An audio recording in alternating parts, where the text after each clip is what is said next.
Yeah. The empire don't fade.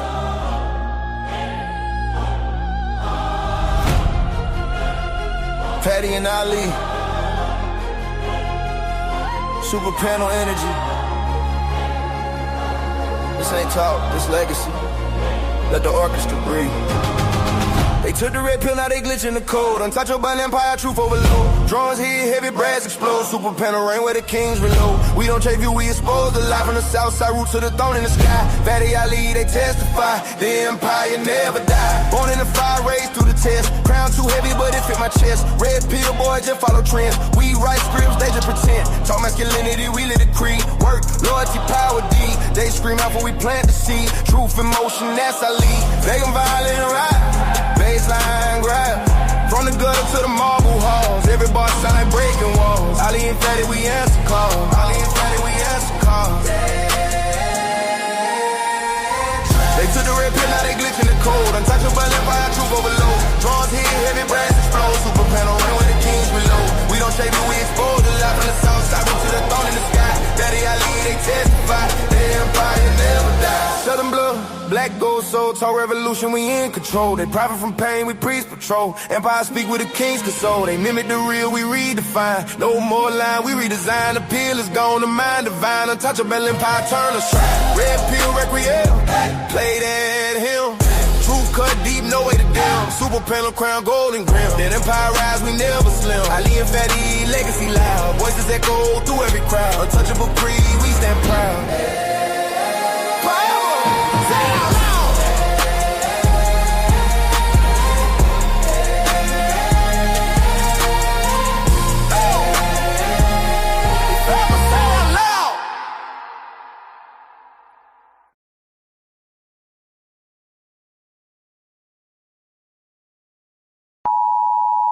The content presented on the following show is intended for satirical and educational purposes only. The views, opinions, and statements expressed by panelists and guests are their own and do not necessarily reflect those of the host, production team, or channel.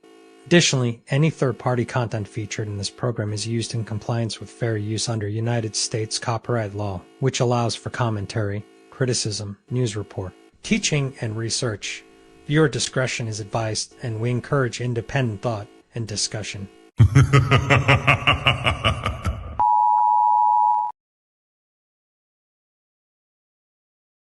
Welcome to the Untouchable Super Panel with Ilkan Ali and Fatty. Kick back, relax, and enjoy the show.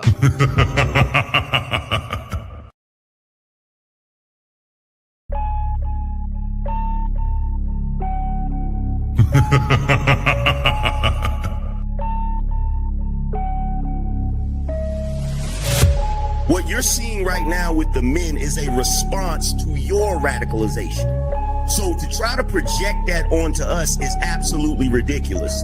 And the men are not behaving the way they're behaving right now because they can't keep up. They're behaving the way they're behaving because you broke the social contract. You're having a conversation in bad faith. Did you say women are children? Did you say women are children? No. Look at the construction industry. It's 99%, 98% men. But when you're talking about cooking, right, the reason, and by the way, it wasn't mostly women who did cooking, it was just mostly women who stayed at home who did cooking. That's why it's considered a traditional family role. It's part of the whole child rearing aspect. So you know that you're here because of your father? Because men determine the sex of the baby? Did you know that? Can we just say, if we're doing men versus women, like, women have infinitely more options. If you download a dating app, like, even grandmas get, like, thousands of matches. Right. And I understand that, like, sexual attention isn't the same as relationship attention, but out of 1,000, one will take her seriously. You wasn't putting it down mentally. You don't know how to touch her without touching her. You wasn't putting it down sexually, and you wasn't putting it down financially. So yes. But these women literally get to walk out the house looking like it's Halloween every day, but want to look down on you and tell you how you look. Bitch, I look look like my 8th grade picture. You don't look like your 8th day old picture. You go on a lot of these women Instagram pages, it look like 30 different on there. Somebody tell me I'm lying. It's not that she's so awesome and intelligent and everybody missed out and you just so happen to walk up on a flower. Yeah, she's lying to you. Right. But these women saw you. When these women saw you, she already wanted you before you even open your mouth. Like Ali said, you didn't convince her to nothing. There's the male ego.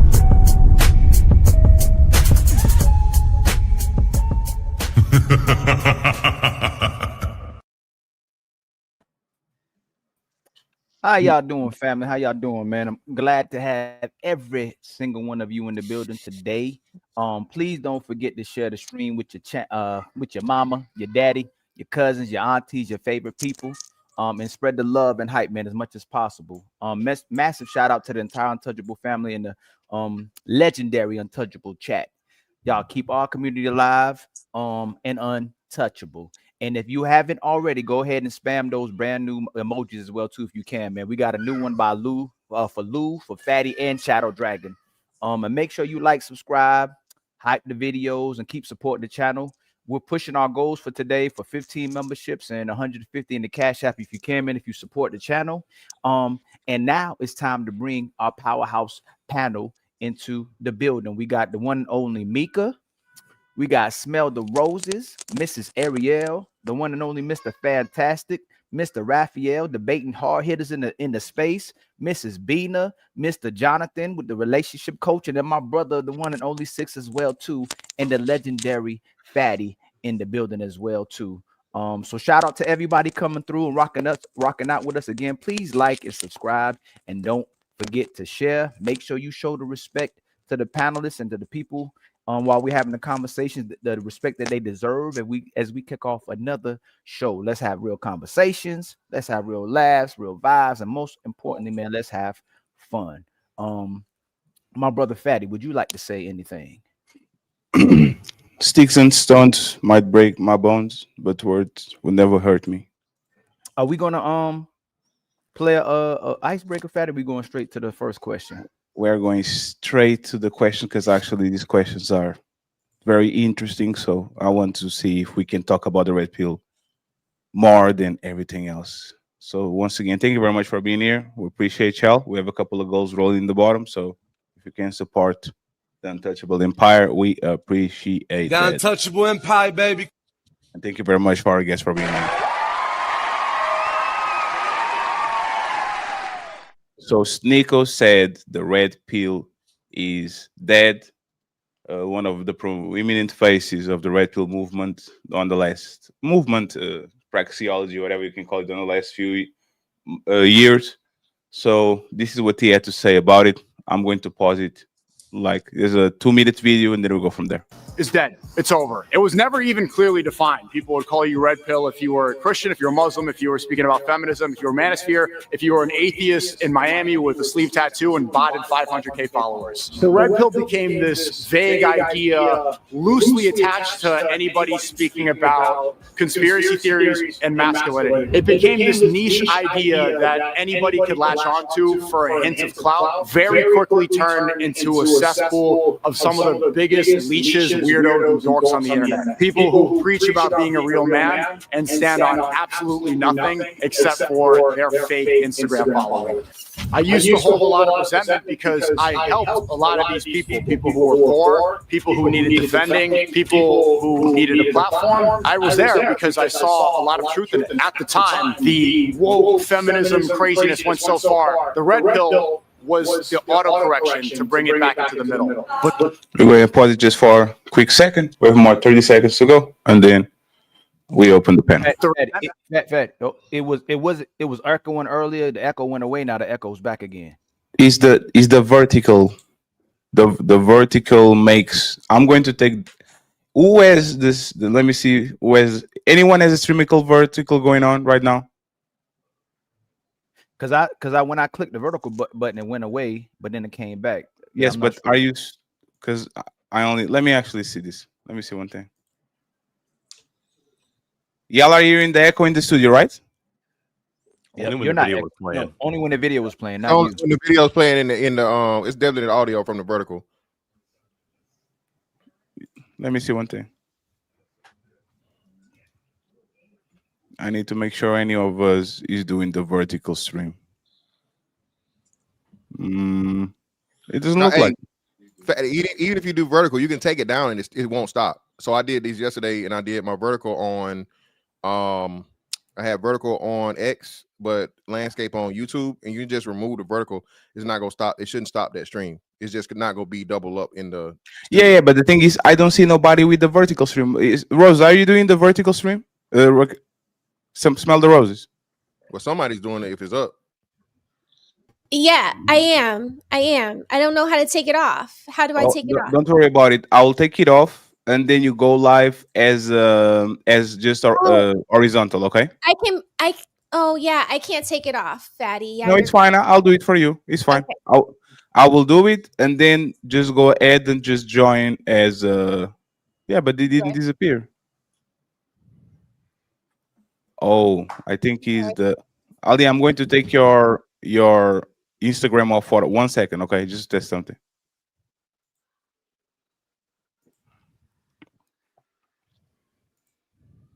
Yes, it's because when you go live on Instagram, it's mirroring the vertical to the Instagram thingy. Is that what it's doing? Yes. So basically, as soon as you go live on Instagram or TikTok or something like that, it literally starts the vertical automatically. There's no echo now, right? Yeah, no. And let me play the video just for a second to see. It starts when so many of those people that I helped defended all this stuff, they ended up snaking me. There's the echo still? No, it's no echo. It's good. Okay, so he's the vertical, friends. For like, please, if you're going to Raquel, just go ahead and now add it again. Okay, so click on the blue button on the top, right? And then as soon as you click on the blue button, when they are asking you what is the predisposition that you need to do, just ask for the horizontal instead of the vertical. Okay. In the chat, I don't know if everybody got echo too, so I'm going to start the video again. I apologize once again, but StreamYard is doing a lot lately.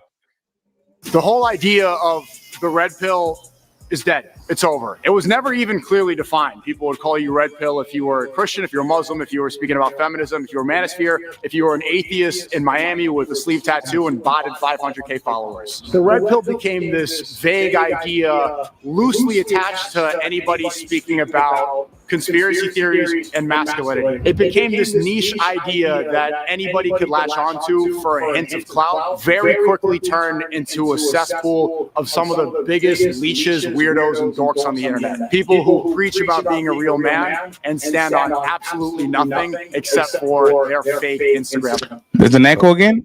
Yeah, echoes back. I thought I heard echo. It wasn't mine either, Fatty, because I didn't start the live yet on IG. I just had it. It might be somebody. I stopped streaming, so I'm not gonna stream anymore. So I think it's when I do it. I don't think so. Is that echo again? Because now it stops. Now it's not doing it anymore. Nothing's playing, so you got to play the thing to see if the echoes. It might be somebody. I used to hold a lot of resentment because I helped a lot of these people who were. So that's echo? No echo. No echo. Yeah, this is weird. I feel like I hear echo. Y'all don't hear Weirdos echo? and Yeah, no echo. Let's go into end this one. Works on the internet. People who preach about being a real man and stand on absolutely nothing except for their fake Instagram following. I used to hold a lot of resentment because I helped a lot of these people who were poor, people who needed defending, people who needed a platform. I was there because I saw a lot of truth in it. At the time, the woke feminism craziness went so far. The red pill was the autocorrection to bring it back into the middle. But the resentment starts when so many of those people that I helped defend. Friends, we heard enough. People are seeing the video as echo. If the video is going to ruin our experience, we're going to leave it alone. I think everybody on most of the people on the panel, right? They can handle it. So, Ali, first question. Yes, so we'll start with Mika. Is the red pill officially dead or just rebranding under a new name? And it will just go right around. I just think people have used the name in the wrong way in what they're talking about. I don't think it's dead. I don't know about rebranding, but I think it's taken on a different form than probably what it was when it emerged. But I don't think it's dead because I mean, just my interpretation of it is, men trying to have an understanding of how to deal with women in this dating market. That's pretty much it, and I think that's still relevant. Raphael? I don't think it's dead because a lot of the creators are as popular as ever. I think Sneako's done with it. I think the red pill is a big grift, and I think Sneako is telling everybody else that he knows these guys behind the scenes, and it is a grift, and that's what he's telling people. What about you, Fantastic? Yeah, it's crazy to say it's a grift. Clearly, it can't be a grift when everybody's now speaking the truth that it's safe to say. 4 or 5 years ago, RIP Kevin Samuels, before this thing really blew up and became mainstream. Everyone was incel. All these dudes were socially awkward. But what is being said now is safe to say for everybody because the men were just ahead of the curve and unafraid to tell the truth. So now that everybody's doing it, I do agree with Raphael to the point where I think Sneako is trying to move away from it because it's no longer underground anymore. But it's clearly not dead when again everybody's echoing all of the red pill sentiments. Everybody. What about you, Jonathan? What do you think? My internet was going in and out quite a lot. I think it was that good old Central America let me internet. repeat it again. Is the red pill officially dead or just rebranding under new names? I think it's just rebranding. I definitely think that there's a lot of men out there that feel extremely frustrated. They're looking for a language that'll give them back some type of control. So if anything, it's just gone underground and it's morphed.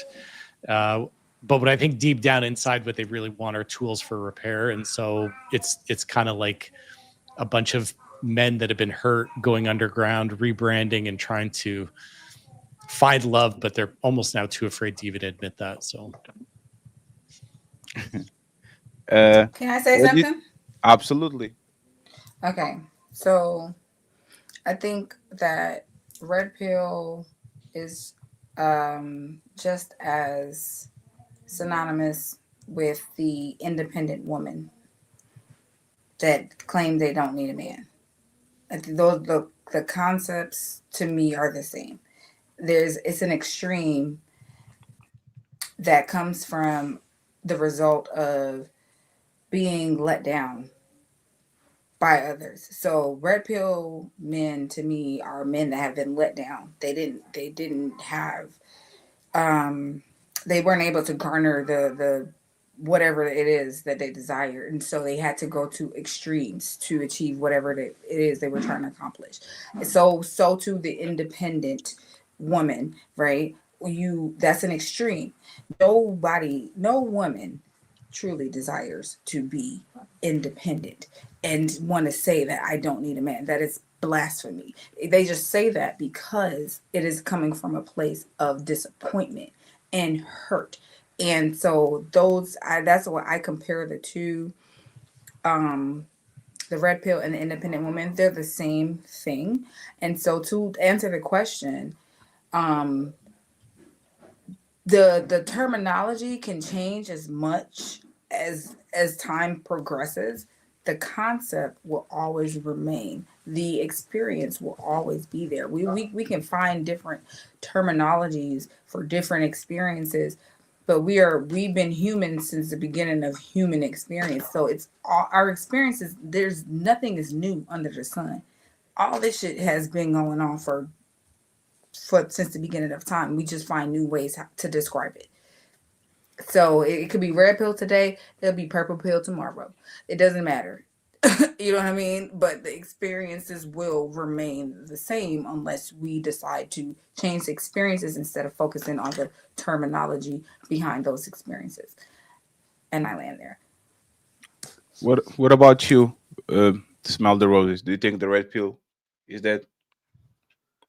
No, it can't be dead because Kamala Harris just put it in her book and was talking about Andrew Tate and Myron Gaines, right? So it's not dead, but I think maybe because of the fact that people politicians are exposing the red pill or highlighting the red pill.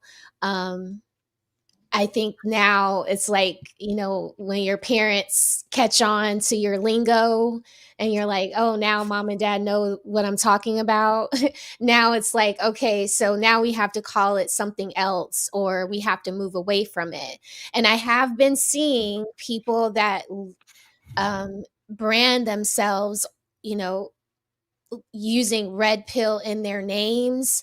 They're starting to rebrand themselves still with the same talking points, but taking the red pill out of the name, or just putting RP, or adding a few more letters before it. So I don't think it's dead, because according to the Matrix, it's a way of life. It's a way of life that you're choosing. You're choosing the truth. So how can the truth be dead? Is my thing. It's just they're trying to rebrand it under a different name. What about you, Six? What do you think? Is the red pill dead? I agree with a lot of our panelists. It's just rebranding, but there's nothing new under the sun. There's nothing new under the sun, and as long as you have hyper independent women, that movement is led by misandrists mostly. You'll have the polar opposite, the duality, men that are misogynistic leading the red pill vocals. So I don't think it's ever going to go anywhere, because like many of our guests have said, you feel how you feel, and if you subscribe to that way of life, that's the way of life you're going to subscribe, amplify, and promote and champion. So you can put a wig on a pig and a coat on a goat, but you can't change the taste of the meat. Red pill is red pill, no matter what label you put on it. Okay. I don't think, like, you can call it whatever you want, but well, you can. It's going to be the same. You call it whatever you want. It is what it is. You can call it a man purse. A purse is a purse. I don't give a damn what you call it. It is what it is. Yeah, I wasn't replying to you, by the way. Go ahead. I just making sure that you don't think you have tried to fight you already for now. Okay, just chilly for now. But I agree.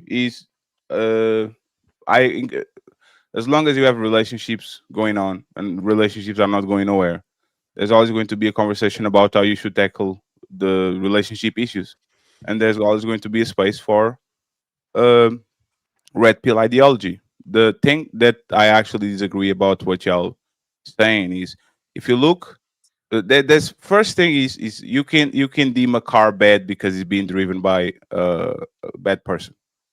A car is a car, is a tool. You can use it for good, you can use it for bad. If I give you superpowers tomorrow, you can decide to be Superman, or you can decide to be whoever villain it is. So it's just a tool for people to try to understand what's going on in their relationships. If you use it for good or for evil, that depends on the person, on the content creator. All that is, it's not necessarily about what people are saying. My problem a lot of times with the persecution that happens with the red pill is, once again, for example, Sneeko, this is convenient. He feels betrayed. He feels that the people that are supposed to have his back betrayed him. So it's not about what he learned. It's not about what people are talking about. It looks like he's a personal. It looks like he was something personal. It looks like he actually got his feelings hurt by somebody inside of the space and decided to renounce it, just like Sasuke decided to leave the leaf. My feelings are hurt, so I'm going to renounce my village and I'm going to actually try to destroy it.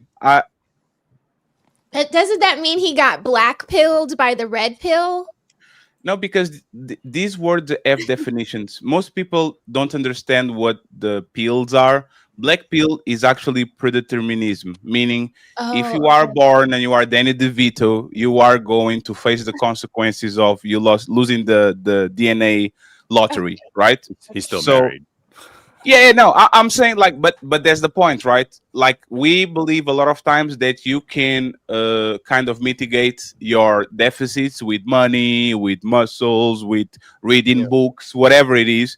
The black pill believes that in predeterminism, if you are 5'4", There's nothing you can do to go ahead and to have the results of somebody that is 6'5". So you're never gonna have the genuine. So even if you can get the way he gets, the genuine desire, yes, the genuine desire. She's only using you for what you can get, and the black pill is right. Absolutely. So when it comes to these conversations, I think a lot of people underestimate something, right? All of these men are coming to this place to get better, to go right back to the streets and get women. I was talking about these a couple of months ago. Like even the women that are asking for a better man because men are soft and men don't have enough money and all that. Think about what these men are doing. These men are coming here. Oh, chase the bag, go to the gym, no more. And as soon as they get everything they want, you know what they're going to do? They're going right back to the streets, try to get a woman and a family. So even the red pill movement, like you can look at the facade and all the content creators and all, but if women really want better men, and this place is telling men to go ahead and work on yourself, and these men are not going outside of the dating market, to only the MGTOW guys, which is a very small section, are kind of quitting the real family cohabitating and all these things. For the most part, if women actually care about results, and women definitely care about results, this space, if you're going to have more money, if you're going to have more muscles, if you're going to have a better house, a better car, all of these, literally is for you to go back to the streets and try to get a woman. So I don't understand why people that want better men are complaining about a place that's telling the men to get better. I can tell you why. Absolutely. Let's talk about it. So study after study, peer-reviewed studies have analyzed men who consume a lot of red pill manosphere content, and they have very negative outcomes on their mental health. They isolate themselves more. They're not dating. They become very defeatist. They become black-pilled, and they just feel like women. They start to blame women for most of their problems, and that is research-backed. Now, they come to this place and say that the red pill creators, especially the more popular ones like Myron Gaines, Andrew Tate, the whatever podcast, they're telling men that you should get fit and make money, and that's it. And that I'm telling you right now, that is not enough to get a relationship this right now. You could be the best looking guy, make all the money in the world. That doesn't mean women are going to want to be with you, because they now get to choose the men they want to be with, not the man they need to be with. So they're being more selective in that way. And it's not the money and the height and the muscles that are causing men to be single. If you look at the stats under 30, women are 63% in relationships, often dating older millennial men, while the young men under 30 are about 32% in relationships. So that means the vast majority of them are single. And I think a lot of that has to do with a number of things, what they're watching online. COVID exacerbated a lot of the loss of social skills. They're not social anymore. And they started watching people like Myron Gaines and Andrew Tate during the pandemic, and they have been led down the absolute wrong path. Okay, yeah. So the problem is you just rebutted your own points with the fact of saying most of the younger women are dating millennial men. So if Gen Z women are dating millennial men, that means they're choosing the men for the money. They're choosing men that are more established. They're leaving the younger men. Yeah, I don't know why you're shaking your head. Because the stats don't back that up. What that is exactly what you said. Clearly. The stats don't back that up. Women are now breadwinners in more homes than ever. Women are breadwinners in more homes than ever. I didn't cut you off. I didn't say anything while you spoke for a reason. Well, you asked me why I shook my head, so I answered. Not one word. Okay. You asked me why I shook my head, so I answered. Clearly rhetorical. And and I love when people get up here and they do this, the stats. Give us the studies then. Give us the studies. Click the link in my bio. Give us the studies, give us the link, because it's easy to say, oh, peer review this, peer review that. It's not even enough time to know the effects of the red pill, because again, it hasn't even been that long of a phenomenon. It's been around 20 years.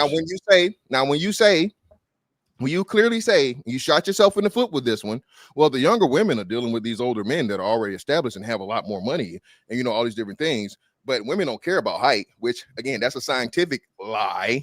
Okay. Because if you took anything in elementary school to middle school science, one of the predetermining factors for women's attractiveness is height. Okay. How many men are 6 foot or above? Very, very small percentage. 4%, 16% of men are under 6 foot or above. 56% of men are in relationships. You don't listen well. I'm gonna say this again. Okay, this is scientifically proven. A predetermining factor for attractiveness. Tell me I'm wrong about this. I'm telling you you're wrong. Is that true? I can tell you you're wrong. So you're wrong. So either you don't look at all these studies other than scientific ones, and I imagine you're doing a whole bunch of survey bullshit because I'm getting a feminist vibe from you, okay? Because you're shitting on the men real hard. I haven't said anything bad about men. So like I'm gonna say this again for the third time, and you can go look this up easily. One of the predetermining factors for attraction that women find is height. This has been this is before the red pill even thought about or existed. Okay. The more dominant man, the bigger, stronger, muscular man gives a subconscious attractiveness to a woman for breeding purposes, for protection. You know, if everything was fucking to go to crap today, and we go back to this Neanderthal, you know, society to where there's no cell phones and whatever, you need a man to actually protect you. What men are going to get all the women? The big, strong ones. Okay. Are you done? That never goes away. So I have a better fact. Hold on, I'm almost done. If I could have wrapped this up a whole lot better if you didn't cut me off like I didn't cut you off. But fine, right? So you are spewing the bullshit, all right, and lying and say, oh, well, it's not because you're bigger, stronger, you make money. It's because these dudes are socially awkward and the red pill and all these different things. No, it's because the women are doing exactly what the red pill talks about, okay? To where they're fucking being overly hypergamous and they're shitting on the younger men in their age bracket and group because they don't have the money to give them all the expensive things that they want. Thank you, sir, for being the prime example why the red pill will never die, because of men like you that want to blame the men as a man. I haven't blamed men once. The fact that you heard it as me blaming men says something about you, I believe. But 16% of men are 6 foot and over. 56% of men are in relationships. So obviously, height is not the main determining factor on whether or not men are getting into relationships. You have a very poor, so I'm going to interrupt you this time. So the thing is, because there's not enough of us to go around, that doesn't mean that's not who women prefer. So of course, there's not 100% of the fucking, the 16% can't account for the 100% of women. If women had it their way, this is why they do surveys and they ask, what's one of the main things that women require and want in a man? Brother, I can't see your name right now, but what do they require? Is height not in there? Is height in there? Sure, but that doesn't mean their behavior. But that doesn't mean their behavior. That doesn't mean their behavior reflects that in the state in the data. Not sure. Why would you say sure? But you just told me earlier. Oh, that's not a thing at all. Okay, if I ask everybody, how much would you want to make it work? Would you say $1 million, or would you say 50,000 a year? This is starting out bad for you, brother. You done shot yourself twice. Embarrassed. I'm so you done chernobyl yourself twice, brother. My goodness, what will I I know. do? I know. It's hard to say anything when you make yourself look stupid. I feel so silly. I know. Rafael, go ahead and interrupt it, and then we throw the ball to the rest of the panel. Nah, it's all good. Everyone else can speak now. I did want to ask, though, one question about the studies that show that red pill make men depressed or more whatever. Mm-hmm. Not to dismiss it, but I don't want to say the word to get in trouble. If they're leaning more to the red pill, do they have history of depression in their background? Because I would think that if they're, because you can take in information and receive it and learn from it and not hark on it to where you don't come out of the house, you're not interacting with women. I would think that the red pill would show men, or at least when I let my son listen to some of these podcasts, or I'm sure he listens to them on his own, I would think that they would help men deal with what they experience with women and not take it so hard that they don't want to come out of the house. So I don't look at it as like them radicalizing men, but rather letting men know that it's okay. Women just have these quirks that we don't understand. Or I can tell you why I believe men have. Let me say something real quick. I think it depends on the way the message is disseminated, and I can see how opposite things can be true at the same time. They can coexist. Just as if people who watch the news all day, every day, they're a little bit more nervous, have a little bit more trepidation. If you sit around and consume messaging about how, and especially the way it's delivered, how selfish, mendacious, malignant, malevolent women are, then you will develop a misogynistic tilt and have a bleak, grim outtake on dating. So I don't think it's necessarily whole 100% just the red pill itself. I think it's the way it's presented and disseminated in the way they consume it. Because again, analogy in news. If you watch news, people who watch the news all day tend to be a little bit more hyper aware of things that ain't even happening. They're a little bit more, again, apprehensive. They have trepidation because they're sitting around. It's the way the news is feeding you that. So I think depending Right. on what red pill person they listen to. Because I'm a man and I hear some of that and I'm like, this is crazy. Okay, It's crazy. but by all accounts, right, everybody here is at least a millennial, right? And so if you go talk to, I guess they would still be Gen Z. I don't think they're in alpha yet, but they could be. But if you go and talk to the younger ones that are still in high school, before you even get to the red pill and all that, these young boys are already told just by them being boys that they're toxic. I seen what's going on in the schools. They're being told, oh, well, you do this with women and you treat women like this. There's absolutely nothing in these schools, nothing that you can see on just, regular programming that tells little boys what they should be receiving or how they should be treated and what should, what goes on and how they also, should move about as men, right? And so you get boys growing up a certain way and then they can't go out into the world and actually function like men. And so you can tell women, okay, well, or women can tell Because a men, lot oh, of their well, we mothers are want. misandrous. I'm sorry? What's that? Because a lot of their mothers are misandrous.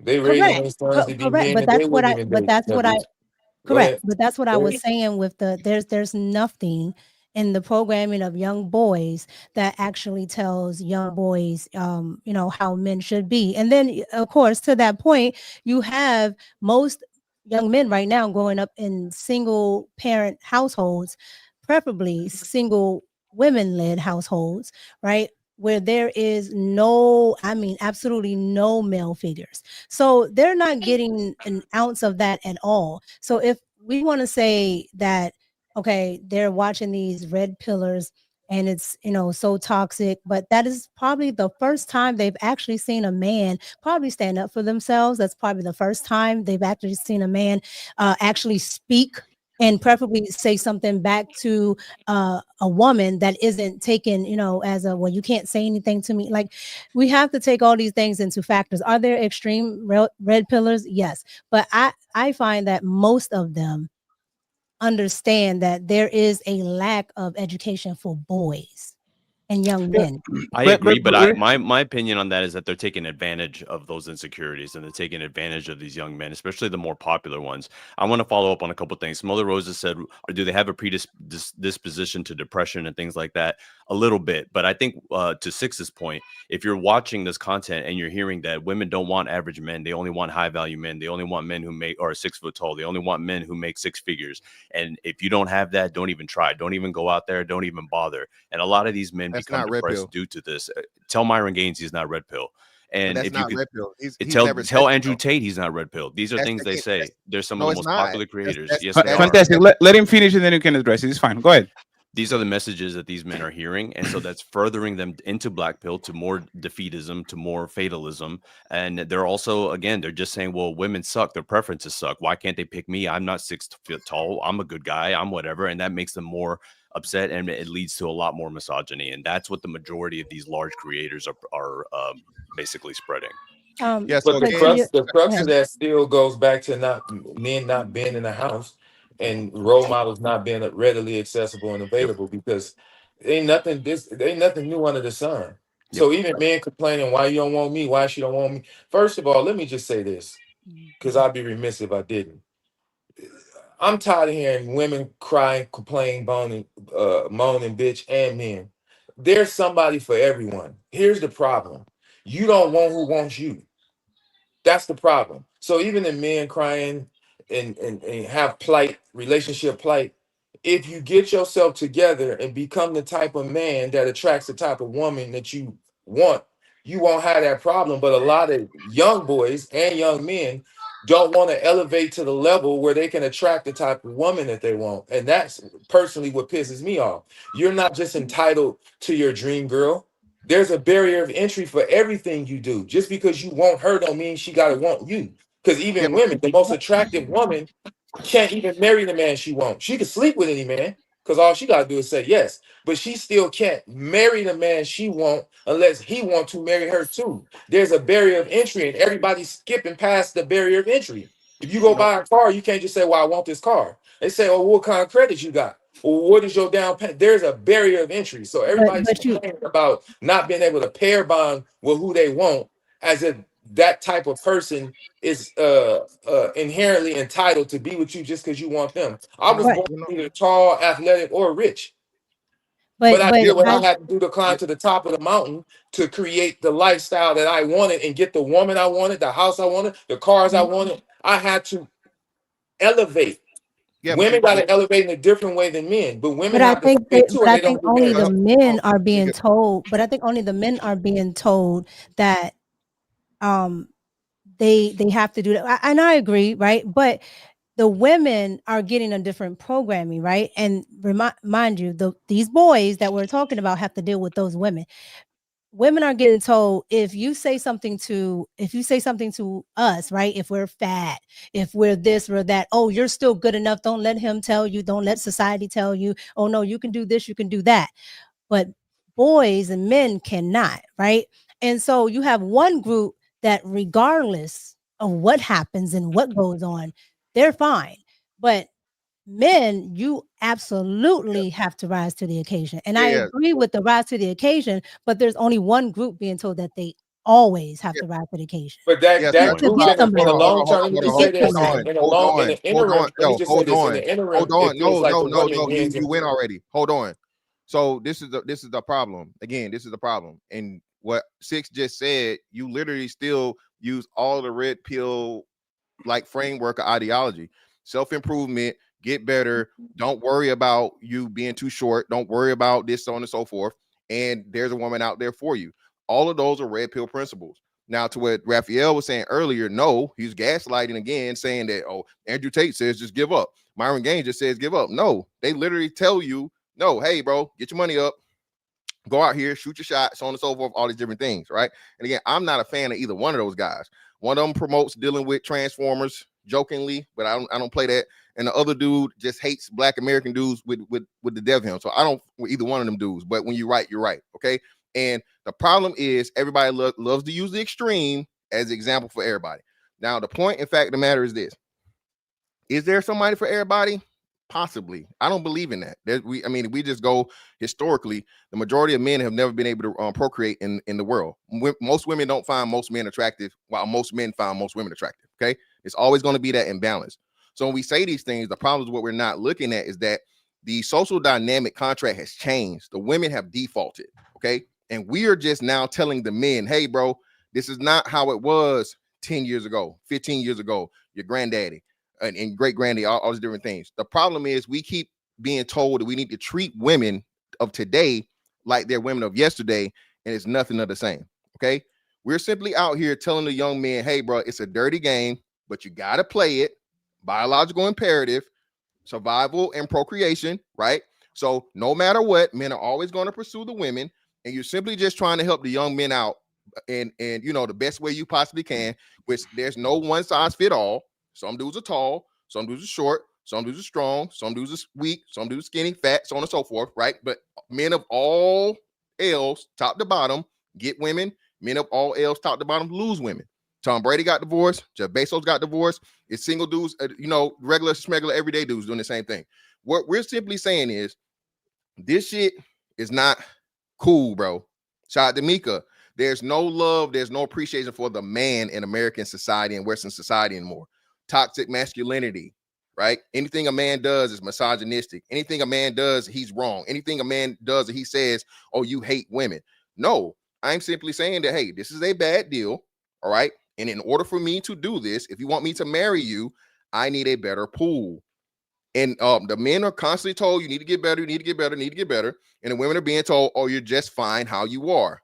Okay? It doesn't matter if you got 3 baby daddies. He should not worry about your past. Body counts don't matter. So when we start getting to these, real deep conversations about these things, it's telling the men, don't accept fucking trash, bro. Another man's trash as your treasure. All right? That's what the happy wife, happy life, that shit dead.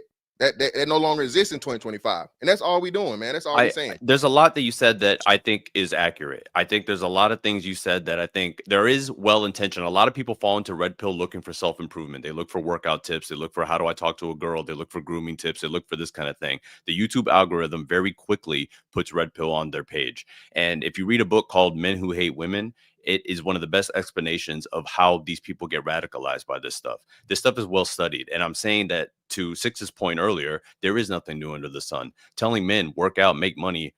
When wasn't that the message? Has that never not been a message for men since your granddaddy, since my dad? That has always been what men have been told to do.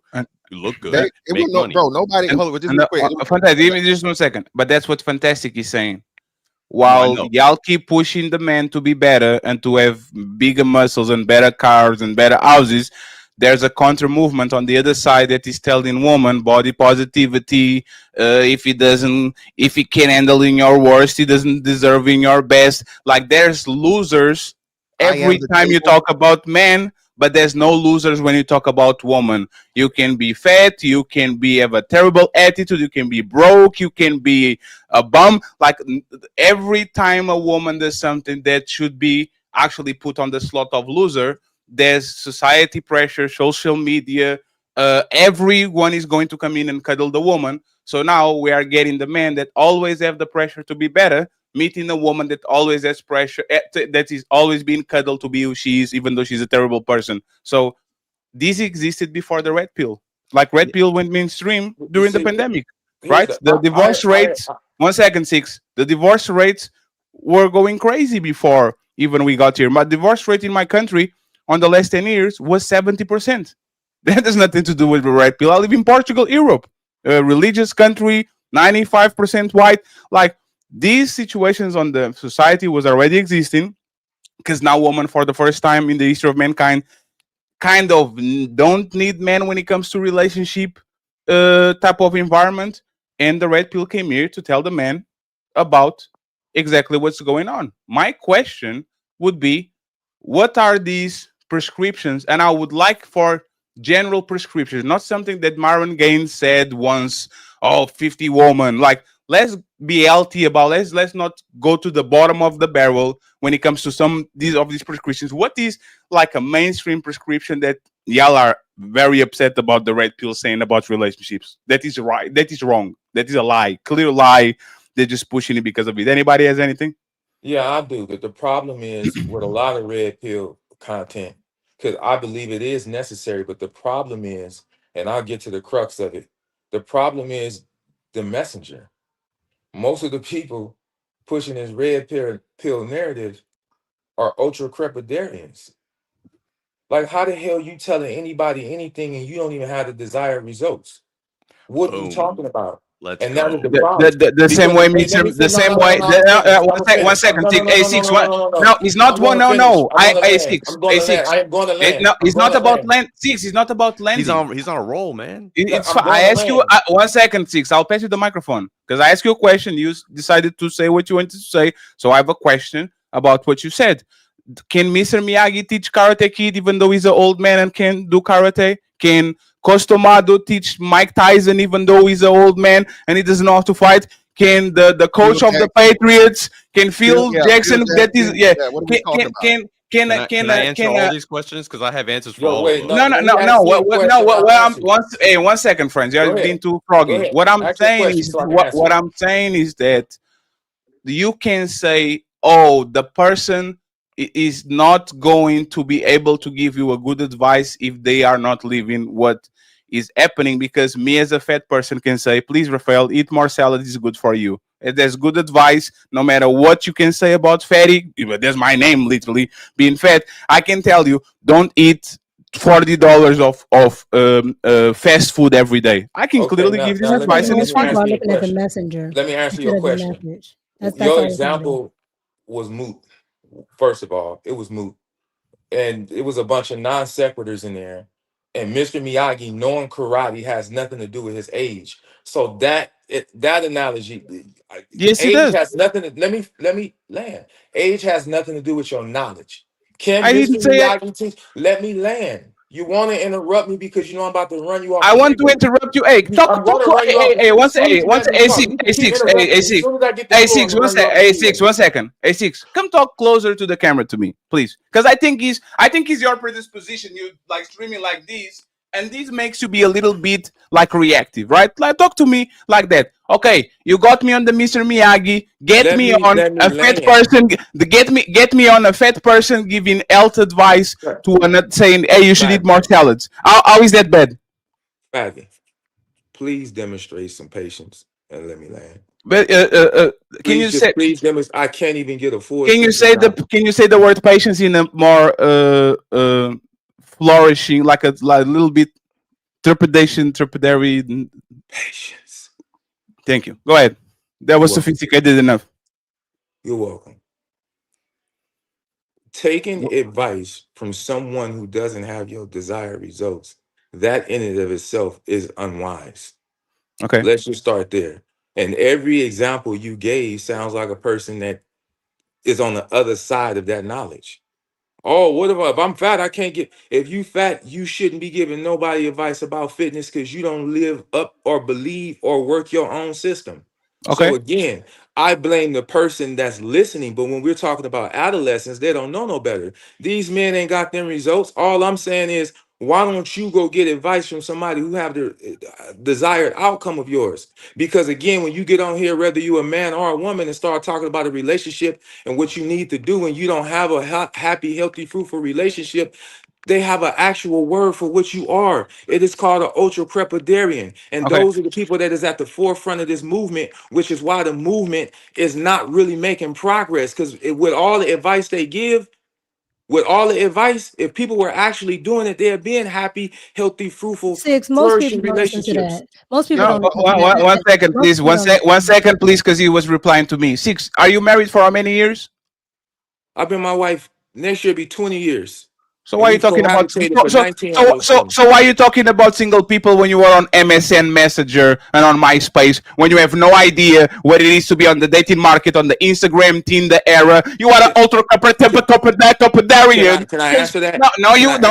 No, you can't. No, I'm going to answer that. No, you can't because I'm still talking. No, you can't because I'm still talking. You have to let me talk so you can talk afterwards. If you are going to do what you're doing is called a purity test. You are not American, so you can talk about American things. You are not a woman, so you can talk about the woman body. This is something called the purity test, where somebody that thinks they have the results come around and tries to disqualify other people that don't have it, so they don't talk about the conversation. So if on the red pill, we're talking about the damages of dating in the social media era in 2025, Mr. Opulent 6 that got married when motherfucking Hulk Hogan was saying, brother, right? If you were married, if you were single when Undertaker was in his prime, if you were single when Allen Iverson was crossing people over and he was playing for the Philadelphia 76ers, you have no idea. In a league of modern players that don't motherfucking put the ball in the post, you have no idea what these people are doing. And if you're going to do me a purity test like that, I will flip it on you and say, you talk about married people and I talk about single people because you don't know nothing about what is being dating on the social media era as long as you have an open marriage. If you want to make a confession right now that you are still dating people while you have a wife, you can do it. I will clip it and make a bunch of money out of it. But if you don't talk about single people because you haven't been single for 20 years. You got it now, sir. Fatty, I'll listen to you go on and on for the last 1 minute and 32 seconds. Oh, so much time. And not one time did common sense make a debut. I'm going to ask you to refrain from letting asinine shit fall from your mouth. Now, to get to your point, married people that are in happy, fruitful, successful marriages were once successfully single. The name of the game is to get out the streets and build a home and become a matriarch or a patriarch. Okay? Now, let me finish. Success has a common denominator, meaning that not only was I successfully able to get married, let's retrace the steps. That means I chose right. The crux of relationships is not going wrong, is choosing wrong. So because I chose right, I can advise a single person how to choose right. Because we have been together 20 years every day in the age of social media. In the age of social media. And I amplify and highlight these three adjectives: happy, healthy, and fruitful. That is the relationship that I'm blessed with. So I have the ability and the results to tell a single person, because for one, I was poor. I grew up in the projects. I live in the mountains now in a big ass house I built from scratch. So I know how I feel. I'm 5'10" and I didn't get a growth spurt till after high school. Again, I was born neither athletic, tall, or talented in that matter, or rich. These are the things that I acquired. So again, for the sake of brevity, I'm gonna land this because you all guys been great enough to let me land this plane. I am qualified, bona fide, and certified to teach someone, whether man or woman, how to successfully pair bond, how to choose a mate, what qualities it. Matter of fact, most people don't even know the difference between a role mate, a swole mate, and a soul mate. We can start there. But again, 20 years ain't nothing to sneeze at. Y'all motherfuckers can't even do 20 days. Yeah, congratulations. I didn't say Hold on. I'm just saying I didn't say that. Did I say that you shouldn't talk about your marriage and how to be? No, you said that I am unqualified to talk about single people. What I said was you are a basketball scout in the 90s. You are looking for Andrew Biden to play in the post as a first ref of the you are looking for people that can do the you are looking. Please stop. You are looking. Please stop. Please stop. In your spare time, when you get a chance, everybody, if you don't know who she is, Google Cammie Crawford, which is one of my mentees, who's now engaged. When I met her, she was at the end of a bad relationship. She had a bad attitude. She had some of the same attitudes misogynists have. Yes, and what about your let me land. No, you are breaking. Hey, sir, you are breaking 30. She just turned 30 years old. She's so why for 5 years. Okay, now married and owns 2 properties because of my teachings. Congratulations. So that shows you, that is proof. That is one of many that I've taken out the streets and put into a home where they can be matriarch and patriarch and happy, healthy. And is the last thing, right? Is the last thing I'm going to say. Go ahead. I thought that man didn't care about woman money. You bragging about her getting 2 houses is like me bragging about I have 2 golden sheep. I have 2 golden fish. No, respectfully. No, I'm listening. You have to. Six. You have to stop. I asked you to come closer to the camera because I thought you weren't seeing us moving our mouth, right? What I'm saying is that once again, nobody's denying that you can be a good mentor. Nobody's going to be denied. But for every woman that you can bring to our conversation and says, this is my mentee and all that. It's 100 on the other side. That's like, what about the one? What about? See, you see. What about your bubbling me? What results that you never got? You sound okay. So what about, sir? What about your co-host that is doing podcast with Paul Pierce right now? Why is she not married? No. She was under your tutelage and in your show for I don't know how many years. I will. Which is sorry, I know I'm not. Hey, you brought your personal life when you mentee, but sir, we're going to have a conversation now, right? Because you bragged about getting a woman married, and I see one of the biggest chameleons with a loud mouth, feminist, talking shit about men. She was under your show and under your tutelage for I don't know many years. And she's still doing the same shenanigans, even though she was under the big almighty Opulent 6. So you are going to explain me, sir, since you are this big boy and you big dog and you make this woman do the right thing, why couldn't you get through her, sir? Mr. Expert? Can I speak? Fast, please. Thank you. My ex-co-host, we had a show for a little bit over a year. She was unteachable and uncoachable. I disembarked and ousted her. And that's what any man should do to any woman, whether it's a sister, a friend, a cousin, a co-worker, or a romantic partner who is unteachable and uncoachable. You oust them. You move onward, upward, and forward. She is no longer on my show. So you're using something asinine. You're just making my point because that's what a real man does. You don't see me. Let me finish. No, I'm going to finish. Going back and forth with her on my show. I sent her over there to Paul Pierce. Go over there with Paul. Because if you're unteachable and you're uncoachable, you're not intellectually curious or receptive, there's nothing I can do for you or with you. And we don't have to beef. You can just go that way and I can go this way. So what you just proved is the women that do listen to me have great results, and the women that don't listen to me don't have great results. You prove my point. Go ahead. Fantastic. It's the last thing I'm going to say, and you got it. I promise. She is the reflection of woman in society. She will do everything wrong. She will be mouthy. She will be ruthless, and she will stumble up.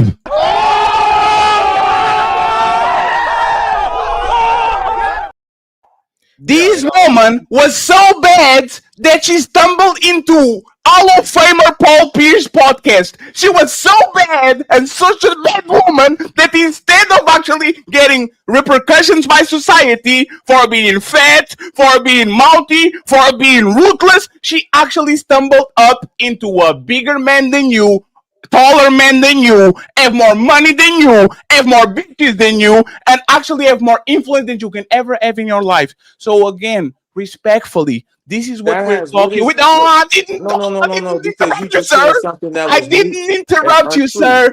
I didn't interrupt you. I didn't interrupt you, sir. I didn't interrupt. I didn't. They're not dating. I Can we go didn't back to why interrupt Andrew you. Tate and Myron Gaines shouldn't be teaching men? I didn't interrupt you. What does I her, didn't his money got interrupt to you. do with her? They're not dating. They're co-hosts. Brother. Are missing, and you are missing. Oh my God. And you are missing the point. She is a crystallization of society. She is not the crystallization of society, and that's what I want people to understand. Him get more and more sick of her every single day. He's about to do the same thing that. I will say. This is the thing that Fatty don't understand because he. Can you let me finish, please? I don't want to do. This is my show thing, but now they're tripping a little bit. Okay. But proximity ain't success. Fantastic. Fantastic is going to go up next. Listen. The worst woman on this space, and I'm sorry for saying your names because I have to say it so people can see it, right? Tyranny, married.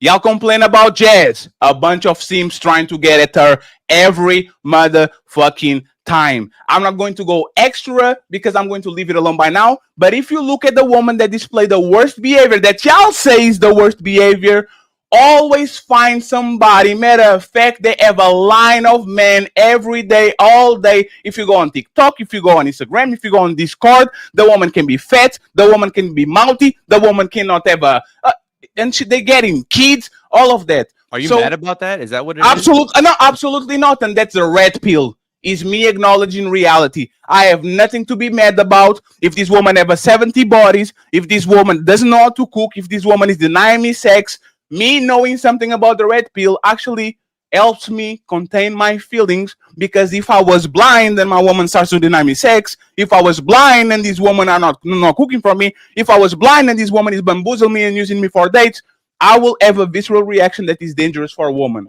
You having an understanding about what is going on and controlling yourself because your expectations are low, and now you understand that this woman doesn't want you, she just wants your attention, actually helps us navigate better, because if you understand yourself and the person in front of you, you will definitely have better results, at least in try to contain yourself from doing shit that you will regret. And It this is helped you what we're navigate talking it about better, right then here. a lot of these guys wouldn't be single. And same thing with the main creators of this stuff. Andrew Wilson married a single mom. David Cooley married a single mom. Those are things that they wouldn't say that you should do. So they don't. They're hypocrites in so many ways. Myron Gaines has had one girlfriend as an adult, and he's going to try to tell people how to have a relationship. That is wild. That's like saying, I'm going to teach you how to cook. I've never cooked in my fucking life. Like, that's stupid. And that's what these guys are doing. And they convince these men that they're telling the truth, but they have no fucking idea what they're talking about. Okay. So yeah. So hold on. So no. So again, so is every marriage therapist married? is every relationship guru. That's why I say this. I wouldn't see somebody who isn't. I don't know. I would you see somebody who isn't? Would you go get advice from somebody who's never done the thing you're trying to get advice from? Yes, I would. Yes, I would. Yes, I would. Have you ever done it before? I believe you would. I believe you would. I believe you would. I don't really want to do this shit to where I'm gonna out yell motherfuckers because you know what I'm saying, and talk while I'm talking because I'm being respectful to not talk while other people are talking. So I just want the same respect so this shit don't get ugly, right?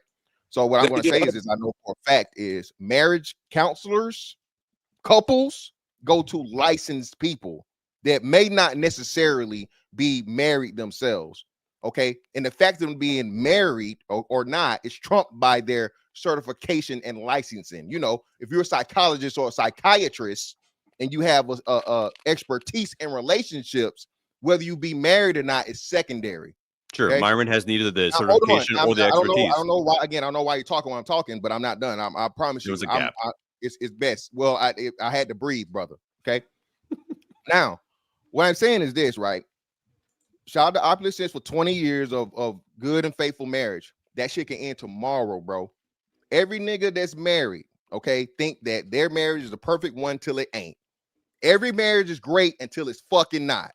There are people that have been married 20 and 30 years, and what happened? They get divorced. So you make yourself superior by having a successful relationship for the moment. You got all the answers. If and when that day comes, not wishing it, not hoping it, not any of those things, you look real stupid saying all the shit you do because no one knows. The wonderful thing about a relationship is you have two people that are independent and can do whatever the fuck they want. Okay? People change every day. And the worst thing, this is the major thing we teach, or you know, I guess the that's taught in the red pill ideology is, bro, she's not yours, it's your turn. And you accept that. Okay. When things are good, you appreciate it. If things are going bad, you try to work through it. When shit is over, it's over. You move forward. Okay. You take the good, you take those memories, you learn the lessons, and you move forward. Your life don't end because a relationship does. Okay. It's crazy how, oh, well, you have a failed marriage. You have a failed relationship. Most relationships fail. All a fucking marriage is a licensed relationship. That's all a marriage is. Okay. If you're in a monogamous relationship with a woman, you're just in a motherfucking marriage without the paperwork. Okay. So when we do this thing to make it seem like marriage is just also this thing to where men and women, but mostly the women are saying they don't even want to be married anymore. There's no value in it. That's another part of the red pill that people don't seem to understand. Women don't give a fuck about marriage. They're saying that marriage is sex work. Mm-hmm. So at the same time, y'all keep talking about what the men are doing and what the men and this and all this other toxic shit. Nobody's addressing the toxic femininity that's actually toxic. Nobody's suggesting the shit that's breaking down society because these women are saying, hey, you have that baby by that man, you get pregnant. You can always, you know, plant it up out of there, field goal out of there. What does that do? I think they're not going to address that. But they do have a woman that addresses that. Her name is like Princella or something like that, and she calls I think is it Ariel? Whoa, hold on, just real quick, Mika. Wait, well, you're definitely wrong on that one. Princella is a man hater. Princella is a woman that proclaims to be a man more than a man does. She said this. So what are you talking about? Respect. That's why I said she's a man. Well, when I listen to some of the things that she says, I think that she does help women be more centered in themselves so that they can have healthier relationships. Yeah, but now who they decide to have that relationship is up to them, in my opinion. But she's not dating a man; she's a lesbian. So if there's something we can do. We can come in and say people with X results shouldn't be talking about relationships, and she's a serial dater. Get like love bombs all these women under her cult, dates them, then stomps them. She spends money on them, like respectfully. Either it's one or the other. Like, and y'all can have the microphone because I don't want to talk about her specifically. I'm just saying that she is literally outside the homeless shelter with a Ferrari trying to pick up women. And that's kind of. Yeah, she lets these women get hurt and go to the homeless shelter, and she's outside with the Ferrari and says, "Oh my God, do you want help?" Right. So let's not use her as an example. They're not actually listening to her, and that was the thing I was just gonna say to Mr. Fantastic. That's why I said something earlier about us as women. we're not actually listening to that, right? Most of the women, and most people in general, but just particularly women, if you are a woman who gives good advice, who actually does what they say and is married and can pretty much show it and everything, they will go and say, well, oh, women don't want that, and women don't like this, and you're just showing off, and we don't have to do this. You're just, you're just male centered, and you're making everything about a man. They will find everything. Yes, pick me. That's the favorite word they like to call me. So they will find everything wrong with what is right. So they don't want to hear that, but then they'll go to a person that sleeps with women to get advice to be with a man, when that one doesn't even sleep with a man, doesn't do anything with a man other than imitate him, and you want me to listen to this? So essentially, she's a red pillar, because that's what Raphael is saying. That red she's a pillar, grifter. She would be like she would be no different than Derek Jackson. So y'all not providing all the context with Priscilla, and I would like to get the other stuff too. Is it Ali? So Priscilla, Yeah, it's Ali. His microphone went up and down. Ali, your image is frozen for a second. Jesus Christ, man. And by the way, if you are a part of the Beano Nation, because Angry Man is restreaming us without any commentary whatsoever, there's a spot in the panel, Mr. Angry Man. We always open our house to you. We invited 10 people. We are not going to kick a person out just because a celebrity is around. There's bad banners, and we shouldn't be doing that, because everybody should actually be treated with respect. Now that we have a spot open, you can come up and have the conversation. We be nothing but nice to you, nothing but respectful to you. So please, oh please, I would appreciate that kindness be repaid with kindness instead of trying to sabotage us and talk shit about us to your people, okay? We don't need you, but we want you here. So respectfully, pull up and stop streaming us live for no reason whatsoever. We did nothing to you at all. Okay? Thank you very much. Can I say something? I'm about to go in a second. I haven't. Yeah, you have a party on the back. I know. Hold on. Let me come. Ali, are you good? Can you do a mic test again? I'm over here jamming, y'all. My bad. I've been listening. All perspectives are, I just hear people in their perspective. At the end of the day, I just encourage people to do whatever works for you. You know what I mean? I don't think there's one set rule for whatever. Find somebody that is compatible with you and your ideologies, and y'all figure that out together. Because nobody's gonna ever have the answer. There is no answer. Everybody be great. Go out there and be great. I love everybody. Okay. And by the way, Bina, you are actually the type of woman that we talk about. Because you just Bina, you are a lovely person. You just all over the place, like you floating through life. You see what I'm saying? Like you literally float to be and not to be the answers. Do we have the answers? I don't think so, right? Like some people just need a little bit of direction. And it's fine. There might be good people, bad people. You are always awesome and nice to us. I'm just saying that a lot of times we have some people actually guiding other people in what to do, because some of us just floating through life. We need some grounding. We need to do some introspection. We actually need to figure out some things in life. And no matter if you're a good person or a bad person, structure is going to actually get you to places. Just floating around is not going to get us nothing. That's why the red pill is here. I don't disagree with you. I don't disagree with you at all. Direction and structure is a definite necessity for everyone. However that comes about, though, it looks different for everyone. So that's all I was saying. But we all do need, structure, and we all desire that. We need it. I'm just saying, there's no one way to go about it. And if you're looking for partnership, just find the person that aligns with you and take it from there. But no, I'm not a fairy floating through life. I do, I know what structure looks like. I desire structure for my life. I desire a partner that I can follow and that, would lead me to glory. But just do what works for you. That's all. Thank you very much for being here, Bina. Yes, always. Thank you. Ariel, y'all brought up Queen Maker. So it's funny that you don't. A lot of women, not you personally, because I don't. I think you support men and women. Queen Maker believes that men and women are homosexual by nature, and that laws were created to make us be heterosexual. Queen Maker, after she started dating more women, said that women were evil. Women were horrible to society. You can damn near give anything to a woman, if you still can't make her happy. Like everything she went on a tangent about how evil women are and how bad women are, and she said that women are trying to get men to be women, and women are trying to make men their slaves. So she changed her rhetoric when she dated women as well too. Plus, she's a woman that tries to act like a man, and a woman would rather listen to a woman who's dressed like a man, acts like a man, tries to date like a man instead of listening to an actual man. The Opulent and Raphael's point are actually mute from what Fatty says, because if you have to teach somebody how to like you, and you know it's impossible, it's contradiction to you saying love who loves you or like who likes you when they don't like you. You can't teach them to like you.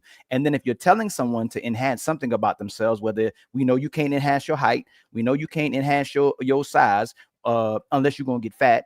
Or muscular, we know you can't enhance. A lot of people can't enhance their resources, like the minority of men. A lot of men don't have money. We know that as well too. And women are not going to date a man unless he's financially adequate. In today's time, you cannot convince women to date what they don't like. And women will come on here and tell you how women don't like majority of men. So it's contradictory to what we're saying about what Red Pill is as well too, because Red Pill isn't telling you who to date, it's telling you how to date. So if we're going to say that people aren't monoliths, then the single man is the most important man to determine who gets married. It's not married men, because married men determine who they would marry. So it's all a moot point when we say this, if we're being intentional. Raphael picked his wife. You picked your wife. How is it moot? And then let me just, how do you teach someone how to like you? Where did that point even come from? You said that. You said first. I never said that. I never said that. Let me land, right? You said love who loves you, and then you said there's a barrier of entry to be with the person you want to be with. You have to work on getting that person. That's a contradiction. But that's not a contradiction. Okay, so if it's not a contradiction, because this is what happened with someone on Lapeef yesterday, Opulent 6. And actually, let me ask the women first, then I'll ask you so we don't speak for the women. Ariel and Smell the Roses. If you don't like a man when you initially meet him, can he convince you to like him? Yes. How? Like, if I first meet him and I think if you meet him and you don't like him off gate, how can you convince this? How can this man convince you to like him? By showing me who he is in totality. Like my first impression might be like, boom, but then I'm like, okay, let me go on a date. And then I'm like, oh, he made me laugh. Oh, okay, I'm warming up. Mm-hmm. So are women? So if a man has to convince you to like him and eventually get you, it's going to be the same reason you leave him. You're not going to stay with a man in a permanent relationship because he made you laugh. He made me laugh. You go, man. Brother. You know. Yes, can I finish? So we keep saying that, and you know what's funny? We validate women with the feminist movement. We validate women with the sexual liberation movement. We validate women with the Me Too movement. We validate women, believe all women movement. And we go, you know what? These women are saying they don't want these men because they're so oppressive. They're just like their grandfathers. And we supported these women. Men are literally saying, since we gave women equality and 50-50, they're weaponizing against men. They still want the responsibility. They still want everything that a woman's supposed to get from a man and a traditional man, but they don't want to be a traditional woman. So now we're still defending women and say, hey, man, bro, you got to get better. You got to do better. You got to get more money. You're conflating two different points. You're conflating. I'm going to come right back to you, so my brother. How do you convince women to like men that they don't like? You're conflating two different points, and I think that's what's got you turned around. You're losing the plot. Okay. For example, so we be on the same page, is you're on the right track but the wrong train. If you like women who like men that are fit, go get fit, because you know you like women that are fit, and fit women are probably going to like fit men. So before you even step to her, there's a barrier of entry that every man and every woman has. Just because someone likes you don't mean you have to like them back. Secondly and last, if you don't like who like you, because everybody got somebody right now, every woman on here in their DMs, and they just don't like that person. There's someone for everyone, but I don't want that person. I want her. Okay, cool. You can have her if you get through her barrier of entry. If you don't want to get through her barrier of entry, then like who likes you for what you are, where you are, and who you are. If you want to go outside of that, there is a barrier of entry. And I think that's where you're getting confused, because that is irrefutable, immutable, and inerrant. It is incapable of being wrong. That's why I said no to So, the question when you asked the hold on. question. Hold on.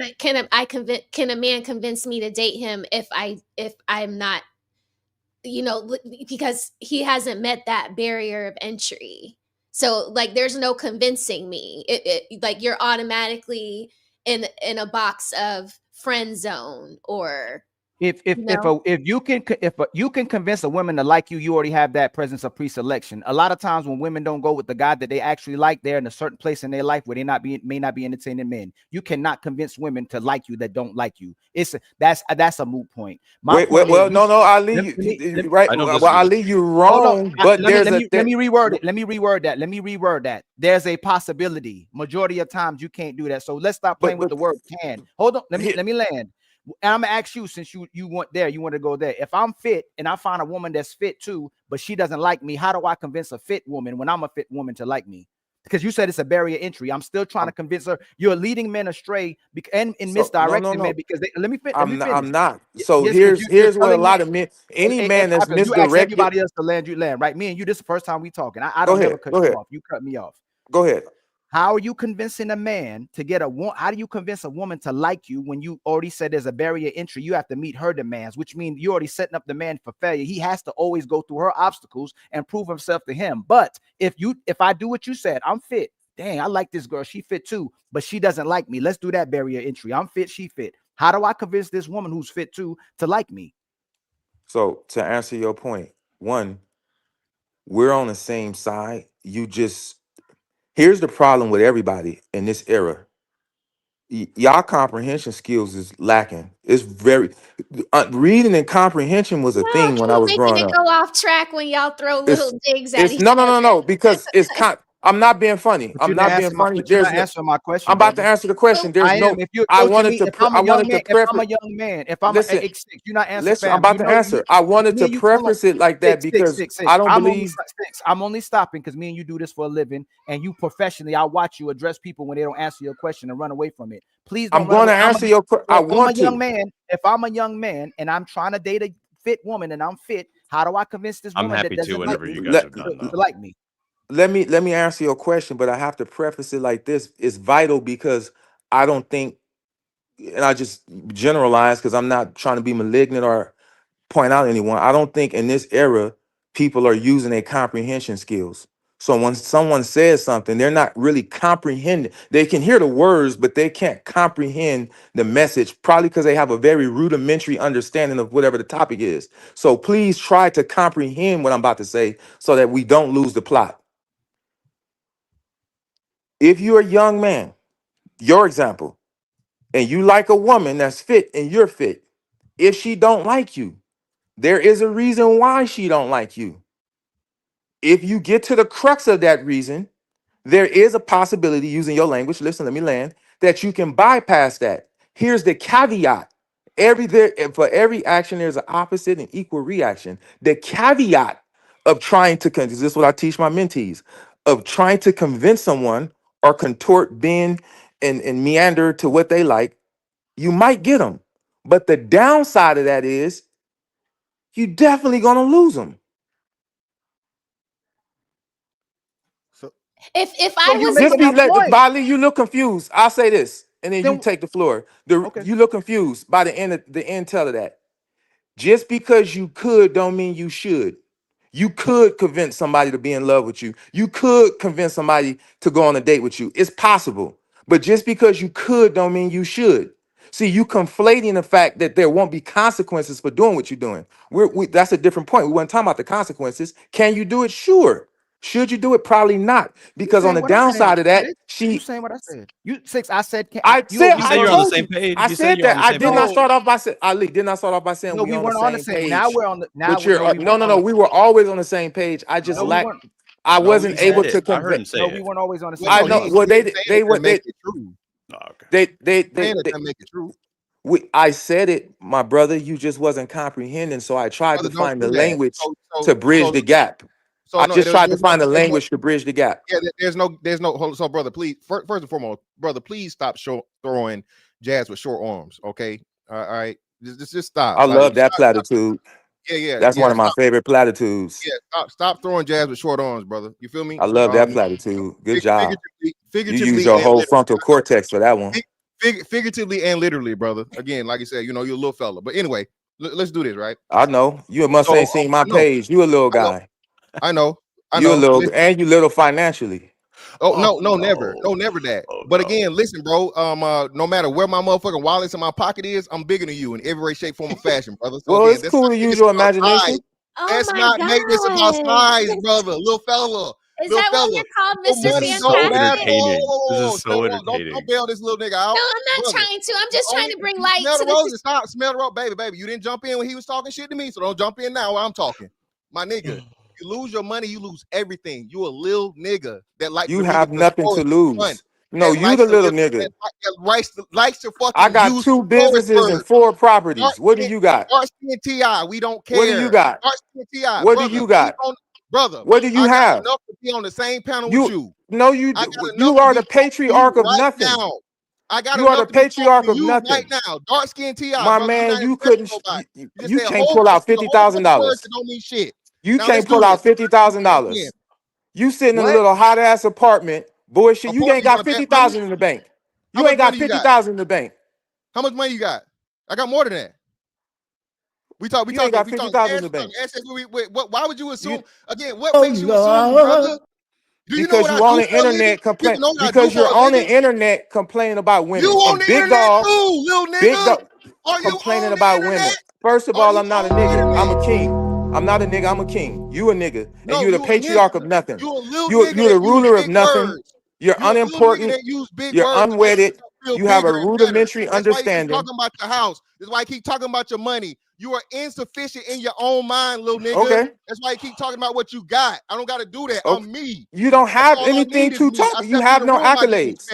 I ain't You got have bring no up my accolades. motherfucking wallet. This is marvelous. I ain't gotta You bring have. up You my don't have a wallet. wallet to bring up. Nothing but me. You said it yourself. You told have on nothing. yourself about your insecurities. You the one who said you didn't catch a grown person. You a grown ass man, Okay. nigga. You said that. What does that you got mean? a little man complex. You admitted it. Okay. So let's not do this. All right. You take away your Now money, what? you are nothing. Now what? You lose your money, brother, you might lose yourself. No, if I Let's lose get my away from money, that. if I lose my money and I lose my family and I lose my common sense and I lose my physique, I would be Mr. Fantastic. I'll be No, you. you wouldn't. You can't be. You can't be. I'll be you because you ain't shit. Small. You ain't shit. What do you Brother, have? You don't measure up. Okay. You don't measure up, brother. To Again, who? you the one that keep talking about I got To this, who? I got that, I got this, To I got who? that. Brother, Because that's stats identity, matter. brother. That's Stats your matter. identity. You What want to facts? live in a world What facts? like that. You want to live in a world with Donald Trump where stats don't matter. Your life is the total sum of your advice. And what So is what my is your life? advice tied to? What is your my advice life? tied to? Tell When the you give people my life, relationship brother. advice, are you in a relationship with the Tell the woman in people your my life. dreams? Now, What is brother, your advice tied to? life, I'm curious. first and foremost, brother, What hold is on. your advice anchored to? What Hold is on. your advice anchored to? So hold on. It First, has to though, be anchored to success. You're not first, successful in educate- anything. So educate the people on my failure. Then how am I a failure? Do you give relationship advice? No, I really don't. But tell the people What how much kind of advice when you get? So what are you on here Hold doing on, don't then? let's not change the conversation. What No, are no, you no, on here You doing? said I don't have. You said I'm unsuccessful. So Very tell them unsuccessful. how I'm unsuccessful. Tell them how I'm unsuccessful. You look about 43. You're unwedded, unimportant to all, the patriarch of nothing, the leader of nothing. You get on the internet complaining about women. That's why. That's why. That's why.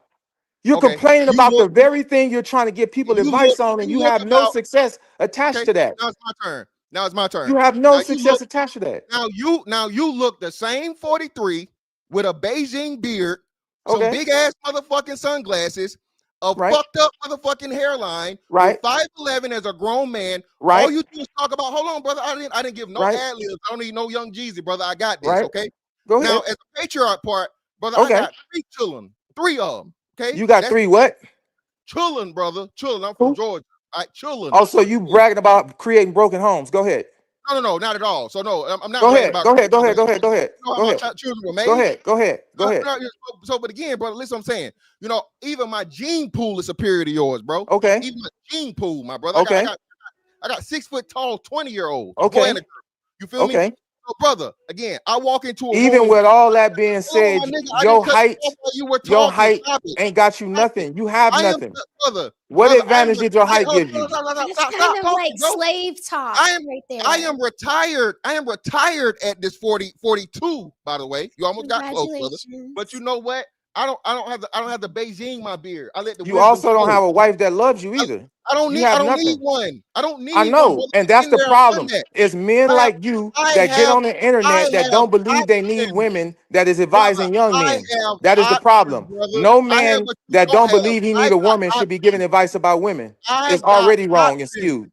Brother, I got options and I'm not in motherfucking No, you don't. No, you don't. I got No, you options and I'm don't. not in dick No, you prison don't. again. I didn't get my No, you growth spurt don't. after No, I was you a don't. grown-ass man. Turn your camera around and show us the rest of your I don't room. have to talk about Show us what the I rest of got your house. and all this other shit. Hey, You know, hey, show us the read rest of your house. Turn your stories, camera around. Try to make my Turn vocabulary. your camera around. Let me see the what rest of I your am, house. brother. You can say a whole bunch of nothing. Turn your camera around. Let me see the rest of your house. What?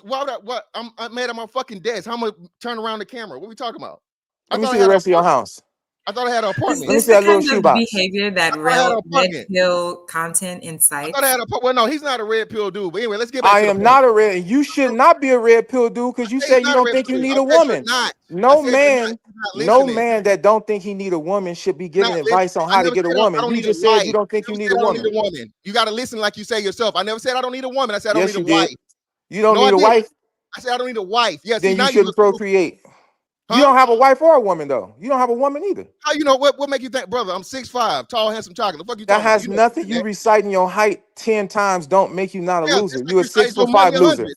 So hold on. You know the difference? You recited your money and your house and wherever the fuck you got it at 1,000 times. I recited my height once. But your height means nothing. What did it Time get you you? mentioned my actual height, Your brother. height did not give you advantage in life because you still unwedded, you still broke, and you still don't own shit. So your height gave you no advantage. You did nothing with that height. You took that height and did nothing with it. I'm broke. And broken. Broken. I'm broke. Oh, so I'm broke. Oh, so because and broken. And broken. So how broke am I, brother? You done? How broke am I? You done? How broke am I? No, tell me. Broke enough where your only accolade is being 6'5". Mr. Money.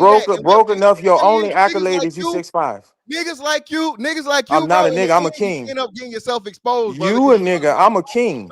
I walk through my house in my neighborhood, my post office, my bank. I'm a king. You a nigga. You live in Georgia. You a nigga. You are the nigga. I'm a king. You don't even listen well. You don't listen well. You said I didn't need a woman, which I never said I don't need a woman. I don't live in Georgia either. You don't listen well. See, abort your need to. Why are you trying to prove yourself to me? Abort that next. Yes, you are. You trying to make this personal. What? No. You trying to line up stats, but you can't. So just stop. I don't need to. You the one making all right, these. Well, stop. You stop telling then. me I'm broke. All right, well, you are broke. I know a broke motherfucker when I see it, and you broke. You don't even have the intent. You're not even intelligent enough to touch $100,000. Shut up. What are you talking about? So now I got 100,000. Okay, yeah. Okay, yeah, sure. You're not even intelligent enough. Yeah, but I'm retired at before like fucking 45. You could have went to the army and broke your fucking ankle and retired and be on the SSI. That don't mean shit. 20 years? In 20 years? That don't mean shit. In 20 years? That don't mean shit. 20 years don't mean shit. 20 my years brother, abort the need to compare yourself to other men. I never compare myself to you because there's nothing to compare to. Abort the need. Depend on their money and they whole motherfucking everything is look what I got. Who's a failure ass nigga? That's a true failure because again, you lose that money, nigga. You are done. You cooked. Yes, I will be you. I will be you. Broke ass nigga in your mind that came to watch, as you said yourself, nigga. I will be you. Your whole life is the alleged money you got. Allegedly. Who knows, nigga? It's plenty of motherfuckers around here that's millionaires and broke. Okay. And you ain't even said nothing about chasing a milli. So nigga, you on the same panel I am. We are not that motherfucking far apart, my nigga. We're light years apart. We're eons apart. What the fuck I got? I So do again, know what you little got. bitty I ass could nigga, tell let's your get back, energy. little bitty nigga. Let's get back to the topic because you're gonna lose this shit on every way, You shape, form, and you fashion. lost in You life the one trying to already. say I'm big not bank. comparing myself to You don't you. know what the bank I got. You No, lost the minute you tried to compare yourself to another man. That's weak I sauce, never man. tried to compare myself to you, little fucking dark skinned Ti. I never did that shit. I just say you read the thesaurus, my nigga, and you like to use words that don't really I mean don't shit. read the thesaurus. I Yes, you just have a do. diverse group of friends. I have a Oh, you don't, very brother, opulent brother, consortium. brother. I The have a words very you use, opulent brother, consortium. And that's how I know you don't have no money, because nobody that is making money is using that lingo. You don't know how to talk to a doctor, a lawyer, a politician. You are a nigga. That's why you use the word nigga, because yeah, you're you right. are a Yeah, nigga. so niggas that say niggas You ain't got are a no money. nigga. You're right. You Niggas are that a say niggas nigga. got You no money. You're are a right, bro. nigga. In every sense Right. of the word, Yeah, you're you right. are a I'm 1000% nigga with them nigga. You know bullshit what? locks in your You know head. what? Grow I'm up. still You better over than here. you. I'm a Okay. nigga and I'm still better than you, brother. Quit I don't have to comparing worry about yourself to other and lead men. everything with Fantastic. my money and my house, Fantastic. my this and my You that don't and have to my be better than me. Be better than yourself. I am. Quit saying you No, I'm better better than than you. me. That's all that matters. That's That's where you go. all That's that where matters you. to me and that you know, me and you know, man to man, a nigga that talk about this man shit, that's a little man, that's a lesser man, that's always got to talk about his pocket. That's how we know. Me and you know if don't nobody else know. Okay. I am better than you, my nigga, because I ain't got to worry about my motherfucking pocket. That's why Okay. you against this red pill shit, because you a tricking ass nigga. A nigga Why always talk about you the motherfucking money he got. comparing That's the yourself first thing you to gonna another lead with. man? That's the first thing you gonna lead with. You paying for that marriage, nigga. That's why you still in it. You lose Okay. that money, you lose everything. Okay. Okay. All right. I'm good either way. I know. I I'm hear out you. here lovely. Now again, I let's know. get back to the topic. I Now where know. you fucked up at, I know you know. And I again, know. that's why you humbling down right now, because this I'm not humbling down, but I just don't stand where fools it's a dwell. man and an almost man talking. You took I it don't here. You ain't stand have where to do fools what you dwell. You a fool. I've been Go going ahead. at it for like 6 minutes, my nigga. y'all. Come on. It's a man and you are almost man. So getting back to All the right. Well, topic. I keep that same energy when you see me. Oh, word. What that No, mean? no, guys, Oh, word. no. Hey, I'm with it. ISO. I was trying to let the clock run, but we're going to go immediately to the super chats. Buckle up, everyone. It's time for some super chats.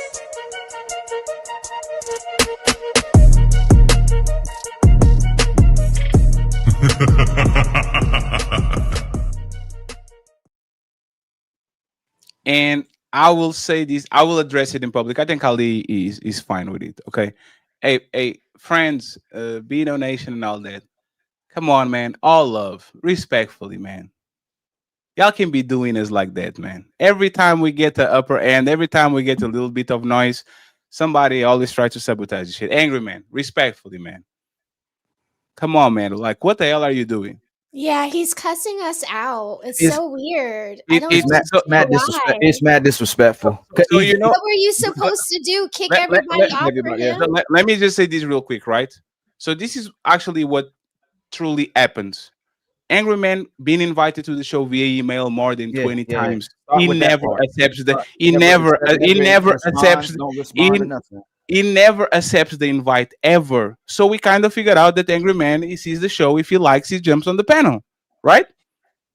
We're showing nothing but love to the man. I have that man book right over there. 2 months ago, we got YouTube money. Angry Man was a part of it because we clip him a lot. I send him $300. Me and Ali together send him money and all that shit. Every time he asks for the link in the chat, we say, hey, here we go, the link. We started the show with 10 panelists. You just have to wait an hour. I literally said, hey, man, brother, wait just 1 hour. I got you. And that's what we did. As soon as we got one spot, here we go, AM. Now you're talking to your people, try to sabotage us and all that shit.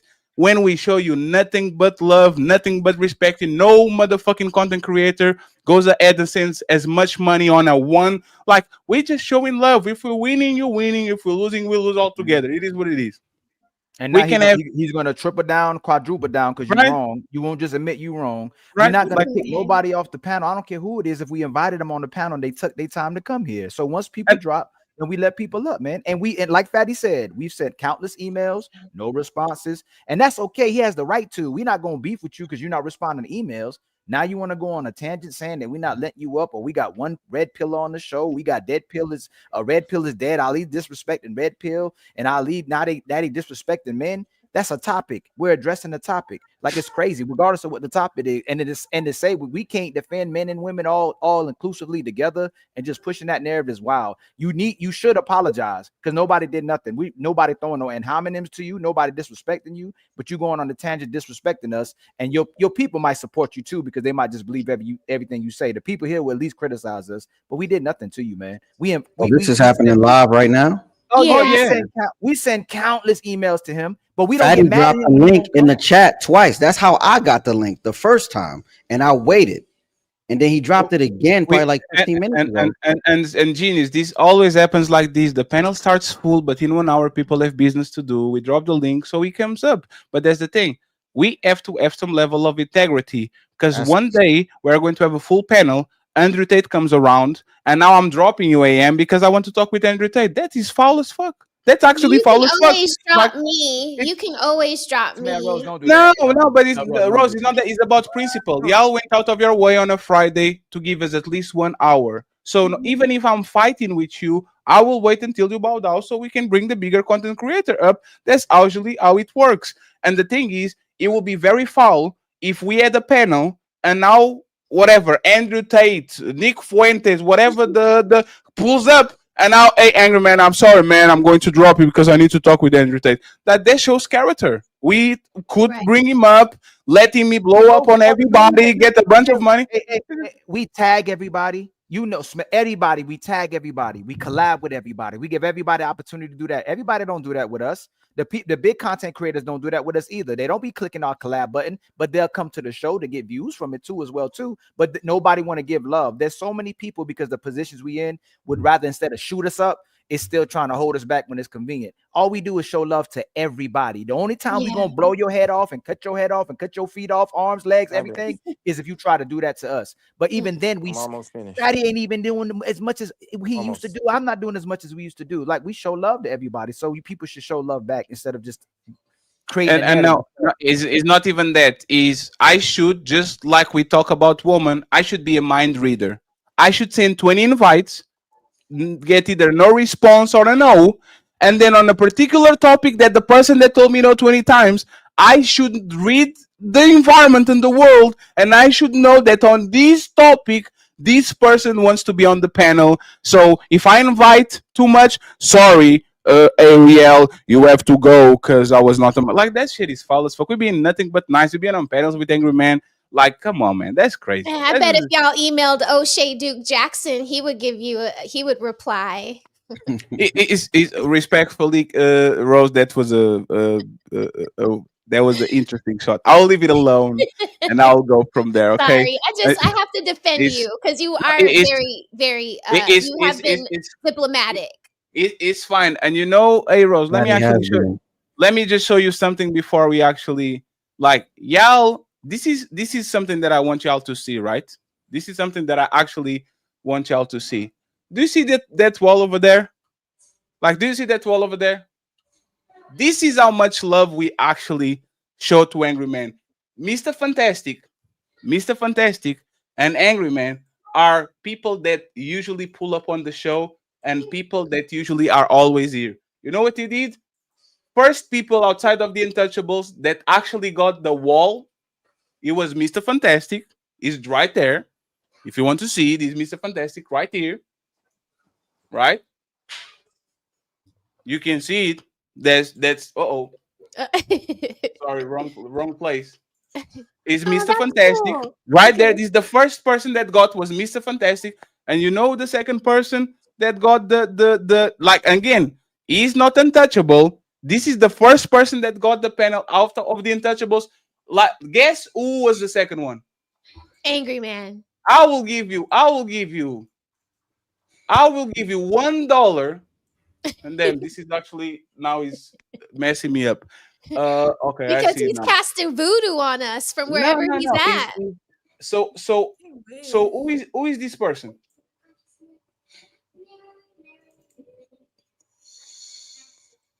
Who is this person? Oh Lord, that's Angry Man right there. Like, who is this person? Oh, we don't love you either. That's Like, facts. come I on, even man. made I Come even on, made man. like That's yeah. crazy. That's crazy. Me and my editor Ali staying at 4 a.m. in the night. Hey, man. Hey, player one, I didn't like the Angry Man one. Can you do it again, bro? But do it like this and all that.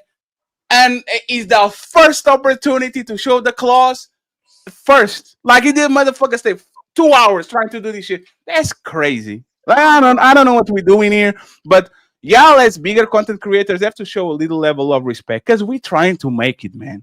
Like we really try. Oh, we trying. Like we trying our best. Like what is this? Like what is the necessity?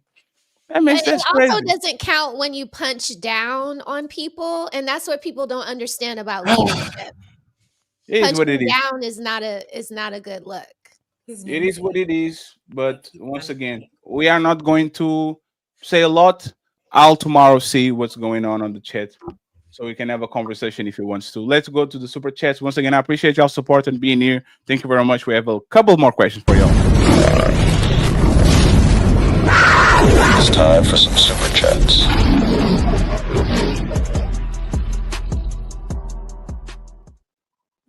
Player one, he gifted one untouchable membership. Untouchable Empire, baby. Thank you very much. I appreciate you, sir. We have the Misty in the building with another membership. Untouchable Empire, baby. Thank you. You're far too kind. We have Mr. Gold. He says, Mr. Fantastic, you ain't told my my belt yet, sir. You be playing now. Long have you been rocking with the Gold Professor, sir? We gon' fight. Sorry, friends, I'm not good at ebonics. Is he my English. okay? Is he? No, Okay? no, I think he's good. I think he's a fantastic friend. We have Ungby streaming saying truth, reality, and logic will never be dead. Angry Man, this was the first time he said this, and we said, Angry Man, wait a second, we're going to get you the link. So, what does someone goofy claiming to be Red Pill have to do with Red Pill overall? And the Red Pill was never against being with woman. The problem is you listen to Johnny Come Lately Found.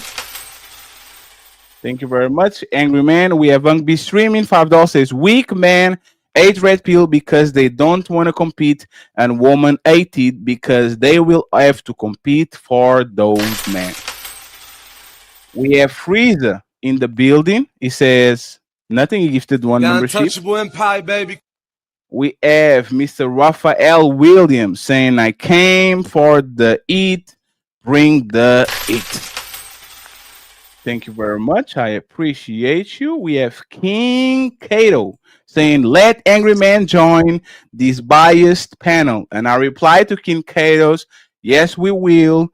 Make some notes. I'll send you the link as soon as the spot opens. Thank you very much for the $10. I'm be streaming saying Raphael never saw Pop the Balloon or Kendra. Thank you very much. We have Vet Life saying I'm so sick of y'all misrepresenting the Red Pill for the time. It's not all about fucking woman. To the point, woman can be Red Pill also. With work, the world, politics, etc. It's reality and logic. You can click the link then. You can click the link. All right? And be streaming $2 saying, it doesn't matter if he's not 6 feet, he got to be taller. Thank you very much. We have and be streaming saying these people made up their own definitions of Red Pill. And be streaming back again saying people attack the Red Pill of the words of individuals. Then he comes back again and says mathematically it's not somebody for everyone. We have Mr. Gold. He gave a membership. Thank you very much, sir. Baby. Appreciate you. We have Ungby streaming back again. He says, as someone what a male loser, dusty or lame look like, they would answer fast. Ask what the female version looks like, a new ear cricket. Thank you very much. We appreciate you. We have SKS says, I got them plane tickets. Untouchable Empire, baby. Thank you very much. We have Buckamania saying salute Mr. Fantastic. We have another one. Go. It says support the stream. Thank you very much. We have DJ Smeek in the building saying, Mr. Fantastic face reactions be having me dead. And then we have 10 to go. King Katos says, why you did let Angry Man join Fatty? StreamYard, there's 10 spots. Even if you look on the stream and you saw 9 people, there was the white man called Jonathan that was here last week that was having technical issues. So we had 10 people on the panel. It was not 7. It was not 8. It's Ali that is having technical problems, and is Mr. Jonathan that was on the panel for the start of the show that keeps dropping and coming back and up. So I will petition StreamYard to have 11 spots. So just in case somebody wants to join, we have an extra pot to see. I guarantee you, StreamYard is going to say, yes, Fatty, you are right. We made a mistake. You shouldn't be paid for it. And Ali is wrong too. Okay, but Fatty is right. Absolutely. Thank you very much. I appreciate you. We have Vangby streaming back again saying Opulent never even been on dating app. Thank you very much. He comes back and he says, stop using Myron. That's like using Sexy Red. Good point. We have King Kato back again saying, nobody up here can debate the red pill against the Angry Man. I'll bet a bag on that. Yes, like we don't agree with him. Oh my God. Thank you for the donation. Petty Red in the building. She gifted 5 untouchable memberships. Thank you very much, Patty. We truly appreciate you. Thank you. We have King back again saying, I'm starting to think y'all are haters. For real. StreamYard is the hater. They should have more seats. Grey Peel Podcast. Long time no see. Thank you very much for the $2. We appreciate you. We have Eden Chain saying, get him.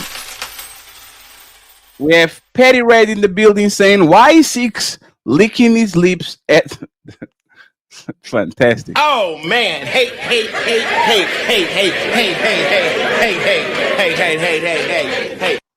You better leave it alone, right?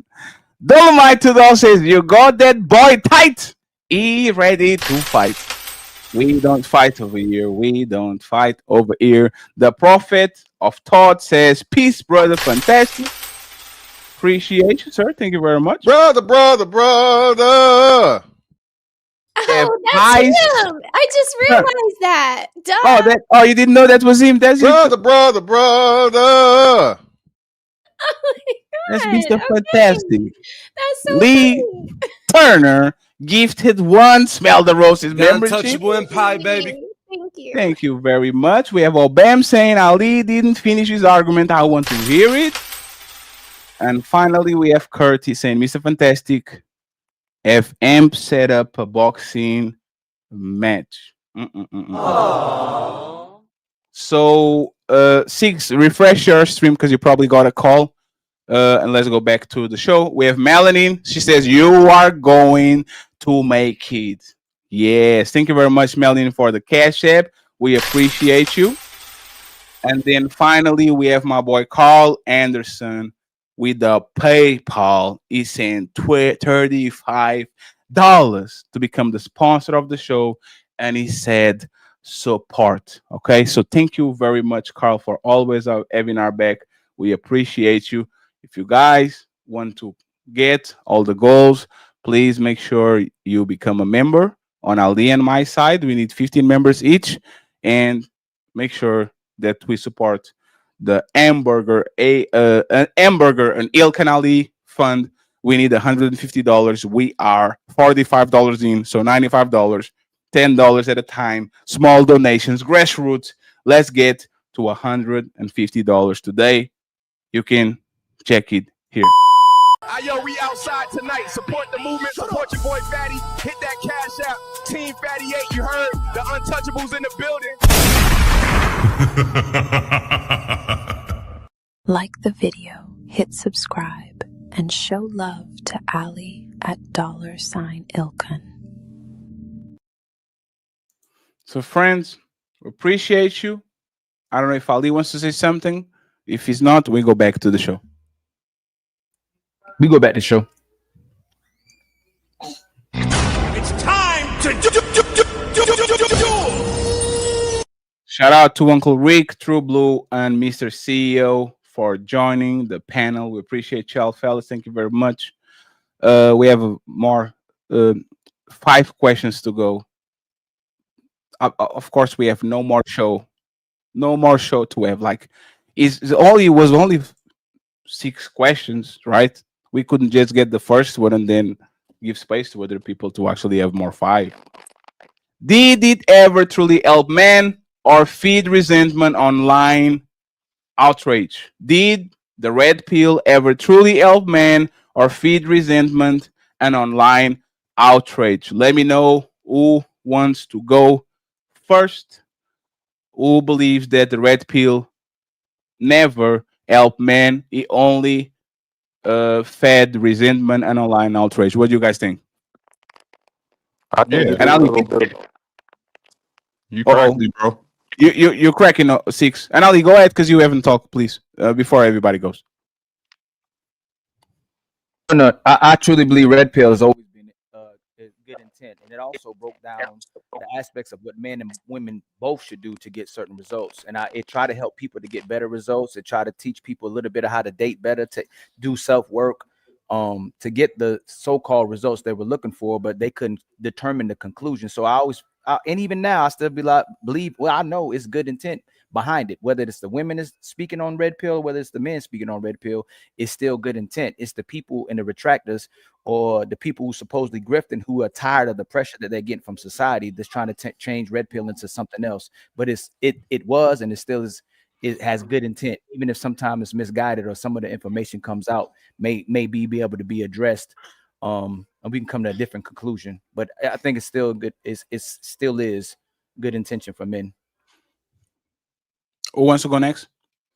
Yeah, what's good, y'all? What's up? What's How you happening? doing, Rick? Panel, happy Friday, y'all made it through another one. True, what's good, my boy? How you been, man? Mr. Fantastic was popping. Yeah, it helped men. That was the question, right? Initially. Yes, if he helped men or was only used to full anger and no, definitely it's helped men. Look at Angry Man's channel. Look at Tommy Sotomayor's channel. Look at Fatty's channel. Look at of course it helped. They're putting money in pockets, right? The truth is, if things were the way everybody said they was before red pill, it wouldn't be a need for red pill, now would it? If everything went exactly how these so-called gurus say, and you do this and you do that, then women wouldn't be getting divorced at such an astronomical rate, right? Right? Again, the only thing I believe that the truth, because that's what the red pill really is. Y'all all saw the Matrix. We have a certain age, right? Y'all all saw the Matrix. The Matrix. What did Morpheus say? I'm just showing you the truth, nothing more, right? How deep the rabbit hole goes. Right. You're going to take it how you want it. And that's what happens. You take it how you want it. No matter how these people approach it, the truth is the truth, right? You got to be what Op say. You got to be a man of a certain status, certain things, have your shit together, right? To maintain a household so your woman respect you. I think most women agree with that, right? Most women ain't fucking with no bum. They ain't trying to be with no nigga that can't do nothing, right? That's red pill. You want to have a woman, you want a woman to be a certain way, make sure your money right, make sure your body right, make sure you got something up here, right? So she can't trick you. Your woman wants you to be smarter than her, fellas. That's a fact. I believe where the red pill go wrong at, again, is a lot of ultra crepidarians, people just giving advice on things that they have not been successful on themselves. And why this is so, the reason why this negatively impacts is because if you just focus on, let's say, working out and getting the money, that has nothing to do with your character. And your character is ultimately going to determine the longevity and the quality of the relationship. But the person who's not in a successful, happy, healthy, fruitful relationship, giving you advice like do this and do that and do this, they don't understand the mentality, the minutia of the mentality that you need to be in a relationship, because they are not in a relationship. So although they can offer some guidance and give you some advice, they can't get into the crux of it because we can't see the evidence of their success in their own life. So again, how would they know to tell you how your brain should work, how your character needs to be, how your critical thinking needs to be, if they don't deploy those intangibles themselves in a relationship, because they don't have a relationship, but they're giving advice about a relationship and how to get a woman you want. So a lot of times that information is skewed and is inaccurate or just a little off center and missing the crux of what it takes to have a happy, healthy, fruitful relationship, which is your character and your intrinsic intangibles need to be in place. That's my gripe with it. I think that you're a little misguided when you make it seem like there's a gatekeeper committee of information. Information belongs to everybody. So there's sometimes this energy that I believe you present and others present, that you have to somehow, some way qualify oneself to convey information. I think that that's misguided, short-sighted. And I see that a lot sometimes, especially people who believe that they're more intelligent than most, right? People have to be introduced to things. And then there's tier levels of growth and maturity. So if you hear something that you have not heard, because I've only been alive for 40 years, and I used to ask a lot of questions on why men in relationships were suffering in their relationships. Right now, you have men actually asking real questions. Right now, you have men actually presenting things to women and questioning, why should I even pursue someone like you, past the fact that you're just a female? But then you have certain people who will say, well, you're not qualified. Based on what? Information is not to be gate kept, it's to be spread, in my opinion. And for whatever reason, because we're not. Go ahead. You're not. Sir? A lot of people are not qualified. They have a word for that, sir. It's called an ultra-crepidarian. How are you advising someone on how to successfully do something? Well, but you have not said. Wait, let me. You gotta tell me what that word mean, bro. I don't know which word. Which one? Ultra-crepidarian. That's ultra-crepidarian. Yeah, tell me what that means so I can understand. That's someone who gives advice in areas that they have little to no experience or knowledge in or success. Okay. That is an ultra-crepidarian. And they have a word for that. And because people do it so often and it's dangerous. Now, could the person be telling you something that's helpful? Sure. But you're taking a high risk that it might be skewed because your life is proof of concept. So when you get on here and say all this fantastic shit, show us what it looks like when we put it to use. What does it look like then? If you can't show us what it looks like, then it's probably wiser to find someone that can show you, like, I did this and this is what it got me, instead of somebody like, hey, do this, do this, do this, do this. All right, is that what you did? Because you don't have none of what you're talking about. Yes, but Six, this is the problem. I actually use Anton. Like, you know, when people like Rafael come in and says, I am on that side, I have experience, I am married, and y'all can talk because I am married. You know what I do? I use Anton as a crutch. I say, oh, so you were married for 13 years and that's why you're right? We have this guy on our side that disagrees with everything you said and he's married to a virgin 20 years in. So you are telling me if one day you see me in the panel, he's right and you're wrong because he has more years of marriage than you. That's not what. And now, 1 second, please. 1 second, please. Six. 1 second. We love you over here, Six. Right?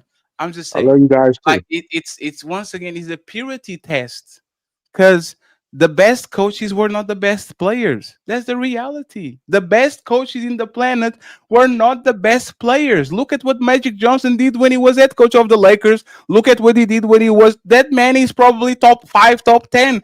He's a terrible GM. He's a terrible owner. No, not owner. Owner is a good owner. He's a terrible coach.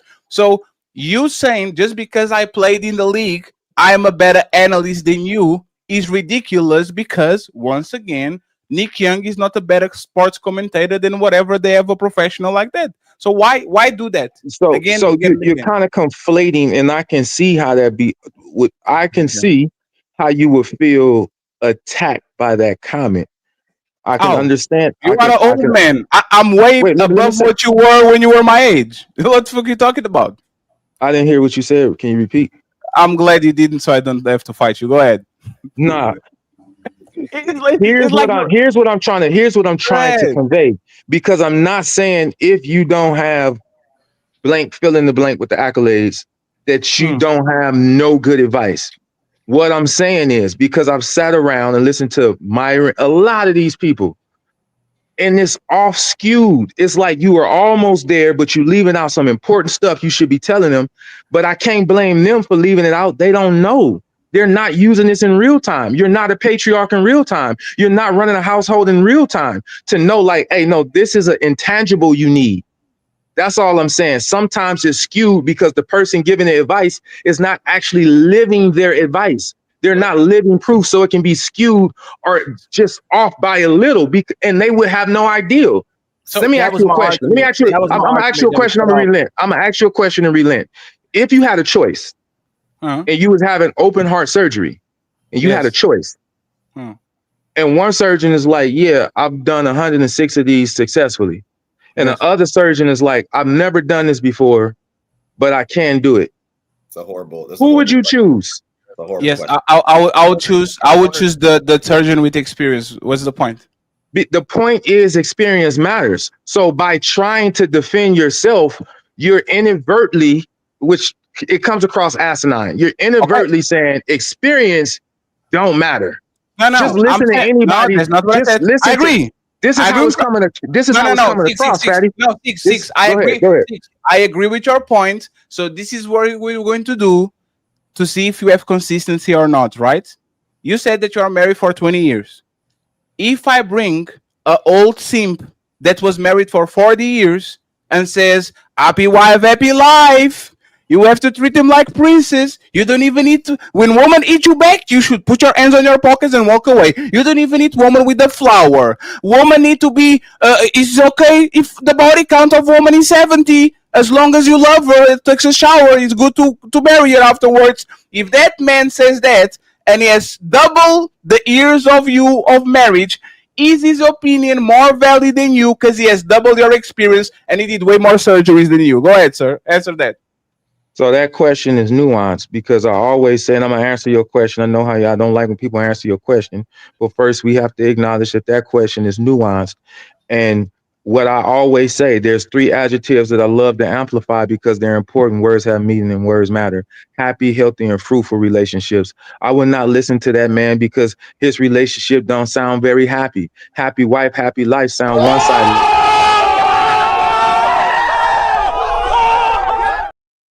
So it depends on your opinion. It's nothing to do with experience. Oh my God. It has everything. It has everything to do with experience. This comprehension matters. Listen. So, you too near me not to. You too near me not to hear me. I need you to listen.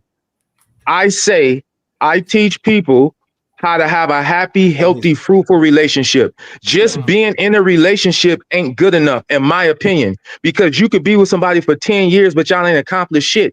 That's a failure. You could have not accomplished shit by yourself. Or you could be with somebody for 15 years and y'all both unhappy. To me, that's not a successful. That's the point. Listen, Linda. Listen, Linda. Listen. If it call me a nigga, no, that's crazy. So, like it's a stupid. I was just using Listen, Linda it's just an alliteration. It's just an alliteration.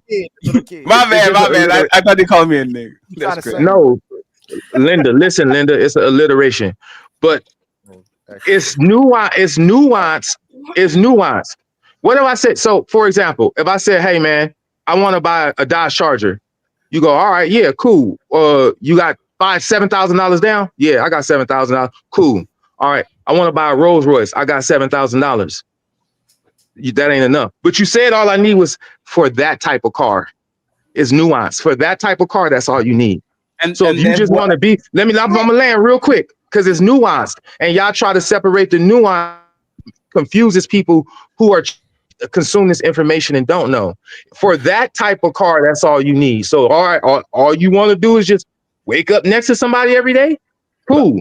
Then none of these rules apply. You can just find somebody to wake up to. But if you want to be happy, healthy, and have a fruitful relationship, These are some of the things you're going to need because that type of relationship is different. It's not like buying a Dodge Charger. Buying a Dodge Charger is go ahead. But I see you, Rose and Ali. But that was the point, right? I guarantee you, the guy that works in Ferrari dealership that doesn't have the money to buy a Ferrari knows way more about Ferraris than the guy that actually bought it. I can guarantee you that even though Michael Jordan has $1 billion, the accountant that probably has 50,000 knows way more about money than the billionaire. So this is what we're talking about. When you do a purity test and you say, I have a Ferrari, you don't have a Ferrari, so I know more about Ferraris than you are being asinine because you can actually get somebody that knows the in and outs on a Ferrari because he's a massive fan and he studies and he watches the commentaries more than the person that is actually in it. And you are denying the experience of a person when somebody that is a simp or is a happy life type of dude can come in with 40 years of marriage, claim he has a massive marriage, a good marriage, a stable marriage, 2 grandpas, 3 grandmas, 3 kids, 6 stable, and he says, you know what, sir? You know nothing about relationships because you don't have the that I have. I agree with you. I agree with you. I agree with you. I agree with you. Go ahead. So, 6. Your point is a moot point. And I'm gonna tell you this: that's a horrible analogy when you keep using experience. If you work to be a real estate investor and you put experience in being a real estate investor, you more likely probably be able to buy properties. If Fantastic put experience as being a soldier in the military, he'd likely be a soldier. The bad thing that you're saying, if men put investments and time into being what women desire, even if women get the man that desires, they don't stay with them. So you could be the best man and she gets you, she still doesn't stay with you. So you still misleading people, and that's a horrible analogy and point because if you got the experience, you should always get the woman. Just because you get her don't mean you keep her. So that's the problem. The man can't keep these women with the experience that they have too. It don't matter how experienced you are. We saw what happened to Shamar. We saw what happened to Michael B. Jordan. We saw what happened to Tyrese. We saw what happened to Tom Brady. We saw what happened to the elite man. So we already know what happened to the average man. And another thing we also saw the type of women they chose.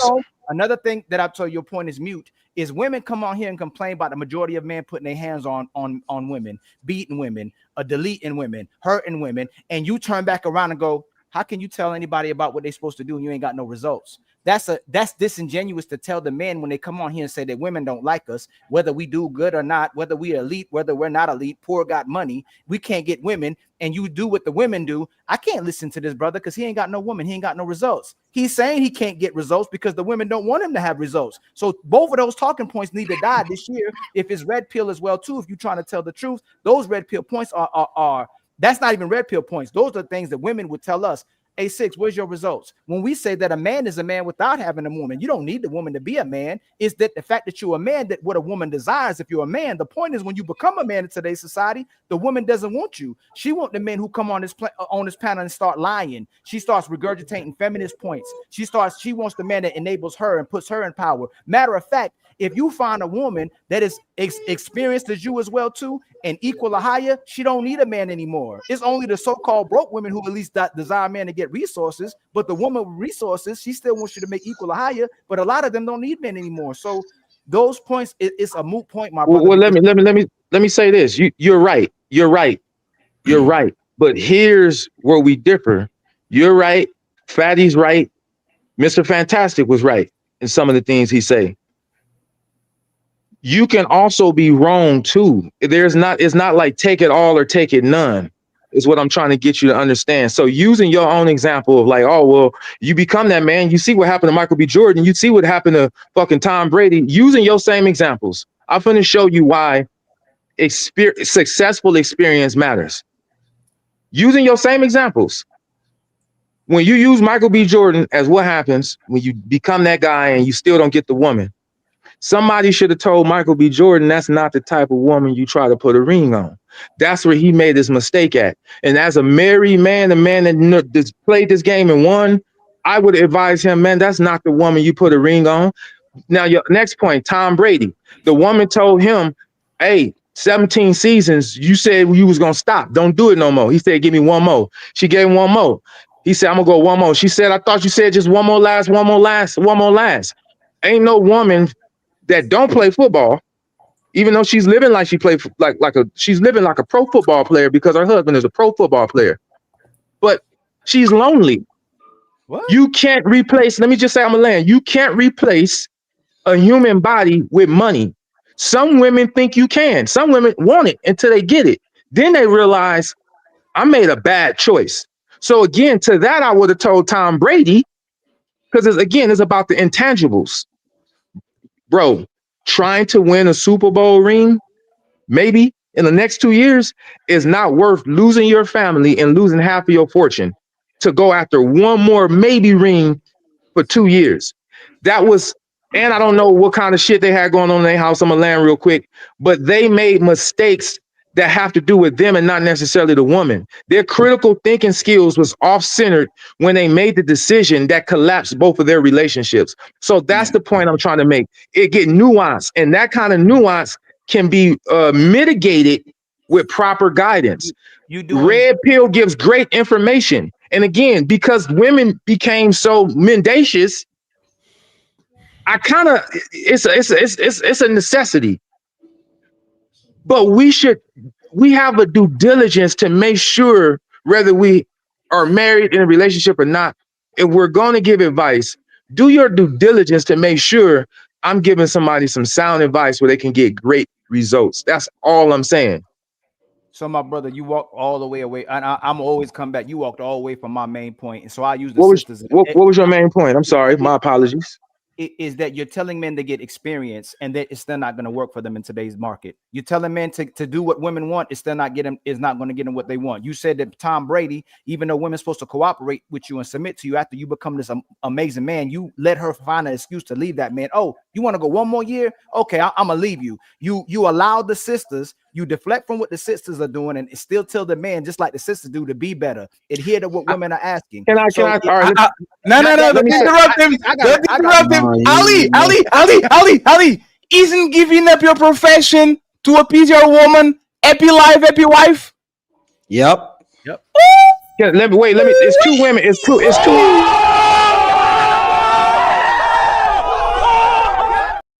Yo, now I pass the microphone to my brother. Sorry for interrupting you. We're going back to the sisters because we're gonna keep doing Well, this. yeah, I was gonna ask the sisters a question. It's two sisters right here. Ariel You don't even have to ask me a question. I just want to make the comment that the reason that even if the red pill ideology, all of that is not declining now, it will, because it's not teaching people how to cultivate long-lasting relationships. It focuses a lot on materialistic things and vanity, and it doesn't teach men emotional intelligence. I'm watching these things and I'm like, a lot of relationships fail. Most people say because of money, but if you really get into the nitty-gritty and the nuanced things, it's emotional intelligence. You see six is agreeing with you, right? So Ariel, I agree with six. So that's Ariel, you are 100% absolutely wrong. There's nothing most men would do for you. There's nothing most men wouldn't do for smell the roses, to smell her roses. There's nothing you can ask a man in 2025 that he would. Let me finish. I'm not talking. You're no. Okay. Emotional intelligence means a man has the capabilities to make decisions with his emotions. So a woman wouldn't even be with a man or entertain a man that wasn't endorsing her emotions, enabling her emotions, catering to her emotions, or doing what she's asking for emotionally. And he's caring about you. If Ricky don't care about you, if I don't give a damn about you, if Six Fatty don't give about you, there's nothing you can do without me being emotional intelligent, because I have to actually care about you to do what you want. So, and if I'm wrong, tell me what your definition of what today's women are. Y'all keep talking about this emotional intelligence. What is your definition of emotional intelligence, and how does a man like that in 2025? Because I tell you this, most men are in unhappy relationships where they're catering to their woman using emotional intelligence, where they want to leave the relationship, not getting sex, she's not cooking, she's not cleaning, she's always playing the victim when he tries to redirect her. When he asks her to do something, he always has to say yes to her. But to keep her, stay with this woman, to keep his family, he's gonna make her happy and give up his feelings. And he uses emotional intelligence to not rip apart his relationship. So tell me how men are not using emotional intelligence, and then tell me how a woman is. If we want to use Tom Brady as an example, tell me how. I would love to use Tom Brady as an example. I would love to. That's a good try, Ariel. That's a good try. I'm not trying. It's hard for me to I don't wanna generalize use- because I don't everything wanna that use Ali just said, I No, cannot. Ariel, I you don't. can't. Ariel, you just generalized and said men are not emotional intelligent. Oh, and now when I address you, you about Right. to say you won't generalize. This is what women do. Well, You pick and choose. because Hold on, I- Ariel, hold on, Ariel. I hear you. I hear We're you. talking. I'm not gonna cut you off. We're talking. No, I didn't. I asked you, tell me how men in general don't exercise emotional intelligence with women. Don't use an individual. How do men in general not exercise emotional intelligence with their women? A woman will make a request verbally, Mhm. and he will ignore it.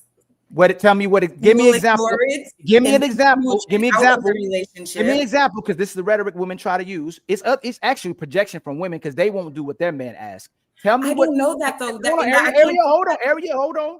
Tell me what a man won't do that women ask him to do in general. quit his job. Why would I quit my job when that's how I provide a living? Wow.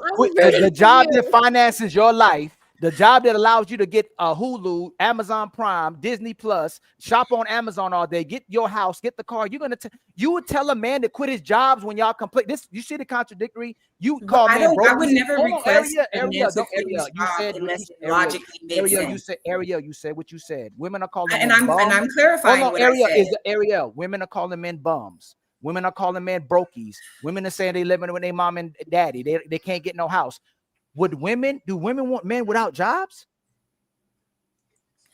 A woman would never request a man you to answer quit my his question? job unless it logically made sense. That's false. So That's Ariel, false. so That's Ricky, false. I'm sorry. 1 second, Ariel. I'm sorry. This is what the man being emotionally intelligent means. I want to spend time with you. But, let me actually tell you what it is. I want to spend time with you, baby. I miss you. Hey, baby, this is just your feelings. I will be retired for the next 40 years.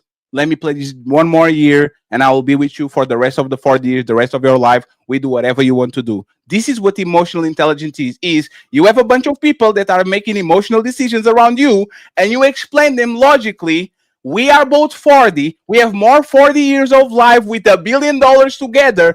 I will do whatever you want next year. So me retiring me in 2023 or in 2024 is not going to be important on the grand scheme of things. And I'll make sure to compensate you and to go with you all where you want. This is what emotional intelligence is. Emotionally intelligent for a woman, for whatever reason, sounds like you have to do what I want. And if I don't do what I want, I'm not emotionally intelligent. How is that logical? Hold on, Ariel. Ariel, hold on. Hey, Fat, I'm gonna give it back. Can you say what her emotional intelligence should be after he was emotionally intelligent and describe that to her? How should a woman have exercised emotional intelligence as soon as he told her that? She should have said, okay, in the grand scheme of things, that makes sense for our relationship. Right, but she went and got pregnant by. She left him and got pregnant by her jujitsu instructor they've been training her the entire time. So which He means she spent was more already time. in the- I don't know. Oh, what? Wait, what? Nah, but Wow, you didn't say that, Ariel. he promised to retire. He promised to retire 3 times. Hey, Ariel, everybody that works with the person usually spends more time with them than they spend with their boyfriend or girlfriend. So you are telling me if my woman gets a work husband because she spends the whole day with that dude and I only see her from 7 p.m. to 4 a.m. because I have to go to work, you are justifying that she should do what she should do because I'm not around? But I've also never been in a relationship where I had to work. So I don't know know. that. My God. Hold up. Hold up. See, Oh this is what we talking about, right? And this and no diss to you, Ariel. I don't know you, right? I'm talking in general, please. It's never anybody on the panels, okay, guys? It's never none of us, right? Never. But isn't it crazy how, right? You never had that situation. You're not condoning it, but it's socially accepted, though, right? Is that fair for me to say? Right? Yes. It's socially accepted that because he's doing something that he wants to do, or something that she didn't want him to do, that now she has the leeway to go be a whore. Right? Let me tell you, let's simplify these things, right? Because shout out to Op, he has a vast vocabulary that I don't, right? I'm slow, right? Word. No, you're not. Right. So what emotional intelligence is not what y'all try to fake it to make it be. It's if he doesn't do what I want him to do when I want him to do it, right? Because when we do it, women call it manipulation and control. Right. Right? When we put terms on something, hey, if you don't do this right, this is gonna happen. It's we're controlling. Right. Right? Let me know when I lie to you now. I hear you. Right. Let me say this. But I'm what gonna I ask you want to too. say about that is that you don't know how many times a woman has made a request and accepted the no until when she's like, well, this is my last time asking. And vice versa. Like, yes. That's all And, I'm and saying. vice versa. And Michelle, vice versa. That's all I'm hey, saying. hey, that woman was a that one second, Ariel. Ariel, you are missing the point that woman was a top model, still is. As soon as she divorced Tom Brady, she went right back to the motherfucking walkway. Like he literally has a bunch of campaigns and all that. She's a hard worker. Matter of fact, she has more money than Tom Brady. Tom Brady's not doing that for money. He's doing that because it's his love. Just like she could stop going around naked on Victoria's Secret, or else she could stay home with their $1 billion. If that man is not, if I'm going to be very honest, very generous. If that man is allowing you to pursue your dreams and go ahead and do your thing, y'all have grown kids. This man is allowing you to be taught by a masculine trainer that is playing jiu-jitsu, like he's actually doing jiu-jitsu with you, which is a very easy type of endeavor. This man speaks your language and is from your country. He's not an American man. He found a Brazilian instructor to actually go around and do that shit. She goes ahead and replace him immediately. Not that have a kid on him when she's 40. You know that shit was planned. There's no 40-year-old woman having kids by mistake. And you want emotionally intelligent? Like, what the hell do we have to do to prove you that your emotional state is not our responsibility? It's you yourself that have to make sure that whatever you're feeling about our relationship, if I didn't cheat on you, if I didn't put you down, if I didn't stop you from going to pursue your dreams, like what? Like is this video that I'm going to play? Because this video is awesome. Let me play it for Women's you. idea of emotional intelligence look like Will Smith. Is the Tyrese video? What more do you want from me? Like, what do you want more? Well, let me say, Fatty, I agree with every point that you just made. But here's the crux of where I think a lot of men go wrong. And I'll ask these two young ladies something. Because as men, a heterosexual man, you are attracted to women. So you want to be in alignment with your attraction. So the opinion point of women matter because that's your objective. So I'm going to ask these two women, because this is the crux of what I believe why a lot of men like Tom Brady, because I believe his situation is nuanced, but the point I'm about to make, I think a lot of that is in there. If a man has money, ladies, does that, and he's taking care of you, does that grant him the amnesty to do whatever he wants, the way he wants, and when he wants? No. So that's the problem. A lot of men get money and become mendacious. They think they can replace their manners with money, and having money, even if you're taking care of the house or doing whatever, does not grant you carte blanche. No one is going to give you carte blanche. So the relationship is still going to require you to have all the personality traits that are intrinsically important to a woman. If you are devoid of those, the only type of woman that would stick around with you being devoid of those intangibles and having a non-dynamic personality, the only type of women that'll stick around is women that's sticking around for your money.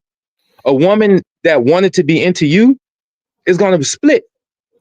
Because they're like, I wanted to be into you, and you don't have a dynamic personality. You're mendacious. You use money to cover up your mistakes. And this is where they go wrong. This is how you can amass all that money. Look at Bill Gates, and still unable to pair bond, because you cannot use money to replace manners. You still have to have those intangibles. They are intrinsically important. Even a gold digger will eventually leave you. I agree with what you're saying as far as men need to know how to maneuver their relationship. But I do think that it's also equally important to convey to men that to a point, and also teach women that to a point. See, the relationship is not the woman's relationship. That's where it's misconstrued. I'm inviting you into my world. If I'm petitioning, and correct me if I'm wrong, ladies, I don't know women that are petitioning to be in relationships. Men are petitioning for you to be with me. So if I'm petitioning for you to be with me, it's my relationship. Okay. So your opinion matters, always will matter to a point. That needs to be conveyed and understood. So this emotional intelligence crap, honestly, sounds fugazi. It's nonsense. Well, perhaps I shouldn't have said emotional intelligence because it sounded better when Opulent said manners. Okay. But So you're changing now. So Tom Brady doesn't have manners. The most respectful man that I ever saw. Good father. People ask him, "Hey, Tom Brady, who is your hero?" My dad starts crying in front of everybody. Family man, 20 years. Like, so what? Like, Ariel, this is what happens on the relationships. When women start nitpicking what men do wrong, that man is 6'4", $300 million, king of the world, handsome, at all the metrics, charismatic. If every single time a woman decides for whatever reason to fumble the man that should be the man of most women dreams, right? Why do we always find a way of degrading the man instead of saying that woman ain't shit? Even Six does that shit. Six always does this. This woman wasn't a wife, but it's his fault because he picked her. Wasn't she a wife for 15 years? Wasn't she faithful for 15 years? Wasn't she a mother for 15 years? My brother. You could just because you put a ring on it don't mean she a wife. You can stand in the garage all day, but that don't make you a goddamn car. Damn. Yeah, this is the question, right? And this is why I said what I said. And afterwards, go ahead, Ricky and Rose, please. Yeah, so this is what I'm saying, and this is why I say, and this ain't no shot, fam. Again, congratulations to the 20 years, dog.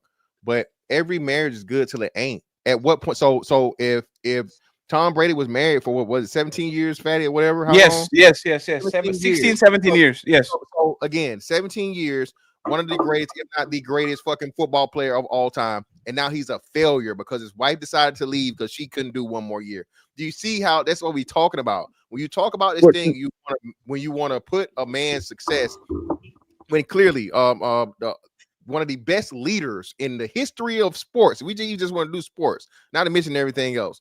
Tom Brady's never been caught up in any type of scandals.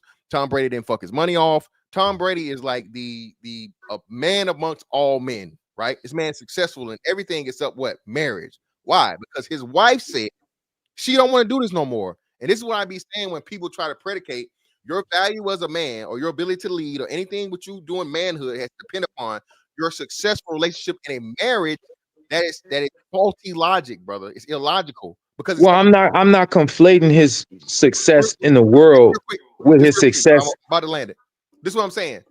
It is something that you never have control over. And it's always you picked the wrong woman. If it's something to where any point in time, the woman has fucking autonomy to say, I don't want to do this anymore. For whatever reason, you can't always default and blame the man when the man cannot control it. You can't be faulted for something you literally cannot control. That's just the point we're trying to make, bro. True. And I agree. You cannot always default. So and you tell me if you agree, Mr. Fantastic, because me and you had a heated little toil. So I just want to know if you agree so I can see how off I am or how close I am. Because if we can have a toil and you can agree, that means I'm close. The reason why, because I know I confuse people. They be like, well, damn, I see you go in on women, but then you go, which one are you? The truth. I'm the one that's going to get the result. The reason why when I do go on men, I go in on men is because the world is hard on us and nobody gives a fuck. And when I tell them, I say, boy, you better listen to me. Because them tears and that pain and that ain't gonna mean shit. Get the knowledge you need because that's the only thing that's gonna save you. The world ain't gonna have no sympathy for you. Your own mama gonna stop caring after a while. Every guy in this world gonna go through a heartbreak as a canon event that's necessary. But if you listen to the way I'm talking to you and what I'm telling you, you're gonna be okay. But if you waiting on somebody to have sympathy or a woman to reason with you or somebody to agree with you, you're gonna end up hungry, broken, stranded. But if you're gonna let me impart this knowledge onto you, you'll be okay. Because I'm gonna make sure that you straight because you know what you gonna do. You never know what somebody else gonna do, Mr. Fantastic.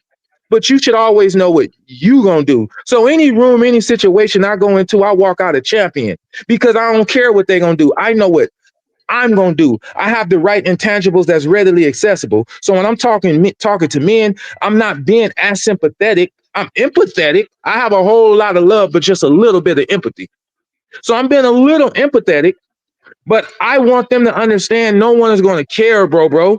So, but if you get this knowledge, you can do with it what you want. But now you have the power. But being able to articulate why women are crazy, or being able to articulate why women are they lack critical thinking skills, or why women are emotional, being able to articulate that eloquently using the best platitudes in your dictionary won't get you a woman. It won't get you sympathy, and it won't afford you the life that you love, want, and deserve.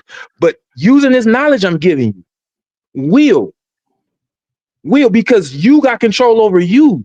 I don't have control over my wife. I have control over me. But there's one thing I do know, and then I'm gonna land and you can tell me I'm right or wrong. One thing I do know, and we all know, for whatever reason, women won't leave a nigga that ain't shit. They'll go back and forth with them 6-7 years. They just get strung along. Oh my God, the same guy been breaking my heart. If a woman won't leave a man that ain't shit, they damn sure ain't gonna leave a good man that's doing everything that's intrinsically important to them. So I can control me. That's why, wait, I'm finna land. That's why she been here and ain't going nowhere like a bad natty, because I know that I know how to do all the things that are intrinsically important to her without compromising who I am as a man. I know not to let her lead, no matter how sweet or soft her voice is, because that is not her place. The man is the head, the woman is the neck. And the neck holds the head up and can actually turn the head in any direction. So be careful. But you are the head and not the tail, because I know I don't relit, I don't meander, and I don't obfuscate or capitulate to any of her bullshit. She respects that. All while me being able to convey what I just said without it being malignant or malevolent. You can say what you got to say. People always think the truth got to hurt. You know, you could tell the truth without making it sting.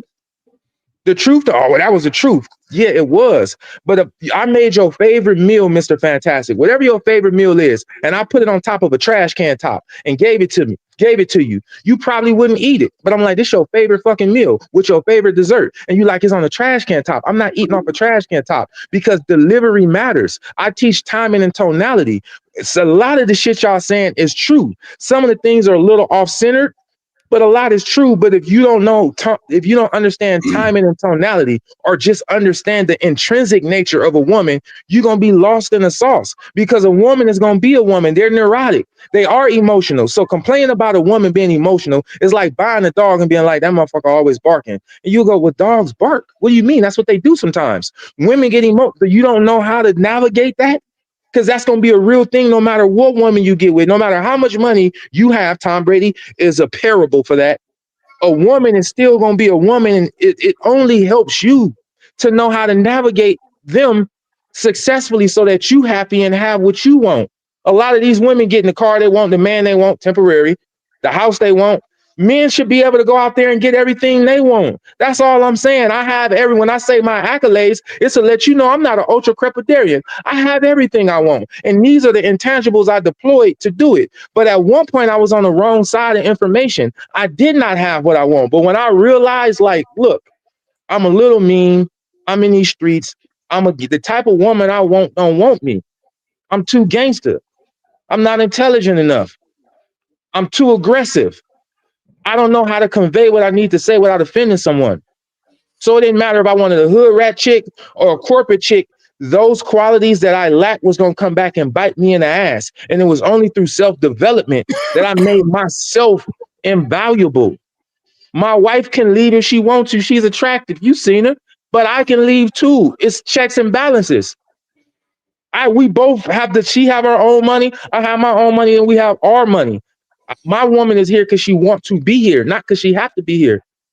Because the way I can, and that's what we're saying, brother. It's just her opinion. If one day she wakes up and says, "I don't want to be here," there's nothing you can do. That's the point. Wait, 1 second. Six. This is the point. And let Ricky and the rest of the fellas go. Right. Go ahead. This is what we're telling you. Literally said during your monologue, you said you can control yourself. You can control the person in front of you. That's what we're saying. Like you, no matter how big you are going to get the earth for a woman, and one day she's going to wake up and say, "Hey, having Mars will be nice. Why are you not getting Mars for me?" Like, this is the nature of woman. You said it. They are psychotic. They are emotional beings and all that. So there's no logic. There's no working hard. There's no nothing. Every woman's psychology is the same. She wants Superman. And once she get him and sleeps with him and have kids with him and has a house with him, she will wake up one day and says, damn, why do I like Clark Kent again?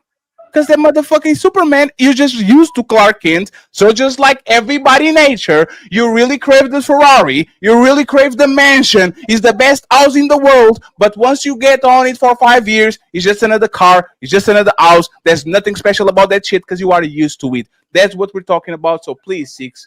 That is true. But what I'm trying to tell you, some things are possible, but highly improbable. Possibility and improbability is too. Is it possible to hit the lottery? Yeah, it's possible. Will you hit it? It's improbable. So if you have these intangibles, is it possible one day your woman could just wake up and leave you? Yeah, anything is possible, but some things are highly improbable, and y'all like to conflate the two. You cannot conflate the two. It is definitive. Wait, I just got one question. I just got one question. One second, please, because it was Ricky, and then CEO asked the question, please. Okay. Yeah. God damn it. Big Rick, go ahead, baby. It's improbable until it happens to you. Don't you think Tom Brady probably said, Gabrielle leaving me? I don't think that's gonna happen. Yes and no. I say yes. Hold on. Go ahead. Ain't no need, right?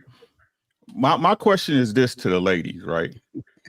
Does a man have to do something for you to fall out of love with him?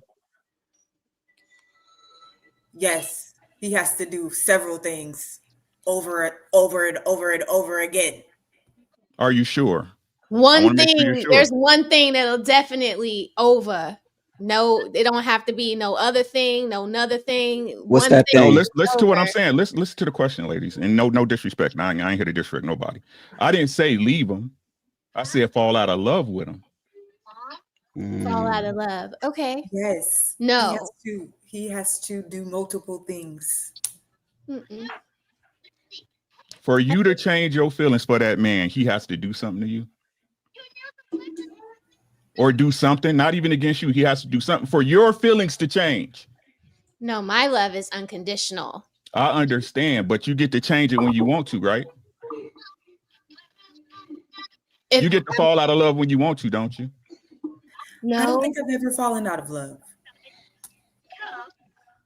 No, I don't think you fall out of love.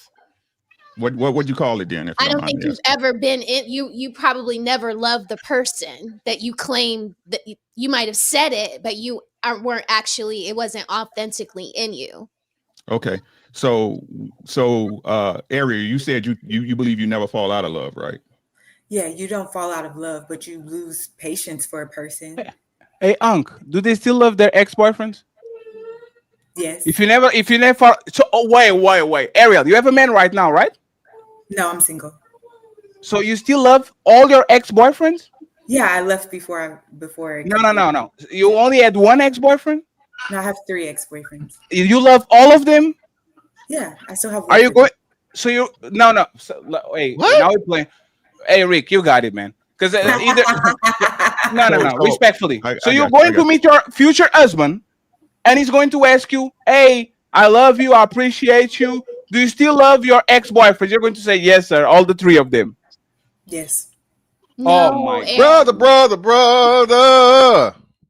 I go get with the. Hey, Rick, you got it, man. You got it. Let's simplify. Let's simplify. Once it's over, it's over. Look, Fatty told me the first time I met Fatty. Right. When it's over for you, it's over, right, Roses? And when the relationship is over, the love. Right. Let's stay right there. Boo boo. But you said that your love is unconditional, though. So I'm confused at how your love. It's not. For my husband. Because my husband, it's unconditional. Because it's not. No, it's not. But not for my ex-boyfriend. No, it's not. If her husband slack off enough, she up. That's what I'm saying. Like if you have an infraction, I'm not if wishing you infract. I'm not wishing nothing on you. I'm not wishing no bad. For like 3 to 5 years. Oh, definitely. See, okay. So let's keep it right there, ladies and gentlemen. Thank you. The dust. I appreciate you. I can't be too dusty. I appreciate you, right? I appreciate you. Thank you, right? So this is what I'm saying, right? Op is red pill for real. He just don't know it. You know what I'm saying? he understands the baseline of it, right? But he want to get into, and I'm gonna use a big word, the minutia of it, right? Listen to what I'm saying. Notice the question I asked y'all, ladies, and I try to get y'all to just think past what we usually talk about, because this shit gets monotonous, right? Love is a feeling you have towards that man. You can change that whenever you get good, goddamn good and ready. You as a person, as an autonomous human being, what Op said, what Fatty said, right? One day you can get up and be just like, I'm not feeling this shit, right? Is that fair? Yes. Yes. Is that fair? Right? Yes. So what Red Pill is simply doing, what Opulent is telling y'all to do, right? But you know, some of y'all rather take sugar with y'all medicine instead of just taking that castor oil and shoving it down y'all throat. You know what I'm saying? And getting y'all medicine. And he used the example, shout out to the Cosby Show, right? Would you, if I made my favorite, I love steak. I'm a steak. Hey, make sure you always get your steak medium. You know what I'm saying? That's where it's at. Not medium rare, medium, right? Okay. If you bought me a tomahawk steak, Wagyu tomahawk steak, you know what I'm saying? Some Brussels sprouts with a little bit of salt, butter, you know what I'm saying? Right? If you bought it on a trash can, if I was hungry enough, I'd eat it. I feel you. Right? If I was hungry enough, I'd eat it. This where your argument goes awry, 6, and this is no disrespect, right? Information that's good shouldn't matter where the fuck it comes from, right? If you seen a guy that was on the street and he told you, you know what, if you put $5 on this stock in 2 years, you will be a millionaire, right? And you say, fuck no, but you watch that stock and then 2 years later, it'll have made you a millionaire. You're gonna look at it different, ain't you? Right.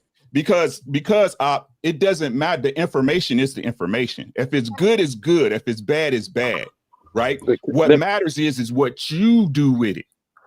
You have a point in that aspect, but I'd be remiss if I didn't point out you conflated two different scenarios. So scenario A is me saying you can say whatever you need to say to your woman without delivering it in a malignant way, because that does matter, because she's not going to receive it. If she don't receive it, then she won't capitulate and cooperate with your leadership. That's so fair. that's fair. And then until example. Until when though? Until what? Say that again. Until when? Until she wants to stop listening, right? Well, yeah, in that scenario, yeah. But so let me say this. Let me ask you a question. Would you ever wear a baseball cap and some Chuck Taylors and a wife beater to a job interview? Let's say you was about to go work for an S&P 500 company, and they're like, come in, we're going to interview you. Would you walk in there with a baseball cap, some Chuck Taylors and a wife beater? Not at all. Would you go to, why wouldn't you go to your job interview in that? What would you wear? Because the level of the job. But what would you wear? A suit. And if you came in a baseball hat and wife beater, would they give you the job? Probably. No, unless we in a movie. So if you can understand that, then that makes your argument that your wife could leave you one day. That could just, a woman just, yeah. And you can go to that job interview with a suit on and still don't get the job too. So we can keep using ifs and imaginary scenarios. You can wear a suit and a tie and it could be tailored and you won't get the job. So if you use that scenario, the fear is real, y'all. I see the Rose. The fear is real. The danger ain't. Fair. Then that's Let's get Rick and Roses, please. Go ahead. And I'm gonna leave it at this, right? And that's a fair point. But if we're going by statistics in the numbers, right? So with that relationship, your relationship works out. But statistically, do they work out though? Do relationships work out statistically? Correct. No. Right. So I don't believe the mass majority of them. No, I don't believe the mass because they go into them wrong. They go into them wrong. Go ahead. Agreed. So again, like I said, I don't disagree with your point. I'm not even arguing your point. What I'm saying is you're going a different way to get to the same point that these other brothers is making, right? Again, what I'm saying is this. If we're discussing and going back to the subject matter of the red pill, the red pill is simply the truth of how men need to interact with women because, like you said, they're emotional. How can we get mad? How can we keep damning them when they're emotional? You can't. You got to move differently, right? You have to make sure you move. It's a difference between moving correctly and doing what's right. Right?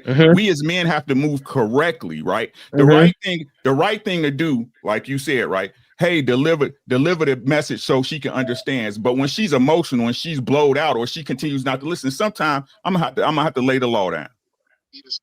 Well, see, that's why the first thing to do, the crux of conversation is timing and tonality. So if she's emotionally inebriated, that's not the time to try to impart anything on her. So it's about, and this has nothing to do with like, it's about just being a man, because that's called being astute. And if you can't be astute in your own relationship, in your own household, it's hard to convince me that you're going to be a plumb and competitive man out here and be a high earner, because you're up against other men that are like me. And we're astute and we're aplomb. We can read a room. We know when to speak and how to speak. And again, if you can't run your own household successfully with a woman, another man that want that job, want that deal, want that piece of property, you're not going to outthink him, because you used to thinking like a woman think. You can't allow her to drag you into her disarray, her emotional disarray. So again, I just amplify. Go ahead. I'm sorry. So again, this is I think where we're at is again with the translations of how you take what I'm saying, right? Go ahead. Laying the law down is, in my opinion, you being a man. Hey, what you said, right? This is what's gonna happen, and that's the end of it. Right. But what I'm saying is the time. What is the timing and tone? Yes. But what I'm trying to convey, the timing and tonality matters.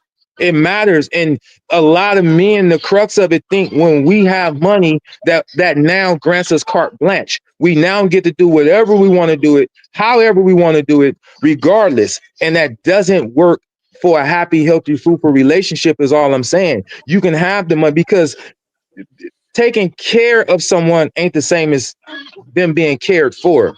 Because there's a lot of women that are gold diggers and men are footing the bill, but they crying and they Rolls Royce sad and getting babies had on them because they're not being cared for. She's a gold digger though, right? She's a gold digger though, right? Yeah, there's plenty of examples of that. But what I'm saying is being taken care of and being cared for is two different things. Now, if you got you a good woman, I'm gonna assume that you're going to be, or when I say you in general, the type of man that's going to choose, because a woman is a reflection of you.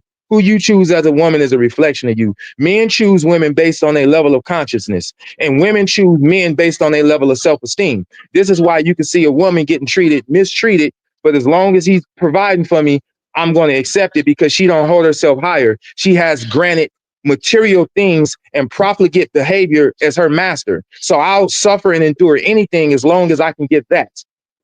Then you have men that go, no, the woman I choose is a reflection of my manhood. I'm not going to get the dumb bimbo who don't know how to do nothing but spend my money. She's a net negative. You should never date those type of women. He's going to go choose a woman that will add value to his life, that will capitulate and cooperate with his leadership. That is the difference on the type of woman that you choose. Like even Michael B. Jordan, going back to my good brother Ali example, why would you propose to that girl? If he had proper guidance, that's not the girl you want to marry. Because even if she said yes, 5 years from now, 6 years from now, when Rocky 8 came out and she done took half of his money in divorce, they'd be saying that's scandalous. But she wasn't a wife to begin with. Just because you put a ring on her, you can stand in the garage all day long, but it don't make you a damn car. Just because you put a ring on a girl's finger don't mean she was a wife. Wife is behavior. I'm sorry to cut the line. Sorry, because I know Rose and Aldi. Hey, Six, didn't you say that you got your woman when you were on the streets and you were a mean man and you were doing all the bullshit? Yeah. Was she was her choice of you a reflection of her, knowing that you were doing all this? So absolutely. So if a woman picked you while you were doing some shit that you should supposed to be doing, you weren't worth shit. You weren't doing shit. You were in the streets. How is that a wife? She respect, because she was not a wife back then, and I was not a her. That's why we wasn't married. Your point is mute. Neither one of us was married back then. But that's the point. So how are you blaming these men for picking women that are not wives when you literally picked the woman that was not a wife and she picked the man that was not a husband? You were just lucky. You were just lucky. You're conflating. I did not marry. I didn't even propose to my woman until we were 9 years into our relationship. I had to see the 4 seasons of this woman. I had to see what she act like when we have nothing. I had to see what she act like when she's mad. I had to see like what she act like when she have everything. And most importantly, I had to see what is the worst thing you could do when I fuck up. If I do the worst thing that I could do, what's the worst thing you would do? Once I seen all, let me land. I'm about to finish. And this is great advice to anybody that wants to be married. Once I seen all 4 of these seasons, I was able to go, because you can't marry somebody for what they could be. When you marry for what they are. So once I seen the 4 seasons of her, because again, I'm about to land real quick, Fatty. I'm about to land real quick. Who I was at 22 is not who I am at 44. When I met my wife, I was 22. She was 20. We were children. Once I seen them 4 seasons, when I seen them 4 seasons, and I said, I could do this. I could do very this. fair. That's very fair. And once again, I'm sorry to the panel because I know you. Why was she not a wife when you picked her? What was she not doing, or she was doing that deemed her not a wife that she changed? Don't stutter now. Because it's partially I have to take some of the blame. She will follow, she would listen, but not gleefully. When anybody that do anything for me, whether it could be my assistant, if I feel that you're not doing it gleefully, my wife, if you got an attitude, don't cook for me. I ain't about to eat that shit and choke. Everything anybody do for me, they got to do it with joy and glee.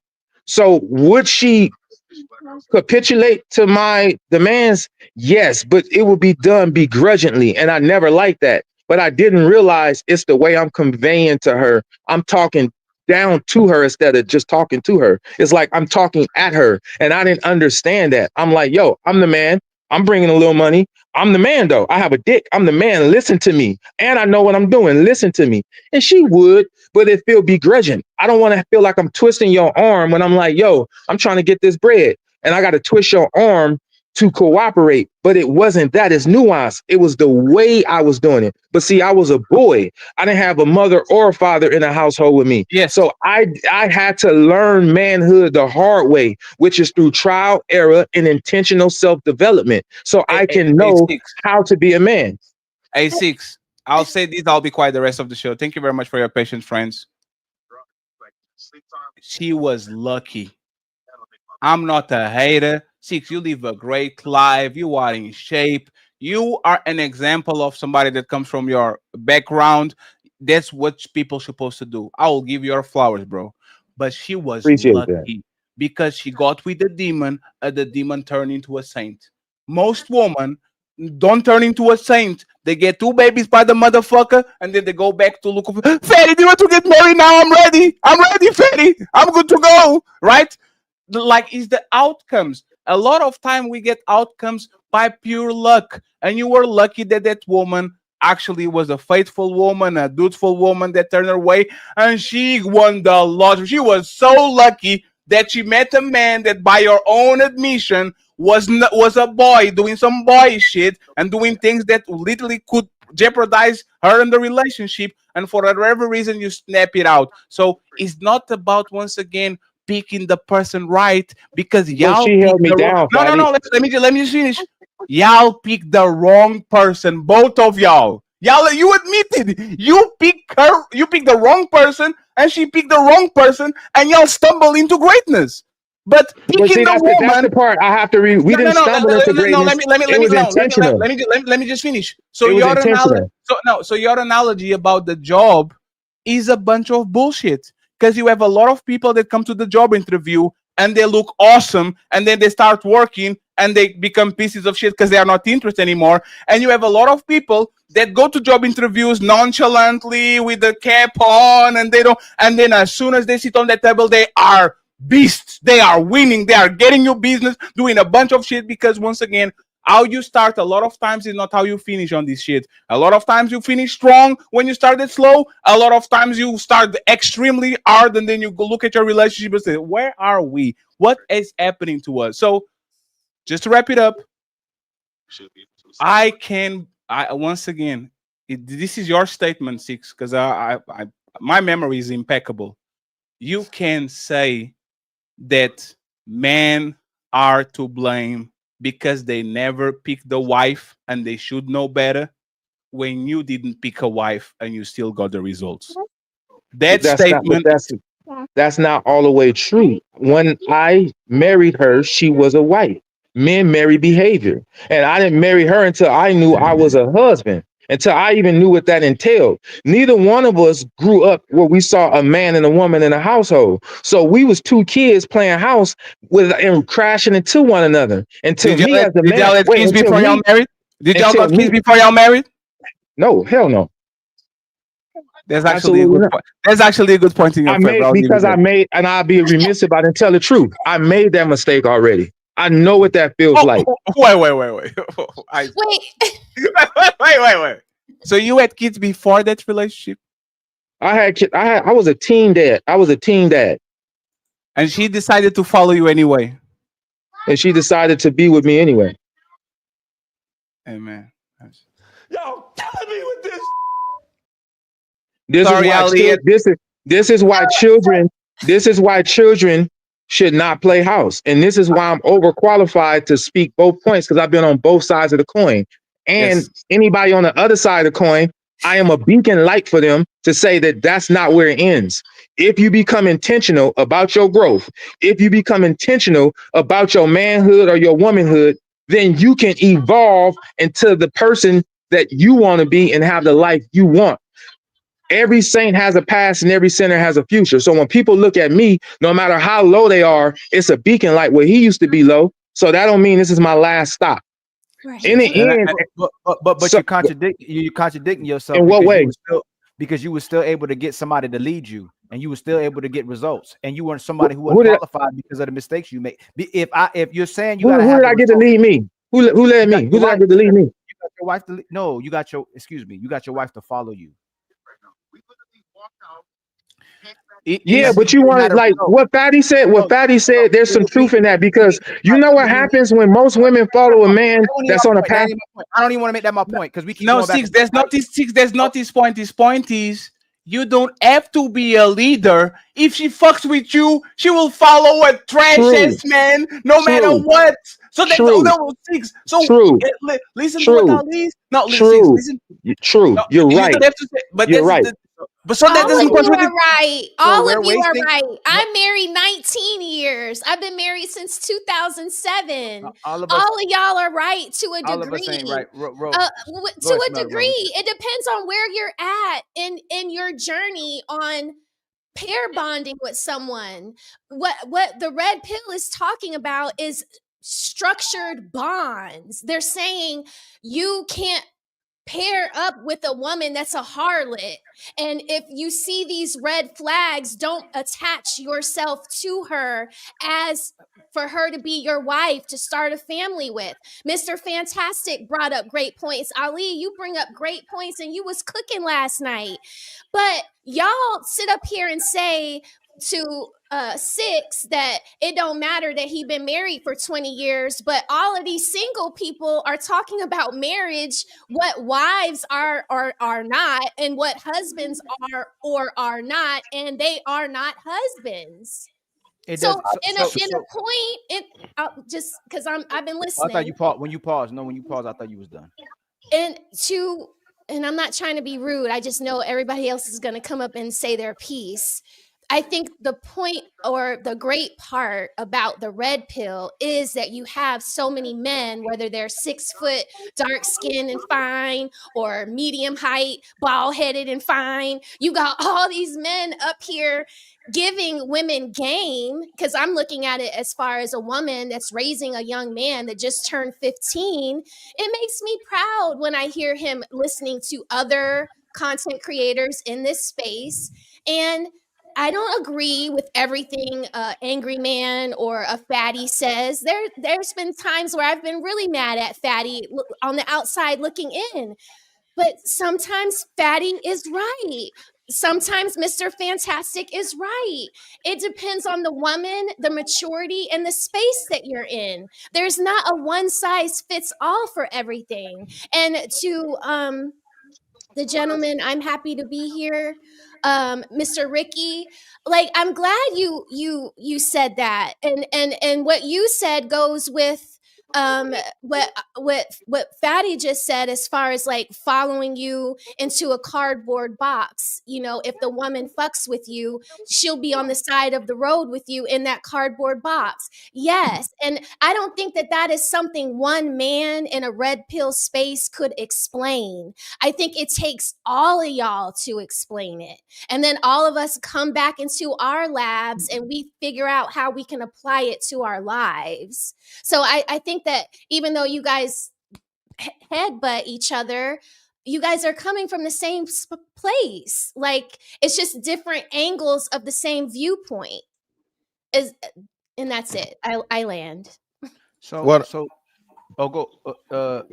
I can go after you, Ali. You can wait, or I can wait. So that's the problem with what happens when we try to be so-called red pill and tell the truth. We want to go back to being sweet and say people aren't a monolith when we're saying people aren't a monolith. It becomes a contradiction. So if one size doesn't fit all, that means that a man who decides the woman he wants, the woman should be for what that man is, but we'll turn back around, say men should be providers and protectors, and it becomes one size fits all because most women are going after the minority of men. This is this conversation doesn't mean anything anymore. This is ego conversations between men because women don't like men. Like, just let's keep it real. Women don't like most men, and women ain't staying with most men because men ain't they type anymore. So if you're a good guy, you're not her type. If you're a bad guy, you're not her type. If you can't benefit her, you're not her type anymore. Or even if you do benefit her, if majority of women aren't staying with men, it don't matter how much we talk about getting results and being experienced and being this tall. Most women don't like today's men. That's what needs to be addressed. So either these women are harlots and garbage, or the men are not good men. Which one is it? Is it the men not catering to the women, or is it the women not catering to the men? Because I don't hear men say they don't need women. I think it's the women. Right. Sorry. I think it's the women. Men aren't saying they don't need. Men aren't saying they don't need women. Women saying they don't need men. Yeah. Men aren't saying we should delete male babies. Women are saying we should, or female babies. Women are saying we should delete male babies. There are women saying that. Women are come on here and project all this negativity. And if y'all want to keep it real, most of these women, they're raising these kids. When you see the dysfunction, when you see the instability, when you see unrighteousness, when you see disorder, you know that's being raised by a woman.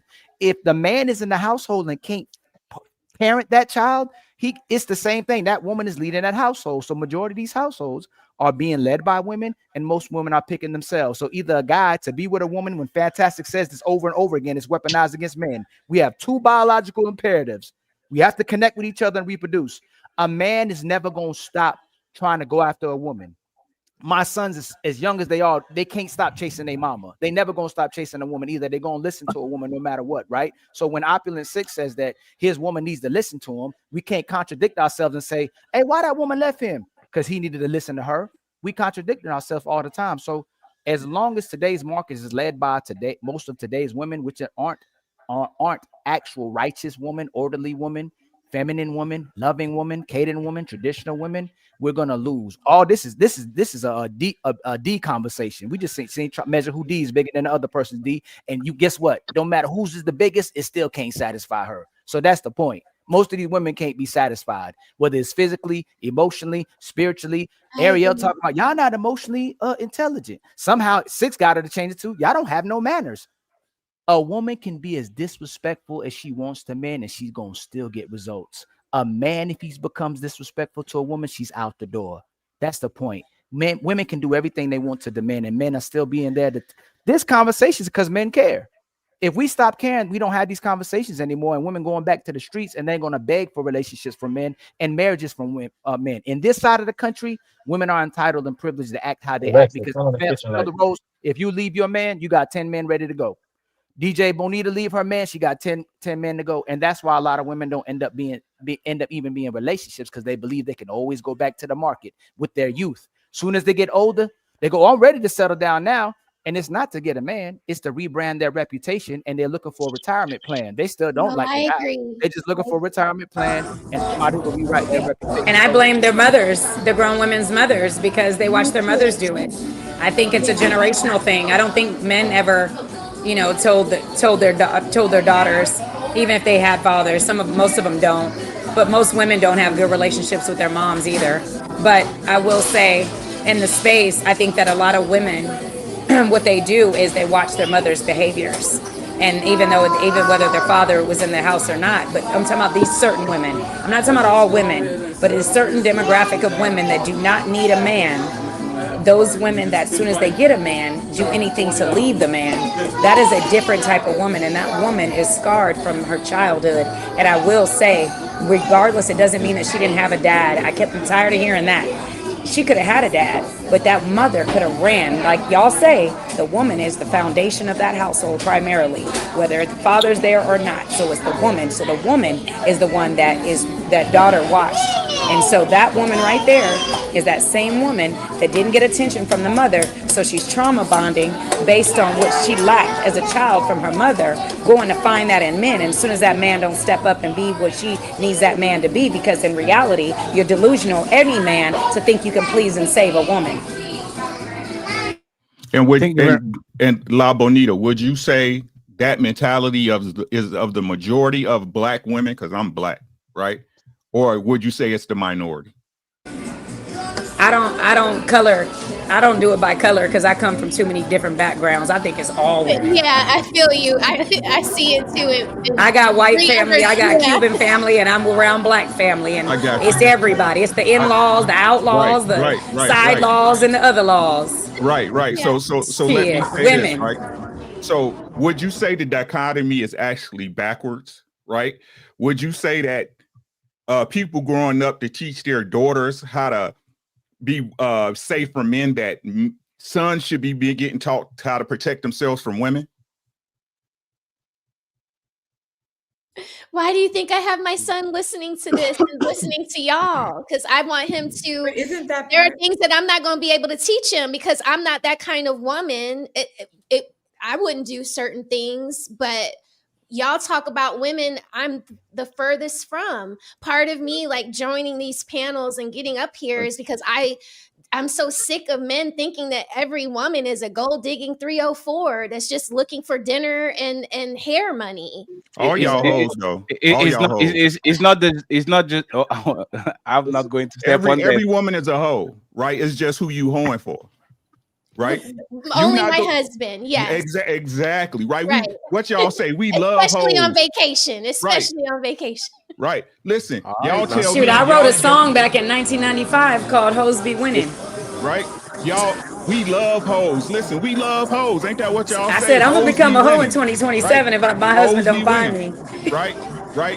But we just want a good hoe. We want you to be our hoe. Ain't that what we tell you? We want a lady in the streets and a freak in the bed, right? We just want you to be our hoe. But again, I ask, the majority or minority, would you say the majority of these women is hoeing for just one dude? No. And that's the conversation and why the red pill is needed. Yeah. This woman will follow the worst that we have in society. Good man, the pastor, our dad, our mom are going to say, it doesn't deserve you, baby. Be careful. Don't do it. Don't do it. They will go ahead and do it. And then they want us on this little space to fix everything that the guy that was fucking you before actually did to you. An incel never broke a woman's heart. He's not fucking. What did the incel do to you? The incel that is on the internet saying woman bad. What did he do to you? The guy that gets all the woman, your ex-boyfriend that gets all the woman and keep cheating on you and playing with your heart. There's the men that you worry about, but let's for whatever reason all of a sudden, it's those little guys that don't get no pussy over there on that side. Nah, your baby daddy gets bitches. Sorry for cussing. Why you talking about these incels on this side? Matter of fact, even Ariel said that. Oh, they are teaching men to be materialistic. Because y'all are materialistic. That's what y'all want. Y'all want money. Y'all want cars. Y'all want trips. You say to the universe that you want money. So the man go and say, I have to get money so I can go ahead and give this woman what she wants. The day that woman say, I want fat homeless people, you know what men are going to start doing? Selling their houses. I don't need to pay rent. I can get the cardboard over here. Like, is y'all. Y'all dictate the market. Y'all tell exactly who you want to fuck. And if you don't tell us, you show us. Because there's Hey, no way you get to 30 and you're asking for You this heard good my man, and then I go back and I ask you about how your ex-boyfriends are, and one was a narcissist, one was abusive, the other one was broke, the other one didn't have money. That's your type. You like those dudes. Now you want me to repair the shit that you broke with them. No. Go back to them. You got it. Yeah, and that's the thing, right? And like we said, men have to and are forced to live in reality. Niggas can't be like, I deserve this, and life will humble you real quick. We get this shit all the time. So understanding that, you know what I mean, looks matter, money matters, status matters. This is why men do what they want. No matter how much niggas say, oh man, I don't do it for the hoes, don't do it for the hoes. At some degree, nigga, you doing it for the hoes. Why? Because every man wants a woman in whatever capacity it may be. Some men want long-term relationships, some men want marriage, some men just want some pussy for the moment. All right. Yeah. And every woman that motherfucking turns into a wife was pussy for the moment to begin with. Okay, that's what most women don't understand, right? What we're telling the boys, and I mean, shout out to Smell the Roses for saying this, right? These young boys getting something that we didn't get. Facts. Our daddy, our granddaddy, happy wife, happy life, cheaper to keep her, all this bullshit, and hey, he gonna figure out for himself. We were literally set up to fucking make the same mistakes they made because you need to be a man and, you know, learn, right? Instead of brothers giving you a you know what I'm saying, a cheat code or way to surpass the bullshit and skip over a lot of the bullshit.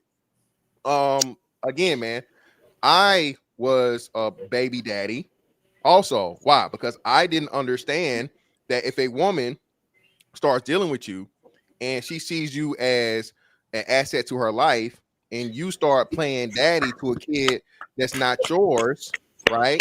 And you're not even seeing that she's setting you up and planning for you to be her next daddy because you're such a great daddy to the kid that's not even yours. Now I got twins that'll be grown. They'll be 20 years old next month. Facts. I have no shame in telling that story, right? Because I know choose better. There is no choosing better because as a man, not so one, which is it, right? So should a man never trust any woman? Are we saying that? Because you can't trust no woman, you can't even trust your own wife, right? So or are we gonna say that, hey man, there are a lot of women that are foul, so you have to always look out for yourself because she's making plans for you that you're not even thinking about. If you are this dude that she sees that she wants and a lot of other women wants, okay? She will motherfucking, you know, make you a permanent figure in her life, even if you don't plan to be.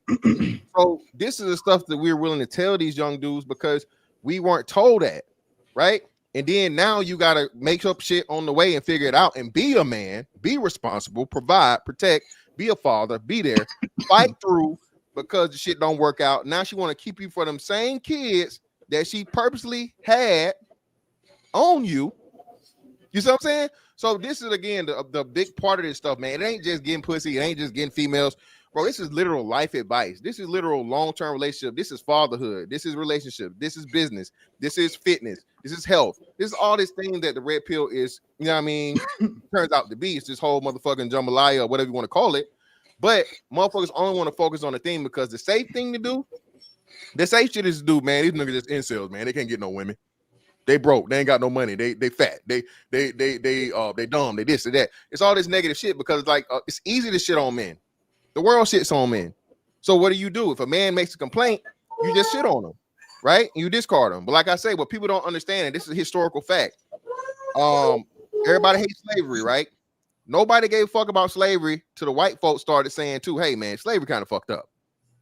As long as it's just the black people saying it, oh, they're just complaining, they're slaves. Of course they don't like it.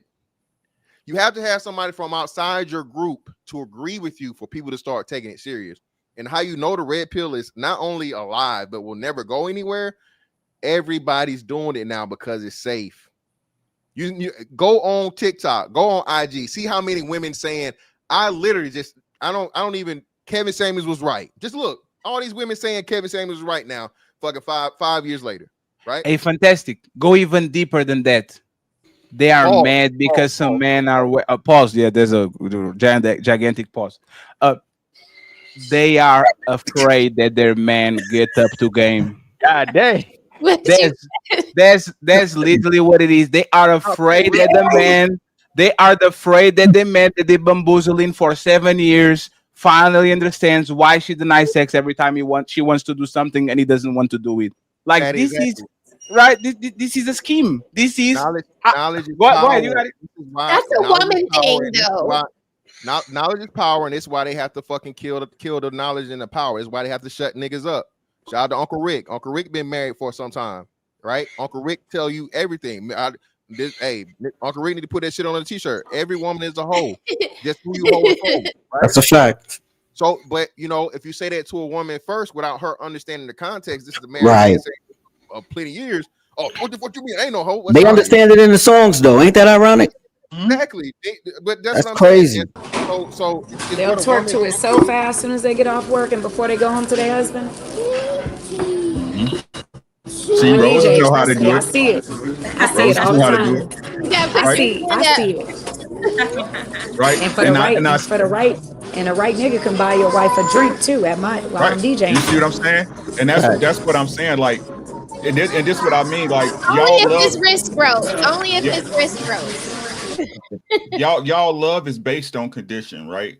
We all got conditions, right? We just not we all right with admitting it. Y'all not, right? Y'all think because, and I'm not gonna say y'all, not y'all, you know what I'm saying? But society feels because y'all rear the children that y'all have this untapped this unlimited pool or this unlimited well of unconditional love when most of y'all don't even like y'all kids for real. You see what I'm saying? We need to stop these lies. And my wife is my hoe. I'm her trick. I'm her trick. Hey, baby, I want to go to this and that. Hey, I'm gonna work that out, right? Hey, baby, da. But my hoe gotta be, my bottom bitch gotta be right though. Right. Right? It's two types of women. There's sluts and there's hoes, right? Right. Sluts, y'all fucking with stupid dudes that don't take care of y'all. Y'all fucking for free, right? Right. Y'all just getting nutted in and having babies, going on about your business. Y'all want more. Y'all seen more. You know what I'm saying? A hoe, you laying down with a man. Ain't no wife. I don't know no wife. In my lifetime, I'm 52. In my lifetime, I've known no woman that stayed with a man that did absolutely nothing for her. You are with me because you believe I'm going to take care of you. You married me because you married me because you believe in your heart's of heart, at least in that moment, right? That moment, we all prisoners of time, right? But at least in that moment, the dreams and the aspirations that me and you discuss are attainable. Hey, Rick, can I give you an example? Oh, it was a long pause, Rick. No, go ahead, bro. And I got you, Labonita. Can I give you an example of why this space is needed? For 30 years in my life, there was some things that I could feel it and I couldn't understand it. And then Kevin Samuel said, sign language. Once you're doing something that you don't like, you are doing that she doesn't want you to do, shame, insult, the need to be right. It's not that he invented something.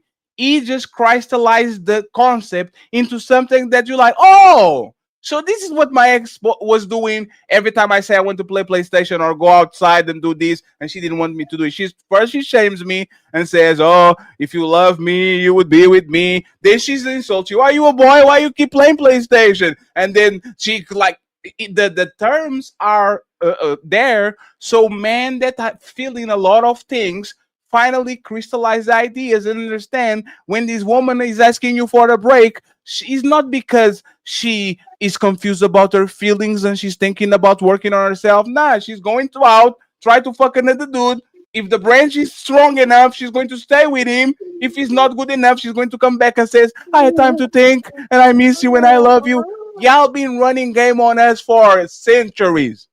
That's the truth. That's the reality. and men never exchange notes with each other. So you could bamboozle everybody on the village, and everybody will crash out for you and go, hey, oh, you said this about my sister? I'm going to fight you. I'm going to crash out even if I go to jail. Now that men are getting up to game, and you only can do that with civilians, you are afraid of them waking up because, like Fantastic said, you are losing your power. Once the man knows exactly what you're doing, you have no power over him because he knows for a fact that you don't reply fast, not because you're busy, because you stay the whole time with your phone on your motherfucking hand like that is like glued on your hand. She just doesn't like you like that. She just doesn't like you. That's why she doesn't reply fast. Because there's one guy, every time she sees the notification, she is happy and giddy to open that shit to reply fast because she likes him and she doesn't like you. So, respectfully, if y'all are going to talk shit about the red pill, y'all need to find a place where we should go to learn what we need to do. And it's not TikTok because they hate us over there. It's not Twitter because that shit is radicalized. It's not Reddit because all the red pill groups were banned and they were excommunicated from the community. If you are going to say that what is happening over here is toxic for men, you have to replace and give us a place where men can go so they can vent their problems and they can get good advice. I would say there's no place like that. There's nothing. Why can't There's this no... be a place like that, though? What'd you say, Ariel? I said, why can't this be a place like that? Like, Because why if we talk too much, we go to Rumble. If we talk too much, we get demonetized. If we talk too much, it's misogynistic, and you get on the what is the list that they Shadow put ban. the red pill? Shadow ban. You get shadow ban. No. Not only that, the FBI puts you on one of these lists. The watch list. The watch. Yeah, list. the watch list for problematic. Like it's problematic. So when a woman sit on the couch and Osborne wife is saying, "Man, they cut his dick and throw it into the forest," and everybody like, that's not problematic. But we saying, "Hey, brother, if she doesn't want you, go ahead and get somebody that will, because you're trying to change her mind. She's only going to change her mind when she has no other option than you." That's toxic. We saying that women are fucking more and owing out more than they ever did. And by the time they get 29 and they get to you, probably Mr. Fantastic had fun with her in college. Probably Mr. Six had fun with her in high school. Like, we saying that to the man, that's too much, man. You shouldn't. We talking about prenups. We talking about protecting yourself. It's frustrating because you want your brother to be up on game. You want your son to be up on game. You want your nephew to be up on game. Every time your nephew comes in and he starts to be, you say, "Hey, bro, that woman don't like you. That woman this, that woman that." But as soon as your husband up on game, as soon as your boyfriend up on game, now all of a sudden, why you listen to those losers over there? You know they hate women, right? You know they hate women, right? So it's just self-preservation. And again, women are survivalists. As soon as a woman smells that the man is up on her game, she's going to just go ahead and find another victim. Just like the movie, what was the movie of Michael B. Jordan where he was a vampire? Sinners. You can't get in if I don't invite you, bitch.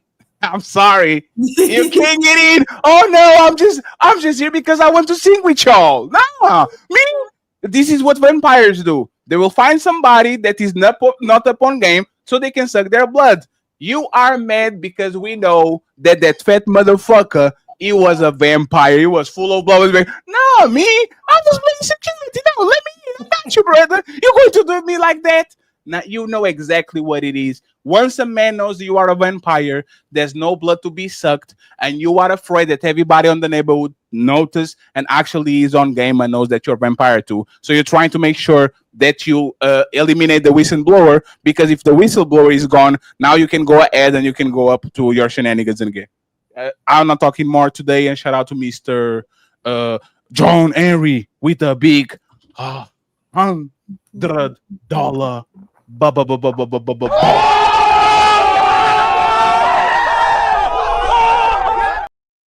We'll read the super chats in a few. I want y'all fellas and ladies to pick up the microphone because I've been talking too much.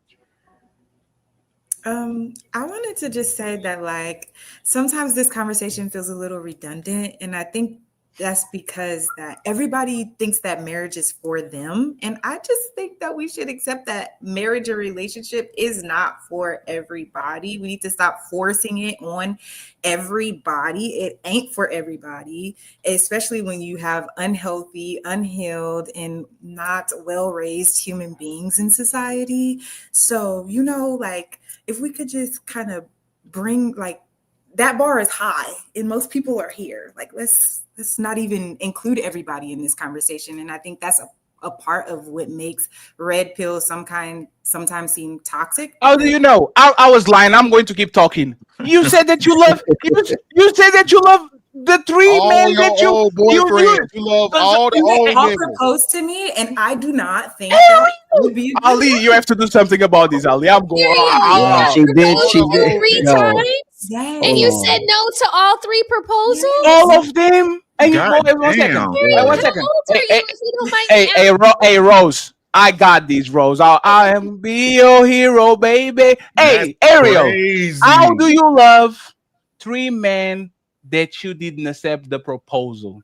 How do you still have love for three men that you literally refuse their love for you? How? Explain that to me. How?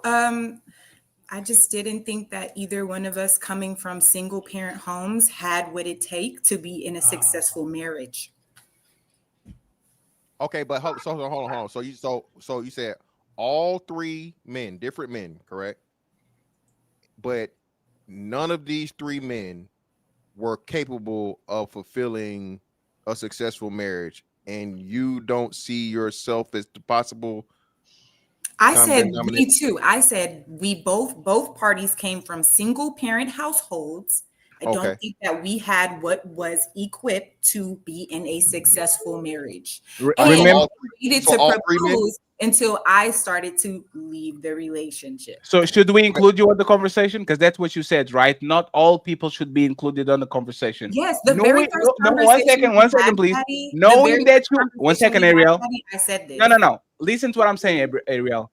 Women are dying for men to do like what your three boyfriends did. Woman, oh my God, they are praying, they are manifesting. Please, God, somebody come from heavens, please. Is you denying three chances and three opportunities that other women are dying for? Does that disqualify you to have the conversation? I don't believe so. No. Why? Why does that not disqualify me? Yes, you said not everybody should. Or about marriage. No. Let's talk, right? You said not everybody deserves or should get married. You started like that, right? And now you're saying that you had three boyfriends, all of them three proposed. You said it, the conversation started, you still love them, so you still love them, right? But for whatever reason, you denied all the three proposals. Are you telling me, do you think that disqualifies you to have a conversation about marriage? Yes. Do you still want to get married? No, I don't. I never wanted to be married. I don't want to be married. What? Yeah, she said this before. I have. Because of your experience growing up, you just don't want to be married at all. The statistics are against me, so I'm aware of that kind of thing. And when you start to have a pattern, Ariel, we don't have to. You don't have to explain. 1 second. You don't have to explain yourself, Ariel. Okay. Do you have kids? I have one son. Yes. Do you drive a car? I have drove, but no, like. Hey, Rose, you moved too fast. Okay. Yeah, she did say before that she was trying to learn to be a wife. From the first time she came up. Y'all remember that she said I was going to wife school. Why did you fail? Why did you fail, Ariel? You gotta add the other one. You gotta add the other one. She said all her men, she didn't have to worry about money. They all took that. She did say that. Yeah. They all took care of her. She never work or something like that. I believe it. I believe her. Hold on. Okay, so I don't know, and you don't have to share if you don't. Ariel is our friend. Fantastic. I'm asking. You were in Brazil when we befriend her. Yeah, that's why you don't know her. So which man was the father? What number? My ex, my last relationship. So the last. Okay, so he wasn't taking care of anybody else's child, just his own. Oh, he has other children. He has. Yeah, but I'm saying as far as you go, I'm just. Yeah. I mean, no. Hey, Fat Tech, one more thing. And then Ariel, you said you loved all of them. How does that make sense? So I think she means she has love for them. Like, no, you can't not say, like hey, in smell love. the roses. Smell the roses. We can't repackage that. No. Okay. She said she still love all of them. Yeah. No. She loves all of them. She'll tell her. She said when she got with a man. Me right now, he'd be like, "Are you serious?" She said when she got with a new guy, she'll tell him she loves him too. Exactly. So no, I think this in Ariel, I appreciate you again. Appreciate your honesty, but this is where you left that critical part out of it, right? So I guess the question would be, is your decision always been in the back of your mind? You know what? I don't think this marriage shit really for me. Or has your relationship experiences over time had you come to the conclusion that marriage isn't for me? Oh, good question. I think my relationship experiences over time have made me come to that conclusion. All right, great. So now being that they giving me the background that you've had all men that took care of you, was there any infidelity at any point in time? Yeah. On all of them, or just one, or what? The last one, my son. Okay, so before this last one, and that's crazy because again, that's the one you gave a kid, but we'll come back to that. Okay. So you had two men that took care of everything, right? That didn't cheat, and you ended up with the third dude. And were these long-term relationships? Were these over years, few years? What? Yeah, 3 to 4 years. So 3 to 4, let's say 3. So 6 years between two different men that did everything for you, and you didn't have a baby. You get with this last guy, and he's the cheater. Okay, the cheater, and did he provide also and everything like everybody else? Yeah, but to just give more detail, I didn't know he cheated until after we broke up. Okay, cool. I was oblivious to that. Okay, so you're under pretense that he's a good guy too. So okay, so we're just count them all as good guys regardless. Yeah. So you get with this last guy, okay, but then you don't even break up with him because of infidelity. You break up with him why? We had a 5-year plan. We got to the 3rd year of our plan, and he told me that there was never his intention to follow through with the 5-year plan. And I waited a year for him to come up with, for us to rebuild and come up with another plan, and it never happened. So I decided that we didn't want the same thing. We weren't going the same place, so I broke it off. Okay, so and this is after baby. Yeah, so we planned the baby. Like, he courted me for 6 months. We planned the baby before we even had the baby. We were together a year in six months of courting, and then an additional year, and then we had the baby the 2nd year. Mm-hmm. And this was all planned. Okay, great. Okay, and now you're to the point of where, and I'm guessing, like, since you all love him, I'm guessing despite what's name, he's a good father. Yeah, that was part of what attracted me. He was great to his other children. Great father, but now again, okay, you are going to be raising this or co-parenting with this man. And no, he's solely going to raise our son. I did the nurturing for the first 5 years, and he's going to raise him for the rest of his life. Oh, cool. So now you free. Well, of course, you don't no parents. You're the visitation and stuff. You see the kid and whatever, but he's full-time dad, and you mom get to. I'm guessing you talked about plans, so you have your own personal life plans and aspirations. You get to pursue those without having the burdens or the, I won't say burden, but responsibilities and the rigors of parenting. I will financially have that burden or whatever you want to call it, but yeah, that responsibility. Yes. That's why I say not burden, but that's why financial responsibility. Visitation. Oh, so you're paying him child support? Yes, I will. Okay, cool. All right, and you made this decision, and I'm not shaming none of this shit. I mean, I think again, we know and shout out to you for pointing out statistics. I am so confused. Children turn out better when they're raised by their father. Yeah, exactly. So that was a no-brainer. I understand that. So yeah, I applaud that. I think a lot more mothers should do what you're doing, actually, right? But how old is the kid again? He's 5. So you just about to turn over the keys, huh? What do you mean? About to get? Oh, dad already got him, or dad about to get him? Dad's about to get him. Yeah, see, so yeah, that's why he's smiling. You know what I'm saying? FTK, baby. No, I'm smiling because to share this it's. I feel like I'm living a little bit of a taboo situation. So no, it is. It is. It's not. So you are giving. It's rare. It's rare, but not, you know. So you are giving. So you are giving away your kid to a man that provided for you and your kid. So you now start paying child support to that man. Yes. Shout out to her. He gave me money when I had So Ariel, what is more valuable than being with that child and the father, especially when you get to 50, 60 years old, when there's nobody around you, there's nobody going to be with you since you think marriage is not good for everybody. What is more valuable than being with them two? I wouldn't say, I guess my mental health. Your mental health? Yes, because so when you say, hold on, Smell the Roses, what do you mean by your mental health? My mental health, because the reason I broke up with him was because he told me that a plan that we made for the 6 months that he courted me for was no longer his, that he never even had the intention to do it. Like basically that he just was like, I just said whatever to get. Oh, he sold you a dream then. So Hey, Rose, you got, what was the plan exactly? Can you tell us?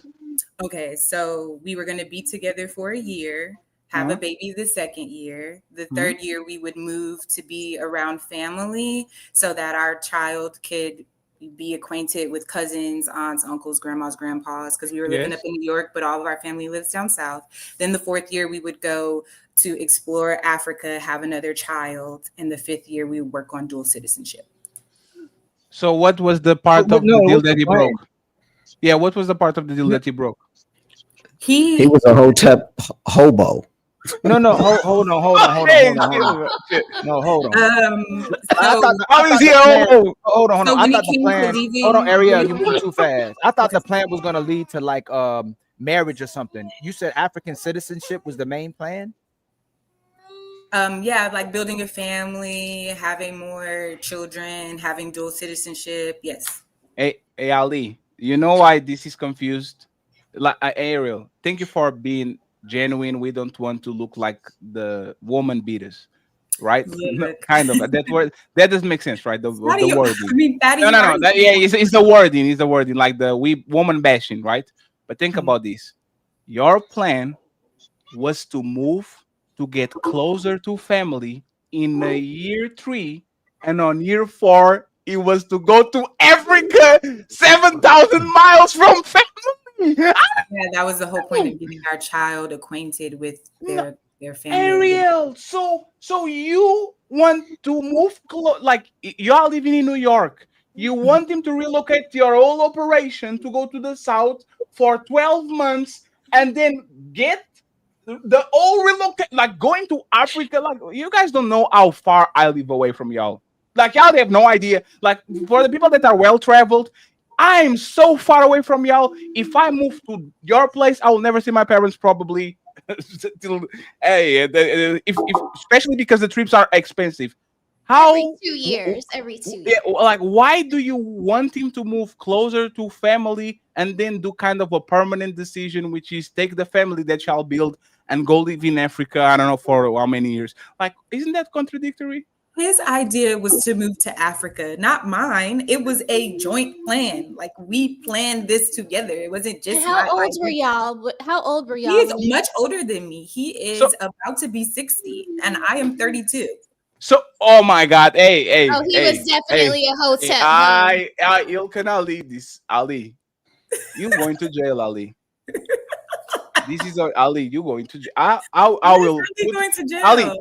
I will put money on Ali Commissionary or whatever the name of that shit is. Commissary. I will give him motherfucking smokes. I just got hit with how long were y'all together? 4 years. Y'all leaving to Africa with the old man that is going to be 3 months on this planet. He wasn't gonna make the trip. He said he wasn't gonna make the trip. God damn. He wasn't gonna make the trip. Hey, Ariel, last He question. at least gonna Ariel, make it back. hey, Ariel, how much money does this man have exactly?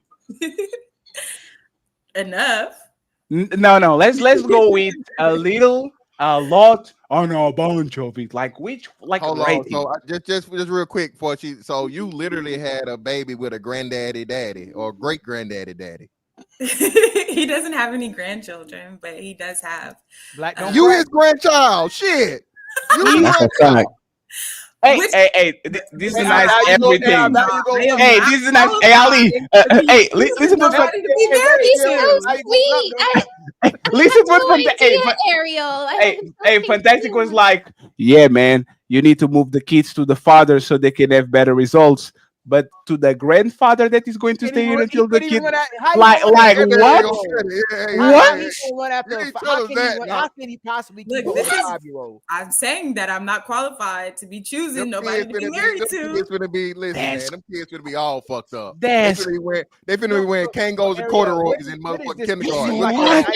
You seem like a nice, decent person. What is the mental health thing that you're dealing with? Like, you seem like a nice. No, the decent mental health thing was that, like, once he said that thing about like not wanting to do the plan, I was like breastfeeding our child. And like, to me, like, to create a plan for 6 months, not have sex with anybody, and just like be like that intentional about the situation, and then find out that they really just kind of like bamboozled you. It Hey, almost kind Ariel. of felt like being raped. You know what? You know why nothing that you said is valid? Because you said it was his plan and not yours.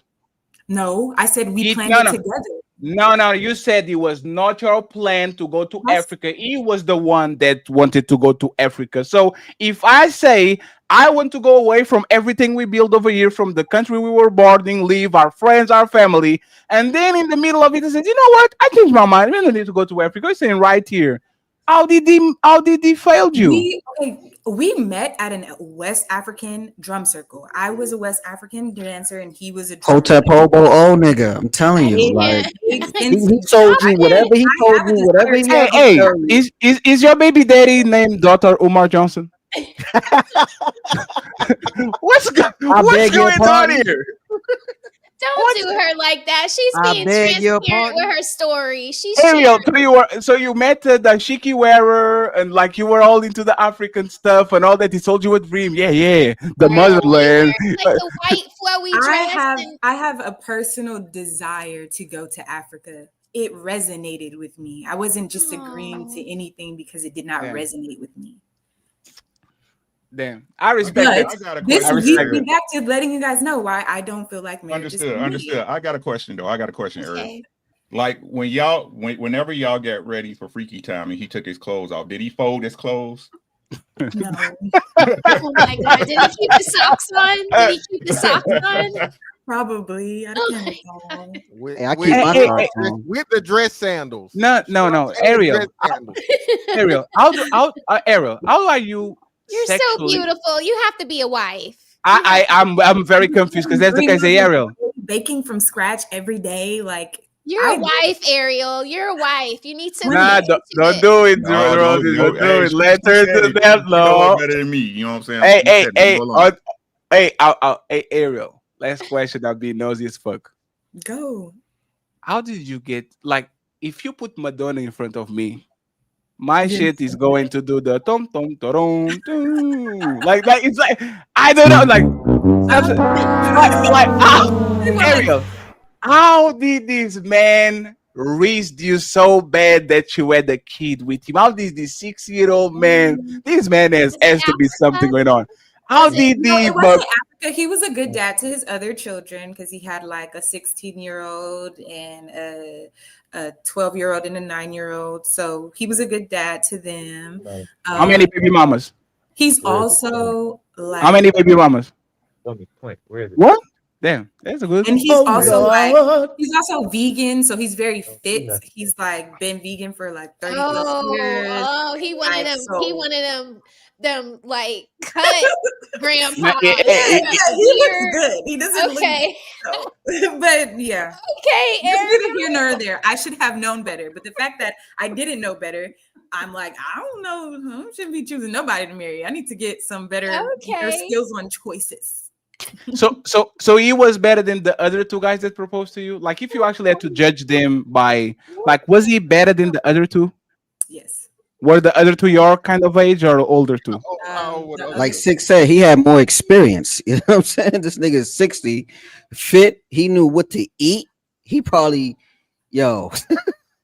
I'm not laughing at you. I'm just like laughing that, you know, everybody's reaction. But like, yeah, he definitely sold you a dream. He never intended on going to Africa. He just said that because he read you like a book. He knew exactly what to say and played that long game until he got you. But I think it's beautiful how you realize that you're not going to raise the child and you're willing to pay for the child. That's awesome. It's not a taboo, so don't think of it that way. Yeah. It's just a rare situation. It's a lot of women. It's not most, but there's more women than you think who are giving the kids to the father. Yeah, he's actually, my baby daddy is older than John Henry. He's born in 1966. Ariel, older than my mother. Ariel, can you take your glasses for us? What the fuck is this? Is that your natural hair?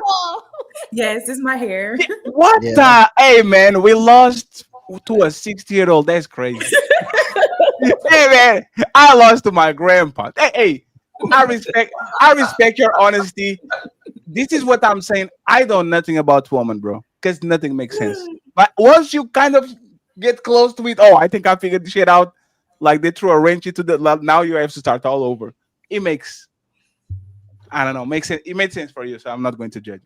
I don't know. No, it doesn't make sense, you know. And there's awesome. And if it doesn't make sense, it isn't true. You should have knew that. Hey, Ricky, leave her alone, Ricky. She's under our. I mean, if I tell you more about myself, you can see why like the grand traveling is like a thing for me. Like I travel a lot. The first time I flew on a plane by myself, I was 4 years old. I've been back and forth on planes by myself. Have you been to Dubai? Yeah. No, not yet. I don't have a desire to go to Dubai. I don't want to. Yo, Patty, you a troll. No, I've been to Dubai. I was just asking if she was there too. I was just we just sometimes ask questions. Like, hey, my brother John Harry, let us know what you have to say, and then I want Mr. Phil Canali to start too. He's Sunday. He about to roast everybody. Your birthday is Sunday. So on Sunday you will get your hot tea. Oh, see. Who's this knocking on? Wait, we had No, it's fine. It's fine. You got it. I'll be right back. You good? You good? You good? All right, yeah. So what's going on, everybody? Fantastic. Rick, long time to talk to. Ali, what's good? Ariel, DeBanco, Occupants, Roses. I swear, Rose, aren't you normally with Cart and Horse? Yeah, no, we chatted a bunch of times here. Yeah. So I actually caught.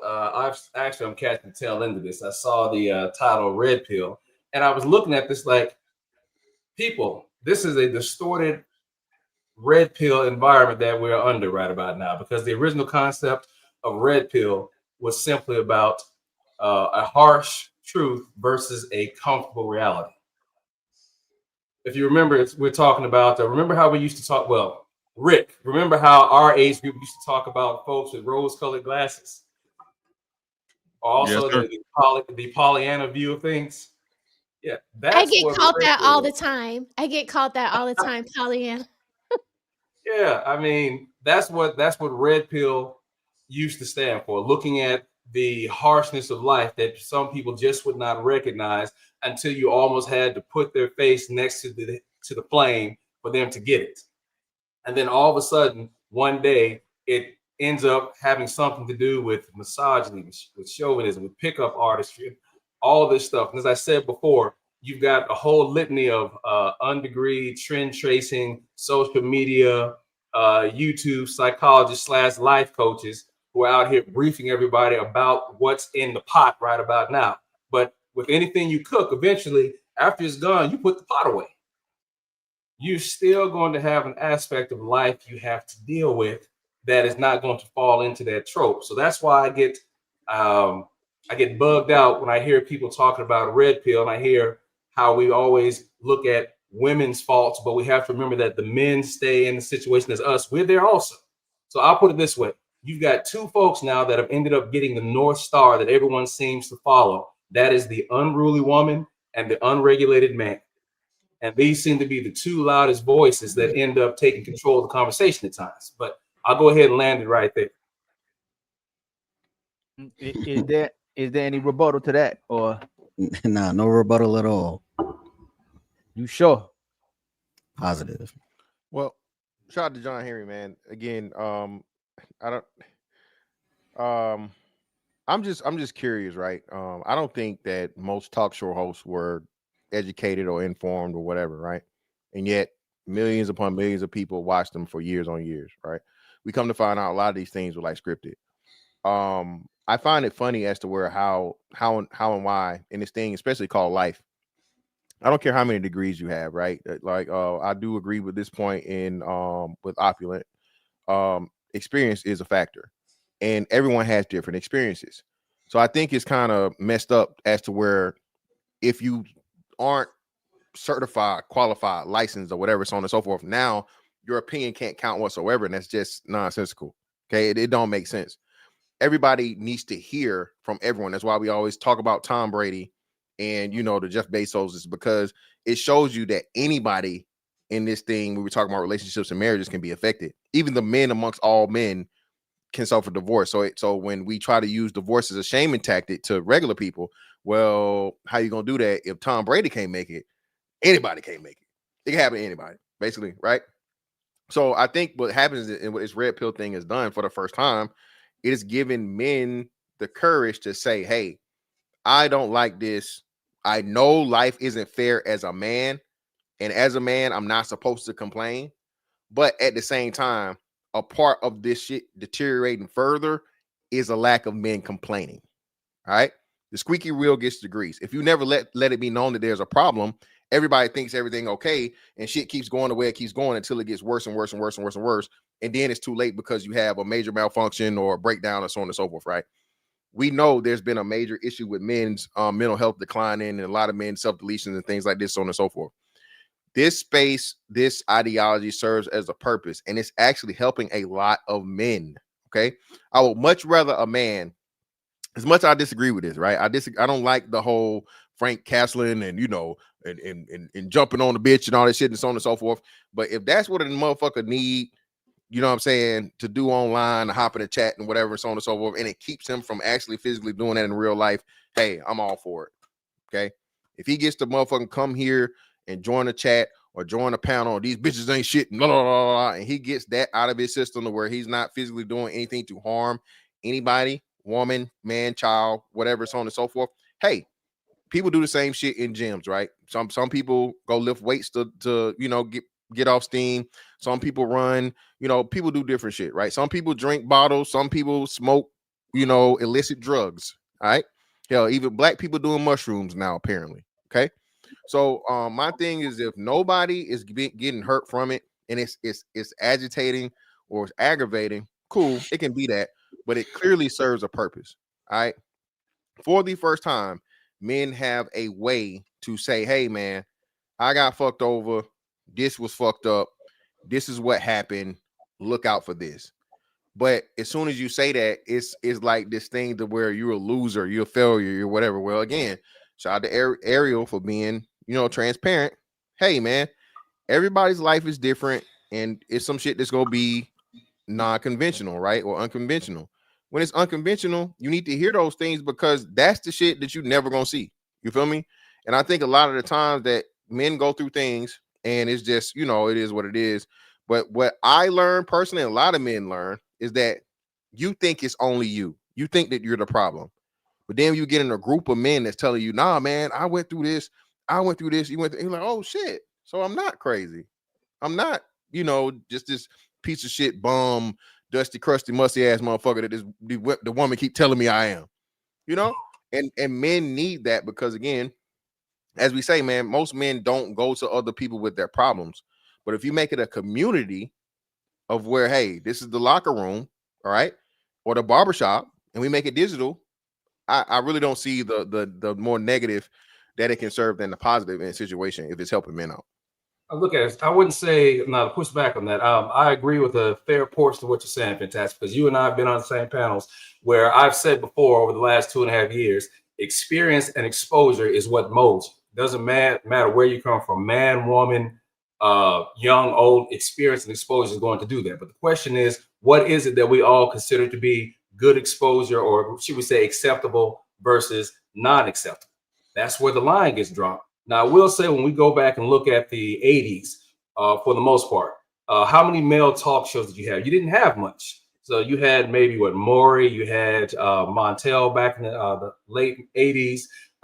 You had. Now you only had like two. So you had Geraldo or Geraldo. Yeah, you had Geraldo, you had Montel, and you had Donahue. Those are like three. I like Donahue and Montel. You also had Maury Povich. There was two others. But the thing is that they were still outnumbered.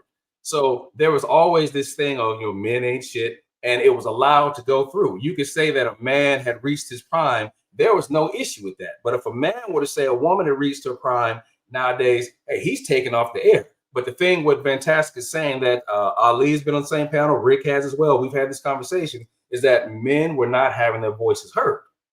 Now, when there came a time to where men were starting to have their voices heard, that was something that was not scripted, so to speak, because you had Sally Jesse Raphael, you had Oprah, you had Ricky Lake, you had Jenny Jones, all of them putting out the same message damn near each week. Look at what these men are doing. There was some positive, but there was more negative than positive.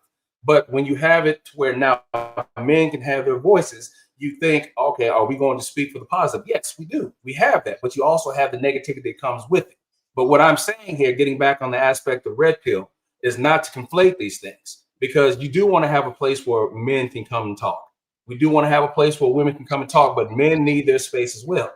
But when we do have our space, that doesn't mean that it's always going to be about violence, women are bitches and hoes, and I'm coming up here, yeah, fuck this chick. No, that is unacceptable behavior. Still, it depends upon the group or people you're sitting with who will find it acceptable or who will not.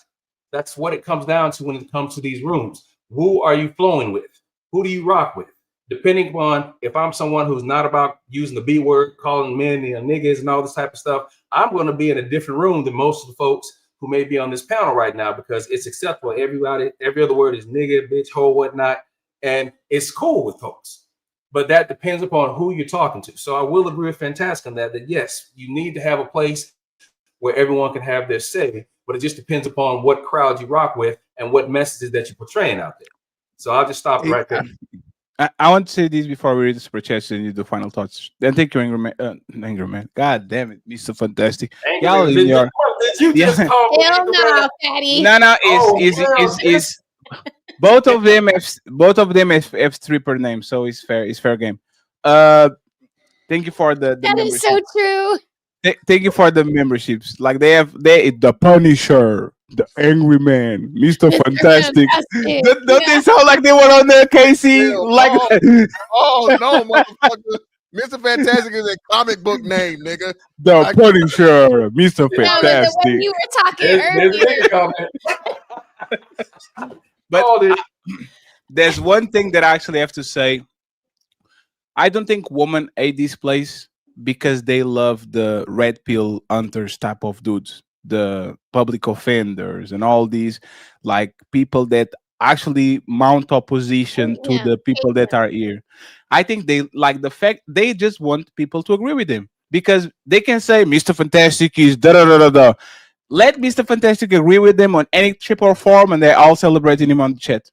So it's just about agreeing with people. They don't agree with us, because if they did, they'll be champions, sending money, going on like they would do everything to keep this together. So it's just about opposition. The same way I'm not okay with silencing feminists or female content creators or all that. I just wish that everybody could have a chance to actually express their feelings, because it's all fun and games until is your boss getting canceled and now you don't have money because he can't pay your bills, right? It's all fun and games until your brother takes 10 years to develop a YouTube personality or something like that, and then all of a sudden all your dreams go to whatever because he has to go to Rumble, and people usually don't migrate well to those places. Like it's just a sad state of affairs. Go ahead, Alia. I know you have something to say, and then wrap it up. So did you address even the solution? Y'all realize this issue is just like trying to get white society to stop being racist. Y'all realize that, right? They ain't got to change. This is the equivalent. Like we can say all we want to go. That's not true. You sassy. Spinning. No, you're good. Nah, you No, good. I'm agreeing with what Ali I'm is about to saying. say I was that- about to take this laptop and throw it through that window, man. This man is traumatized. Yes, PTSD. John said, "Yeah." It was like, "Whoa, what?" Internet people up, servers, everything, man. I'm tired, man. It's just crazy. But It's crazy. Yeah, I'm just agreeing with you, Ali. I'm just saying that but it's yeah, the the same same conversation. they don't have to change because you cannot don't. stop. Men are not going to stop coming to what they desire the most, more than money, more than cars, more than clothes, more than everything in the world. It's their number one desire. Like it's not going to stop. So the solution is going to have to be with them. Whoever, they got to make the movements. They got to make another movement because y'all made all the other movements to go that way. It's got to have to be a movement to bring the family back together again because you don't got to change. Friends. Ooh-wee.